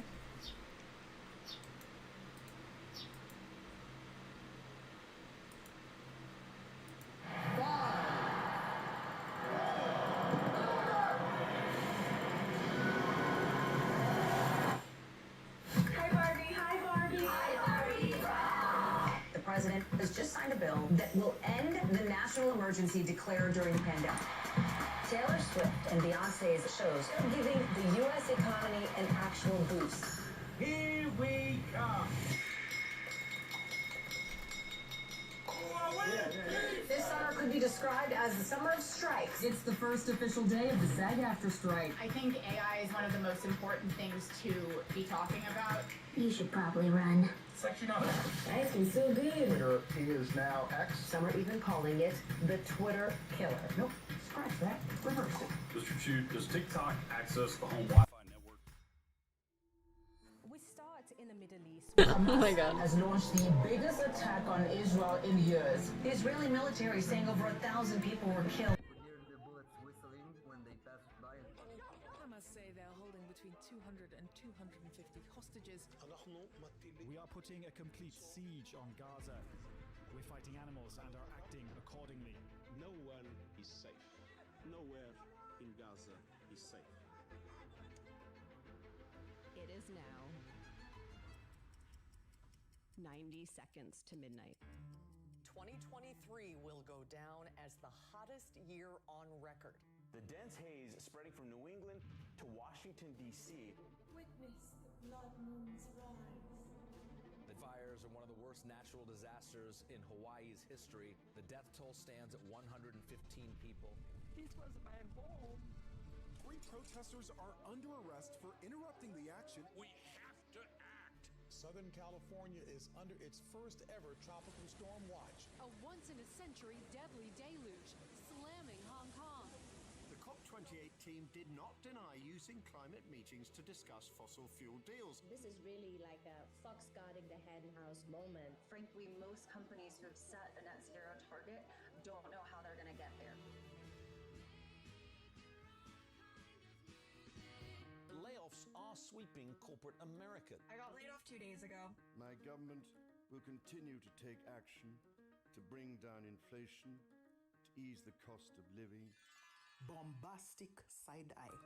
A group of orcas appear to be attacking and even sinking some boats. Racing against time to find that missing submersible. $250,000 a ticket. Bankman-Fried now faces more than 100 years in prison. First Republic is now the third major bank to fail since March. Rupert Murdoch is to step back. And will hand over the reins to his son. I'm the eldest boy! The New York Republican is now the 6th lawmaker to ever be expelled from the House. The entire country has been bullying me just because I am a proud gay thief. The House has been paralyzed without a speaker for nearly 3 weeks. This is embarrassing. There have been concerns for months about Senator Feinstein's health. Look at the candles on that cake. This is the oldest man alive. Strain of, says never surrender. Surrender. Okay, that is a picture of him surrendering to Georgia authorities, though, right? I don't care about politics, bruh. So when the U.S. linked the balloon to a vast Chinese military surveillance program. Oh, they hit it! Do you believe our government has made contact with intelligent extraterrestrials? Something I can't discuss in public setting. And now, NASA's first mission to deliver the largest sample collected from an asteroid to Earth. Flames and plumes of smoke lit up the sky in East Ohio after a train derailed the deadliest earthquake that Morocco has suffered in more than 100 years. The number of people killed in earthquakes in Turkey and Syria has risen to nearly 50,000. What the fuck? 4 bridges collapsed. Bro. India's deadliest That's insane. It has been 1 year since Russia began its full-scale invasion of Ukraine. If Russia stops fighting and leaves Ukraine, the war ends. If Ukraine stops fighting... Pretty good video. Fighting intensifies between Sudan's armed forces and the rebel Rapid Support Forces. Over 1,500 pro-Bolsonaro supporters had been arrested after they stormed government buildings in Brasilia. The situation in Manipur has been tense. The photos confirm news that no parent wants to hear. A fishing boat sinking with hundreds on board, hundreds of migrants Now, more than missing. 1.7 million Afghans have been told to leave Pakistan. Palestinians are dying in the tens of thousands, but we'll continue to say it is us who are not acknowledging humanity.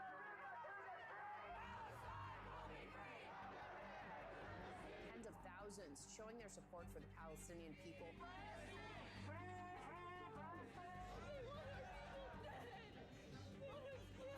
The Israel-Hamas war is sparking an increase in Islamophobia and anti-Semitism. Yet Another mass shooting in this country. 10 people are dead. In Mississippi, in Louisville, Kentucky. Shooting at an elementary school in Nashville. Ain't no way in the world y'all are trying to ban TikTok and y'all haven't even flinched at changing their gun laws. Memphis police have just released the footage from the death of Tyree Nichols. Those 5 officers were arrested and charged with second-degree murder. Former U.S. Marine captured on video putting Jordan Neely in a chokehold. Affirmative action is gone. Catholic priests can now bless same-sex couples. 6 justices ruled that certain businesses can refuse to serve gay people. New laws in Uganda mean that anyone having gay sex can be jailed for life. I got some Bud Lights for us. Huh? Yeah. Aren't we supposed to vote today? What? Mexico's Supreme Court has declared loudly and clearly that access to abortion care is a human right. Ohio now marks the 7th state since Roe v. Wade was overturned, where abortion rights supporters prevailed. I want a big life. I want to experience everything. I want to break every single rule there is. Heyo, Sergeant, thank you so much. Thank you for the prime. I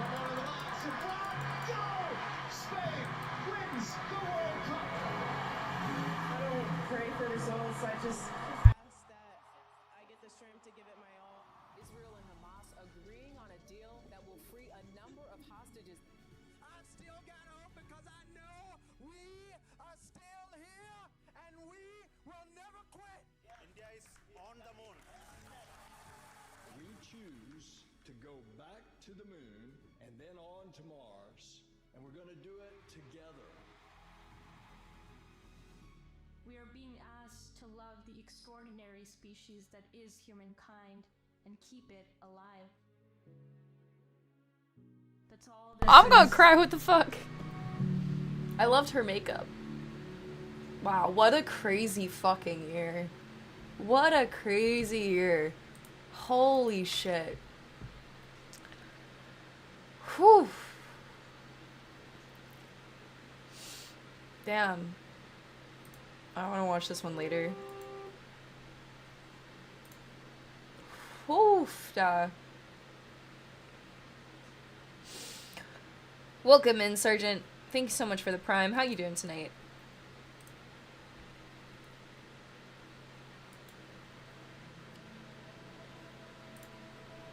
Mysticism and Logic. An insightful glimpse by Bertrand Russell, Nobel Prize winner in literature. Metaphysics, or the attempt to conceive the world as a whole by means of thought, has been developed from the first by the union and conflict of 2 very different human impulses, the one urging men towards mysticism, the other urging them towards science. Some men have achieved greatness through one of these impulses alone, others through the other alone. In Hume, for example, the scientific impulse reigns quite unchecked, while in Blake a strong hostility to science coexists with profound mystic insight. But the greatest men who have been philosophers have felt the need both of science and of mysticism. The attempt to harmonize the two was what made their life, and what always must, for all its arduous uncertainty, make philosophy, to some minds, a greater thing than either science or religion. Before attempting an explicit characterization of the scientific and the mystical impulses, I will illustrate them by examples from 2 philosophers whose greatness lies in the very intimate blending which they achieved. The 2 philosophers I mean are Heraclitus and Plato. Heraclitus, as everyone knows, was a believer in universal flux. Time builds and destroys all things. From the few fragments that remain, it is not easy to discover how he arrived at his opinions, but there are some sayings that strongly suggest scientific observation as the source. The things that can be seen, heard, and learned, he says, are what I prize the most. This is the language of the empiricist, to whom observation is the sole guarantee of truth. The sun is new every day, is another fragment, and this opinion, in spite of its paradoxical character, is obviously inspired by scientific reflection, and no doubt seemed to him to obviate the difficulty of understanding how the sun can work its way underground from west to east during the night. Actual observation must also have suggested to him his central doctrine that fire is the one permanent substance, of which all visible things are passing phases. In combustion, we see things change utterly, while their flame and heat rise up into the air and vanish. This world, which is the same for all, he says, no one of gods or men has made, but it was ever, is now, and ever shall be, an ever-living fire, with measures kindling and measures going out. The transformations of fire are, first of all, sea, and half of the sea is earth, half whirlwind. This theory, though no longer one which science can accept, is nevertheless scientific in spirit. Science, too, might have inspired the famous saying to which Plato alludes. You cannot step twice into the same rivers, for fresh waters are ever flowing in upon you. But we find also another statement among the extant fragments. We step and do not step into the same rivers. We are and are not. The comparison of this statement, which is mystical, with the one quoted by Plato, which is scientific, shows how intimately the two tendencies are blended in the system of Heraclitus. Mysticism is, in essence, little more than a certain intensity and depth of feeling in regard to what is believed about the universe. And this kind of feeling leads Heraclitus, on the basis of his science, to strangely poignant sayings concerning life and the world, such as, "Time is a child playing draughts, the kingly power is a child's." It is poetic imagination, not science, which presents time as despotic lord of the world, with all the irresponsible frivolity of a child. It is mysticism, too, which leads Heraclitus to assert the identity of opposites. Good and ill are one, he says, and again, to God all things are fair and good and right, but men hold some things wrong and some right. Much of mysticism underlies the ethics of Heraclitus. It is true that a scientific determinism alone might have inspired the statement, "Man's character is his fate." But only a mystic would have said, "Every beast is driven to the pasture with blows." And again, "It is hard to fight with one's heart's desire. Whatever it wishes to get, it purchases at the cost of soul." And again, "Wisdom is one thing. It is to know the thought by which all things are steered through all things." Examples might be multiplied, but those that have been given are enough to show the character of the man. The facts of science, as they appeared to him, fed the flame in his soul, and in its light he saw into the depths of the world by the reflection of his own dancing, swiftly penetrating fire. In such a nature, we see the true union of the mystic and the man of science, the highest eminence, as I think, that it is possible to achieve in the world of thought. In Plato, the same twofold impulse exists, though the mystic impulse is distinctly the stronger of the two, and secures ultimate victory whenever the conflict is sharp. His description of the cave is the classical statement of belief, in a knowledge and reality truer and more real than that of the senses.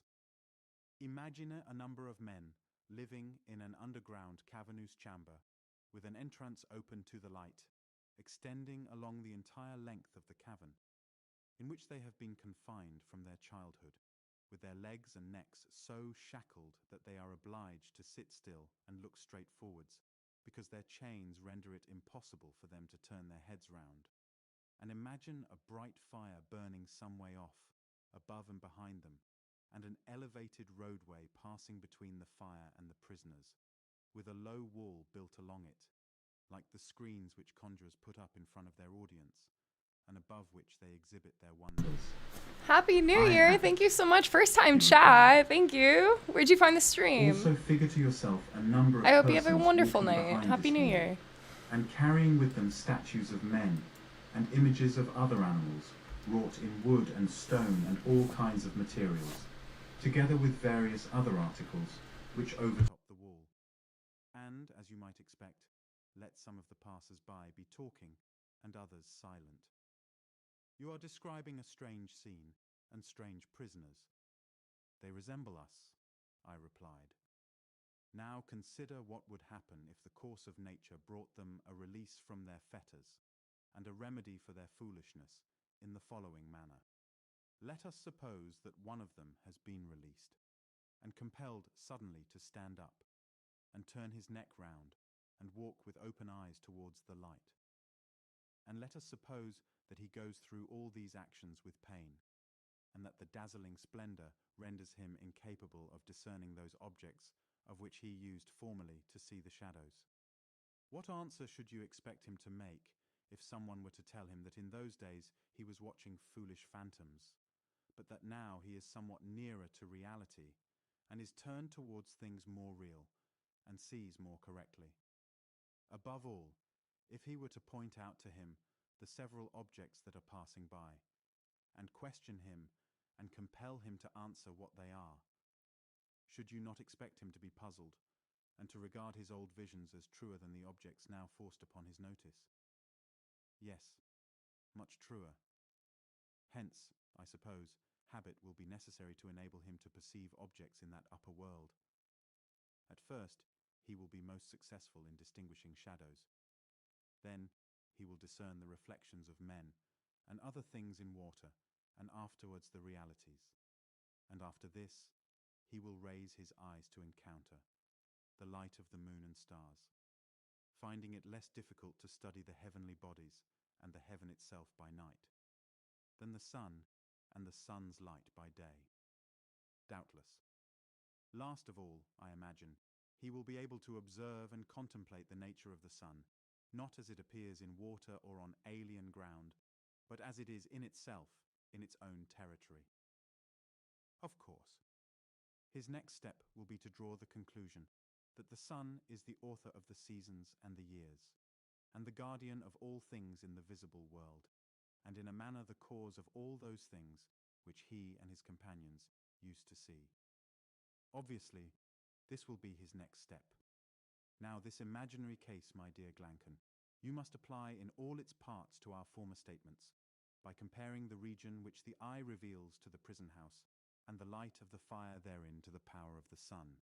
And if, by the upward ascent and the contemplation of the upper world, you understand the mounting of the soul into the intellectual region, you will hit the tendency of my own surmises, since you desire to be told what they are, though indeed God only knows whether they are correct.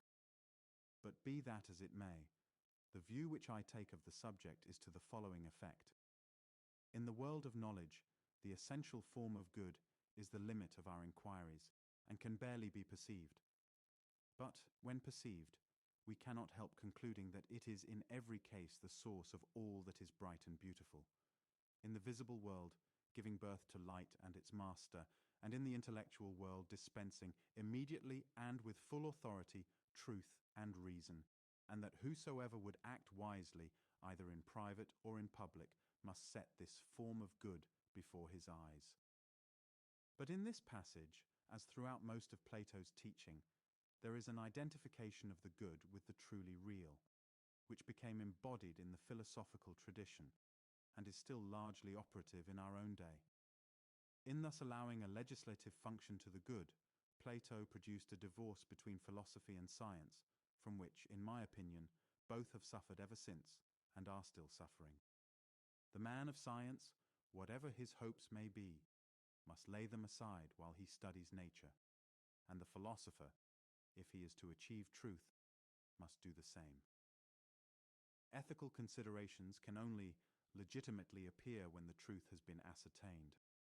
They can and should appear as determining our feeling towards the truth and our manner of ordering our lives in view of the truth, but not as themselves dictating what the truth is to be. There are passages in Plato, among those which illustrate the scientific side of his mind, where he seems clearly aware of this. The most noteworthy is the one in which Socrates, as a young man, is explaining the theory of ideas to Parmenides. After Socrates has explained that there is an idea of the good, but not of such things as hair and mud and dirt, Parmenides advises him not to despise even the meanest things. And this advice shows the genuine scientific temper. It is with this impartial temper that the mystic's apparent insight into a higher reality and a hidden good has to be combined if philosophy is to realize its greatest possibilities. And it is failure in this respect that has made so much of idealistic philosophy thin, lifeless, and insubstantial. It is only in marriage with the world that our ideals can bear fruit. Divorced from it, they remain barren. But marriage with the world is not to be achieved by an ideal which shrinks from fact or demands in advance that the world shall conform to its desires. Am I okay? Yeah, I'm just listening to astrology, or not astrology, a philosophy video, working out, 3D printing. I'm doing great, actually. How are you, Superior? Which may be called logical, because it is embodied in theories on logic. This form of mysticism, which appears, so far as the West is concerned, to have originated with Parmenides, dominates the reasonings of all the great mystical metaphysicians from his day to that of Hegel and his modern disciples. Reality, he says, is uncreated, indestructible, unchanging, indivisible. It is immovable in the bonds of mighty Very chains, nice. without beginning and without end, since coming into being and passing away have been driven afar, and true belief has cast them away. The fundamental principle of his inquiry is stated in a sentence which would not be out of place in Hegel. Thou canst not know what is not, that is impossible, nor utter it, for it is the same thing that can be thought and that can be. And again, it needs must be that what can be thought and spoken of is, for it is possible for it to be, and it is not possible for what is nothing to be. The impossibility of change follows from this principle, for what is past can be spoken of, and therefore, by the principle, still is. Mystical philosophy, in all ages and in all parts of the world, is characterized by certain beliefs, which are illustrated by the doctrines we have been considering. There is first the belief in insight as against discursive analytic knowledge. The belief in a way of wisdom, sudden, penetrating, coercive, which is contrasted with the slow and fallible study of outward appearance by a science relying wholly upon the senses. All who are capable of absorption in an inward passion must have experienced at times the strange feeling of unreality in common objects, the loss of contact with daily things, in which the solidity of the outer world is lost, and the soul seems, in utter loneliness, to bring forth, out of its own depths, the mad dance of fantastic phantoms which have hitherto appeared as independently real and living. This is the negative side of the mystic's initiation, the doubt concerning common knowledge, preparing the way for the reception of what seems a higher wisdom. Many men to whom this negative experience is familiar do not pass beyond it. But for the mystic, it is merely the gateway to an ampler world. The mystic insight begins with the sense of a mystery unveiled, of a hidden wisdom now suddenly becomes certain beyond the possibility of a doubt. The sense of certainty and revelation comes earlier than any definite belief. The definite beliefs at which mystics arrive are the result of reflection upon the inarticulate experience gained in the moment of insight. Often beliefs which have no real connection with this moment become subsequently attracted into the central nucleus. Thus, in addition to the convictions which all mystics share, we Guys, find in this many is of them chocolate, other convictions by the of a way. more local and I just temporary noticed you can character, see this. which no doubt become amalgamated with what was essentially mystical in virtue of their subjective certainty. I spilled my chocolate drink We on may myself ignore earlier. such inessential accretions and confine ourselves It's not to the poo-poo, I beliefs promise. which all mystics share. The first and most direct outcome of the moment of illumination List a valley out it. I know you were gonna say that. may be called revelation. How did I or fucking insight or know intuition, you were going to say as that? contrasted Oh my with god. sense, reason, and analysis, which are regarded as blind guides leading to the morass of illusion. How did I know? Closely connected I'm with psychic. this belief is the conception of a reality behind the world of appearance and utterly different from it. Hello, This Twilight. reality is regarded How's with it an going? admiration often amounting to worship. It is felt to be always and everywhere. Close at hand, Gaslight thinly veiled Gatekeep by the third shows of boss. sense, Fuck you. ready for the receptive mind to shine in its glory even through the apparent folly and Listen, wickedness of man. Linda, The listen. poet, the artist, and the lover are seekers after that glory. You know what, just for that, The chat, haunting beauty that they pursue I'm moving is you the down. faint reflection of its I'm sight. putting you behind the But the RuneScape. mystic lives in the full light of the vision. What others dimly seek, he knows, with a knowledge beside which all other knowledge is ignorance. The second characteristic of mysticism is its belief in unity, and its refusal to admit opposition or division anywhere. You're in We found timeout, chat. Heraclitus saying, good and ill are one. And again he says, the way up and the way down is one and the same. The same attitude appears in the simultaneous assertion of contradictory propositions. Right now, I such am as, 3D printing, we step and do not step into the same rivers. 3D printing We are a and pot. are not. The assertion of Parmenides, that reality is one and indivisible, comes from the same impulse towards unity. In Plato, this impulse is less prominent, being held in check by his theory of ideas. But it reappears Listen! so I far as wash his my logic hands. permits I don't in the squeeze doctrine of the turns. primacy of the good. Stop The third mark of it. almost all mystical metaphysics Stop is the bullying denial of the me. reality of time. This is an outcome of the denial of division. If all is one, the distinction of past and future must be illusory.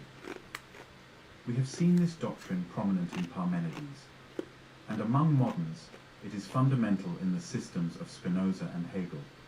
The last of the doctrines of mysticism which we have to consider is its belief that all evil is mere appearance, an illusion produced by the divisions and oppositions of the analytic intellect. Mysticism does not maintain that such things as cruelty, for example, are good, but it denies that they are real. They belong to that lower world of phantoms from which we are to be liberated Okay, a by little the bit. insight of the Only vision. a little bit. But not Sometimes, telling people that I for touch example, in poo-poo. Hegel, and at least verbally in Spinoza, More than not only necessary. evil, but good also, is That's regarded as rude. illusory. Though nevertheless, the emotional attitude towards what is held to be reality is such as would naturally be associated with the belief that reality is good. What is, in all cases, You lint ethically liquor. characteristic of mysticism is absence of indignation or protest, acceptance with joy, disbelief in the ultimate truth of the division into two hostile camps, the good and the bad. This attitude is a direct outcome of the nature of the mystical experience. With its sense of unity is associated a feeling of infinite peace. Indeed, it may be suspected that the feeling of peace produces, as feelings do in dreams, the whole system of associated beliefs which make up the body of mystic doctrine. But this is a difficult question, and one on which it cannot be hoped that mankind will reach agreement. 4 questions thus arise in considering the truth or falsehood of mysticism, namely, are there 2 ways of knowing, which may be called respectively reason and intuition? And if so, is either to be preferred to the other? 2. Is all plurality and division illusory? 3. Is time unreal? If, what kind of reality belongs to good and evil? On all 4 of these questions, while fully developed mysticism seems to me mistaken, I yet believe that, by sufficient restraint, there is an element of wisdom to be learned from the mystical way of feeling, which does not seem to be attainable in any other manner. If this is the truth, mysticism is to be commended as an attitude towards life, not as a creed about the world. The metaphysical creed, I shall maintain, is a mistaken outcome of the emotion, although this emotion, as coloring and informing all other thoughts and feelings, is the inspirer of whatever is best in man. Even the cautious and patient investigation of truth by science, which seems the very antithesis of the mystic's swift certainty, may be fostered and nourished by that very spirit of reverence in which mysticism lives and moves. I, reason and intuition. Of the reality or unreality of the mystic's world, I know nothing. I have no wish to deny it, nor even to declare that the insight which reveals it is not a genuine insight. What I do wish to maintain, and it is here that the scientific attitude becomes imperative, is that insight, untested and unsupported, is an insufficient guarantee of truth, in spite of the fact that much of the most important truth is first suggested by its means. It is common to speak of an opposition between instinct and reason. Good night, Valley. Sweetest of dreams to you. I hope you have a good day at work tomorrow. Thank you so much. It was good to see you too. By those who rebelled against artificial forms of government and thought, and then, as the purely rationalistic defense of traditional theology became increasingly difficult, by all who felt in science a menace to creeds, which they associated with a spiritual outlook on life and the world. Bergson, under the name of intuition, has raised instinct to the position of sole arbiter of metaphysical truth. But in fact, the opposition of instinct and reason is mainly illusory. Instinct, intuition, or insight is what first leads to the beliefs, which subsequent reason confirms or confutes. But the confirmation, where it is possible, consists in the last analysis of agreement with other beliefs no less instinctive. Thank you for the follow. Is a harmonizing, controlling force rather than a creative one. Even in the most purely logical realm, it is insight that first arrives at what is new.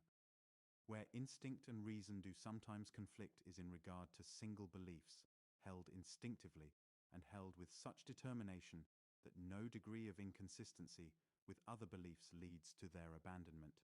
Instinct, like all human faculties, is liable to error. Those in whom reason is weak are often unwilling to admit this as regards themselves, though all admit it in regard to others. Where instinct is least liable to error is in practical matters, as to which right judgment is a help to survival. Friendship and hostility in others, for instance, are often felt with extraordinary discrimination through very careful disguises. But even in such matters, hello, how's your night? May be given by reserve or flattery. And in matters less directly practical, such as philosophy deals with, very strong instinctive beliefs are sometimes I do believe in that, Superior. It is an interesting video. It's by Neural Surfer on YouTube. With other equally strong beliefs. But I believe he's reading something by Bertrand Russell. Mediation of reason, which tests our beliefs by their mutual compatibility and examines, in doubtful cases, the possible sources of error on the one side and on the other. They're talking about the work of like Plato and other philosophers. Instinct as a whole, but only to blind reliance upon some one interesting aspect of instinct to the exclusion of other, more commonplace, but not less trustworthy aspects. It is such one-sidedness, not instinct itself, that reason aims at correcting. These more or less trite maxims may be illustrated by application to Bergson's advocacy of intuition as against intellect. There are, he says, two profoundly different ways of knowing a thing. The first implies that we move round the object, the second that we enter into it. The first depends on the point of view at which we are placed and on the symbols by which we express ourselves. The second neither depends on a point of view nor relies on any symbol. The first kind of knowledge may be said to stop at the relative, the second, in those cases where it is possible to attain the absolute. The second of these, which is intuition, is, he says, the kind of intellectual sympathy by which one places oneself within an object in order to coincide with what is unique in it, and therefore inexpressible. In illustration, he mentions self-knowledge. There is one reality, at least, which we all seize from within, by intuition and not by simple analysis. It is our own personality in its flowing through time, our self which endures. The rest of Bergson's philosophy consists in reporting, through the imperfect medium of words, the knowledge gained by intuition and the consequent complete condemnation of all the pretended knowledge derived from science and common sense. This procedure, since it takes sides in a conflict of instinctive beliefs, stands in need of justification by proving the greater trustworthiness of the beliefs on one side than of those on the other. Bergson attempts this justification in two ways. First, by explaining that intellect is a purely practical faculty to secure biological success. Secondly, by mentioning remarkable feats of instinct in animals and by pointing out characteristics of the world which, though intuition can apprehend them, are baffling to intellect as he interprets it. Of Bergson's theory that intellect is a purely practical faculty developed in the struggle for survival and not a source of true beliefs, we may say, first, that it is only through intellect that we know of the struggle for survival and of the biological ancestry of man. If the intellect is misleading, the whole of this merely inferred history is presumably untrue. If, on the other hand, we agree with him in thinking that evolution took place as Darwin believed, then it is not only intellect, but all our faculties that have been developed under the stress of practical utility. Intuition is seen at its best where it is directly useful, for example in regard to other people's characters and dispositions. Bergson apparently holds that capacity for this kind of knowledge is less explicable by the struggle for existence than, for example, capacity for pure mathematics. Yet the savage deceived by false friendship is likely to pay for his mistake with his life, whereas even in the most civilized societies, men are not put to death for mathematical incompetence. All the most striking of his instances of intuition in animals have a very direct survival value. The fact is, of course, that both intuition and intellect have been developed because they are useful, and that, speaking broadly, they are useful when they give truth and become harmful when they give falsehood. Intellect, in civilized man, like artistic capacity, has occasionally been developed beyond the point where it is useful to the individual. Intuition, on the other hand, seems on the whole to diminish as civilization increases. It is greater, as a rule, in children than in adults, in the uneducated than in the educated. Probably in dogs, it exceeds anything to be found in human beings.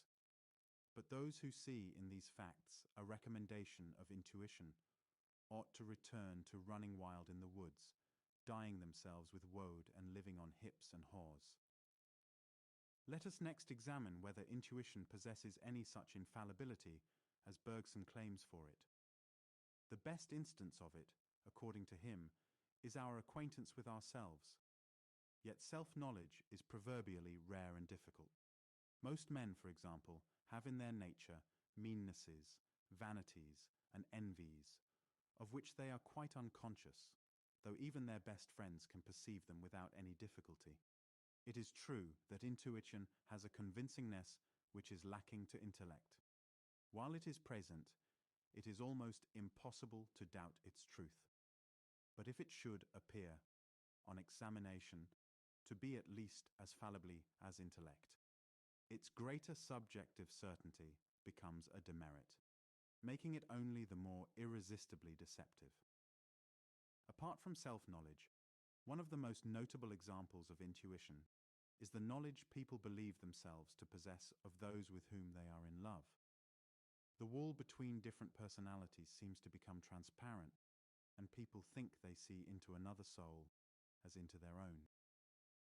Yet deception in such cases is constantly practiced with success. And even where there is no intentional deception, experience gradually proves, as a rule, that the supposed insight was illusory, and that the slower, more groping methods of the intellect are in the long run more reliable. Bergson maintains that intellect can only deal with things insofar as they resemble what has been experienced in the past, while intuition has the power of apprehending the uniqueness and novelty that always belong to each fresh moment. That there is something unique and new at every moment is certainly true. It is also true that this cannot be fully expressed by means of intellectual concepts. Only direct acquaintance can give knowledge of what is unique and new, but direct acquaintance of this kind is given fully in sensation and does not require, so far as I can see, any special faculty of intuition for its apprehension. It is neither intellect nor intuition, but sensation that supplies new data. But when the data are new in any remarkable manner, intellect is much more capable of dealing with them than intuition would be. The hen with a brood of ducklings no doubt has intuition, which seems to place her inside them, and not merely to know them analytically. But when the ducklings take to the water, the whole apparent intuition is seen to be illusory, and the hen is left helpless on the shore. Intuition, in fact, is an aspect and development of instinct, and, like all instinct, is admirable in those customary surroundings which have moulded the habits of the animal in question, but totally incompetent as soon as the surroundings are changed, in a way which demands some non-habitual mode of action. The theoretical understanding of the world, which is the aim of philosophy, is not a matter of great practical importance to animals or to savages, or even to most civilized men.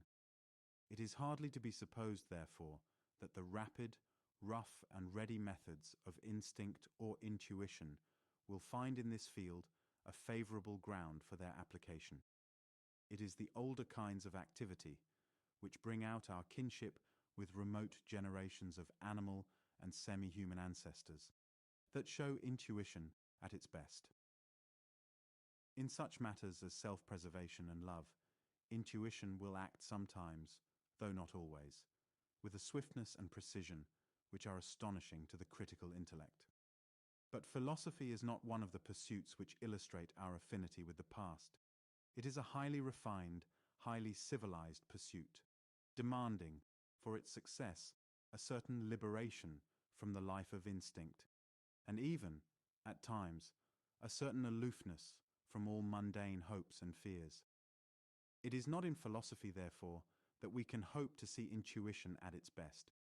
On the contrary, since the true objects of philosophy and the habit of thought demanded for their apprehension are strange, unusual, and remote. It is here, more almost than anywhere else, that intellect proves superior to intuition, and that quick, unanalyzed convictions are least deserving of uncritical acceptance. In advocating the scientific restraint and balance, as against the self-assertion of a confident reliance upon intuition, we are only urging, in the sphere of knowledge, that largeness of contemplation, that impersonal disinterestedness, and that freedom from practical preoccupations which have been inculcated by all the great religions of the world. Thus our conclusion, however it may conflict with the explicit beliefs of many mystics, is, in essence, not contrary to the spirit which inspires those beliefs, but rather the outcome of this very spirit as applied in the realm of thought. Unity and plurality. One of the most convincing aspects of the mystic illumination is the apparent revelation of the oneness of all things, giving rise to pantheism in religion and to monism in philosophy. An elaborate logic, beginning with Parmenides and culminating in Hegel and his followers, has been gradually developed to prove that the universe is one indivisible whole, and that what seem to be its parts, if considered as substantial and self-existing, are mere illusion. The conception of a reality quite other than the world of appearance, a reality one, indivisible and unchanging, was introduced into Western philosophy by Parmenides, not, nominally at least, for mystical or religious reasons, but on the basis of a logical argument as to the impossibility of not being, and most subsequent metaphysical systems are the outcome of this fundamental idea. The logic used in defense of mysticism seems to be faulty as logic, and open to technical criticisms, which I've explained elsewhere.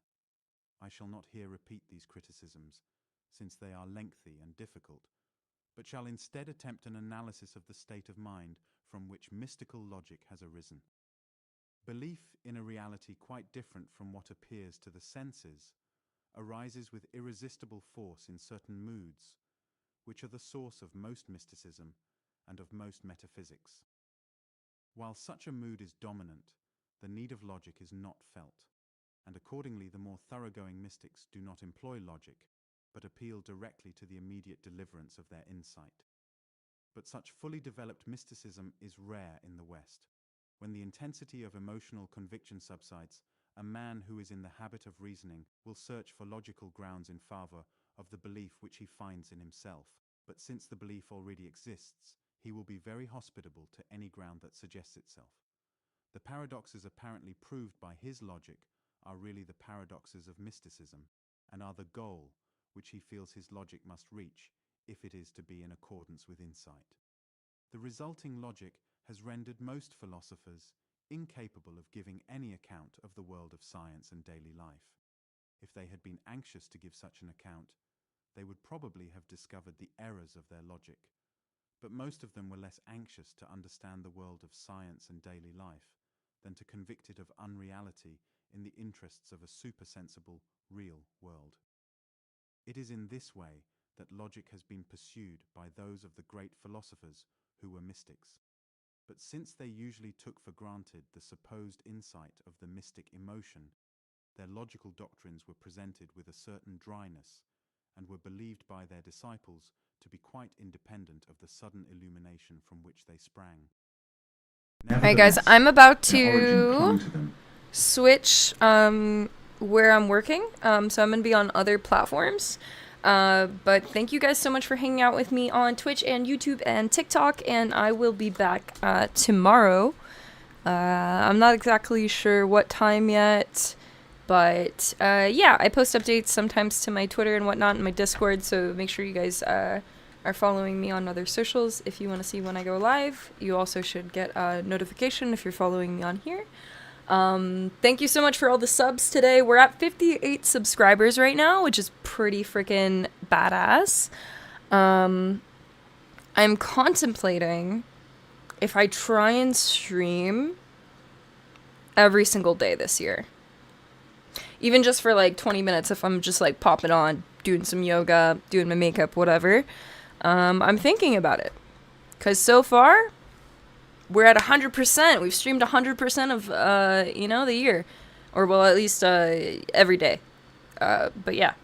Thank you guys so much for being here. I'm not going to do a raid today, but yeah, I will be back tomorrow. Thank you guys so much for hanging out with me. Much love, guys. Bye. See you guys later. Take care. Happy New Year. Bye, guys.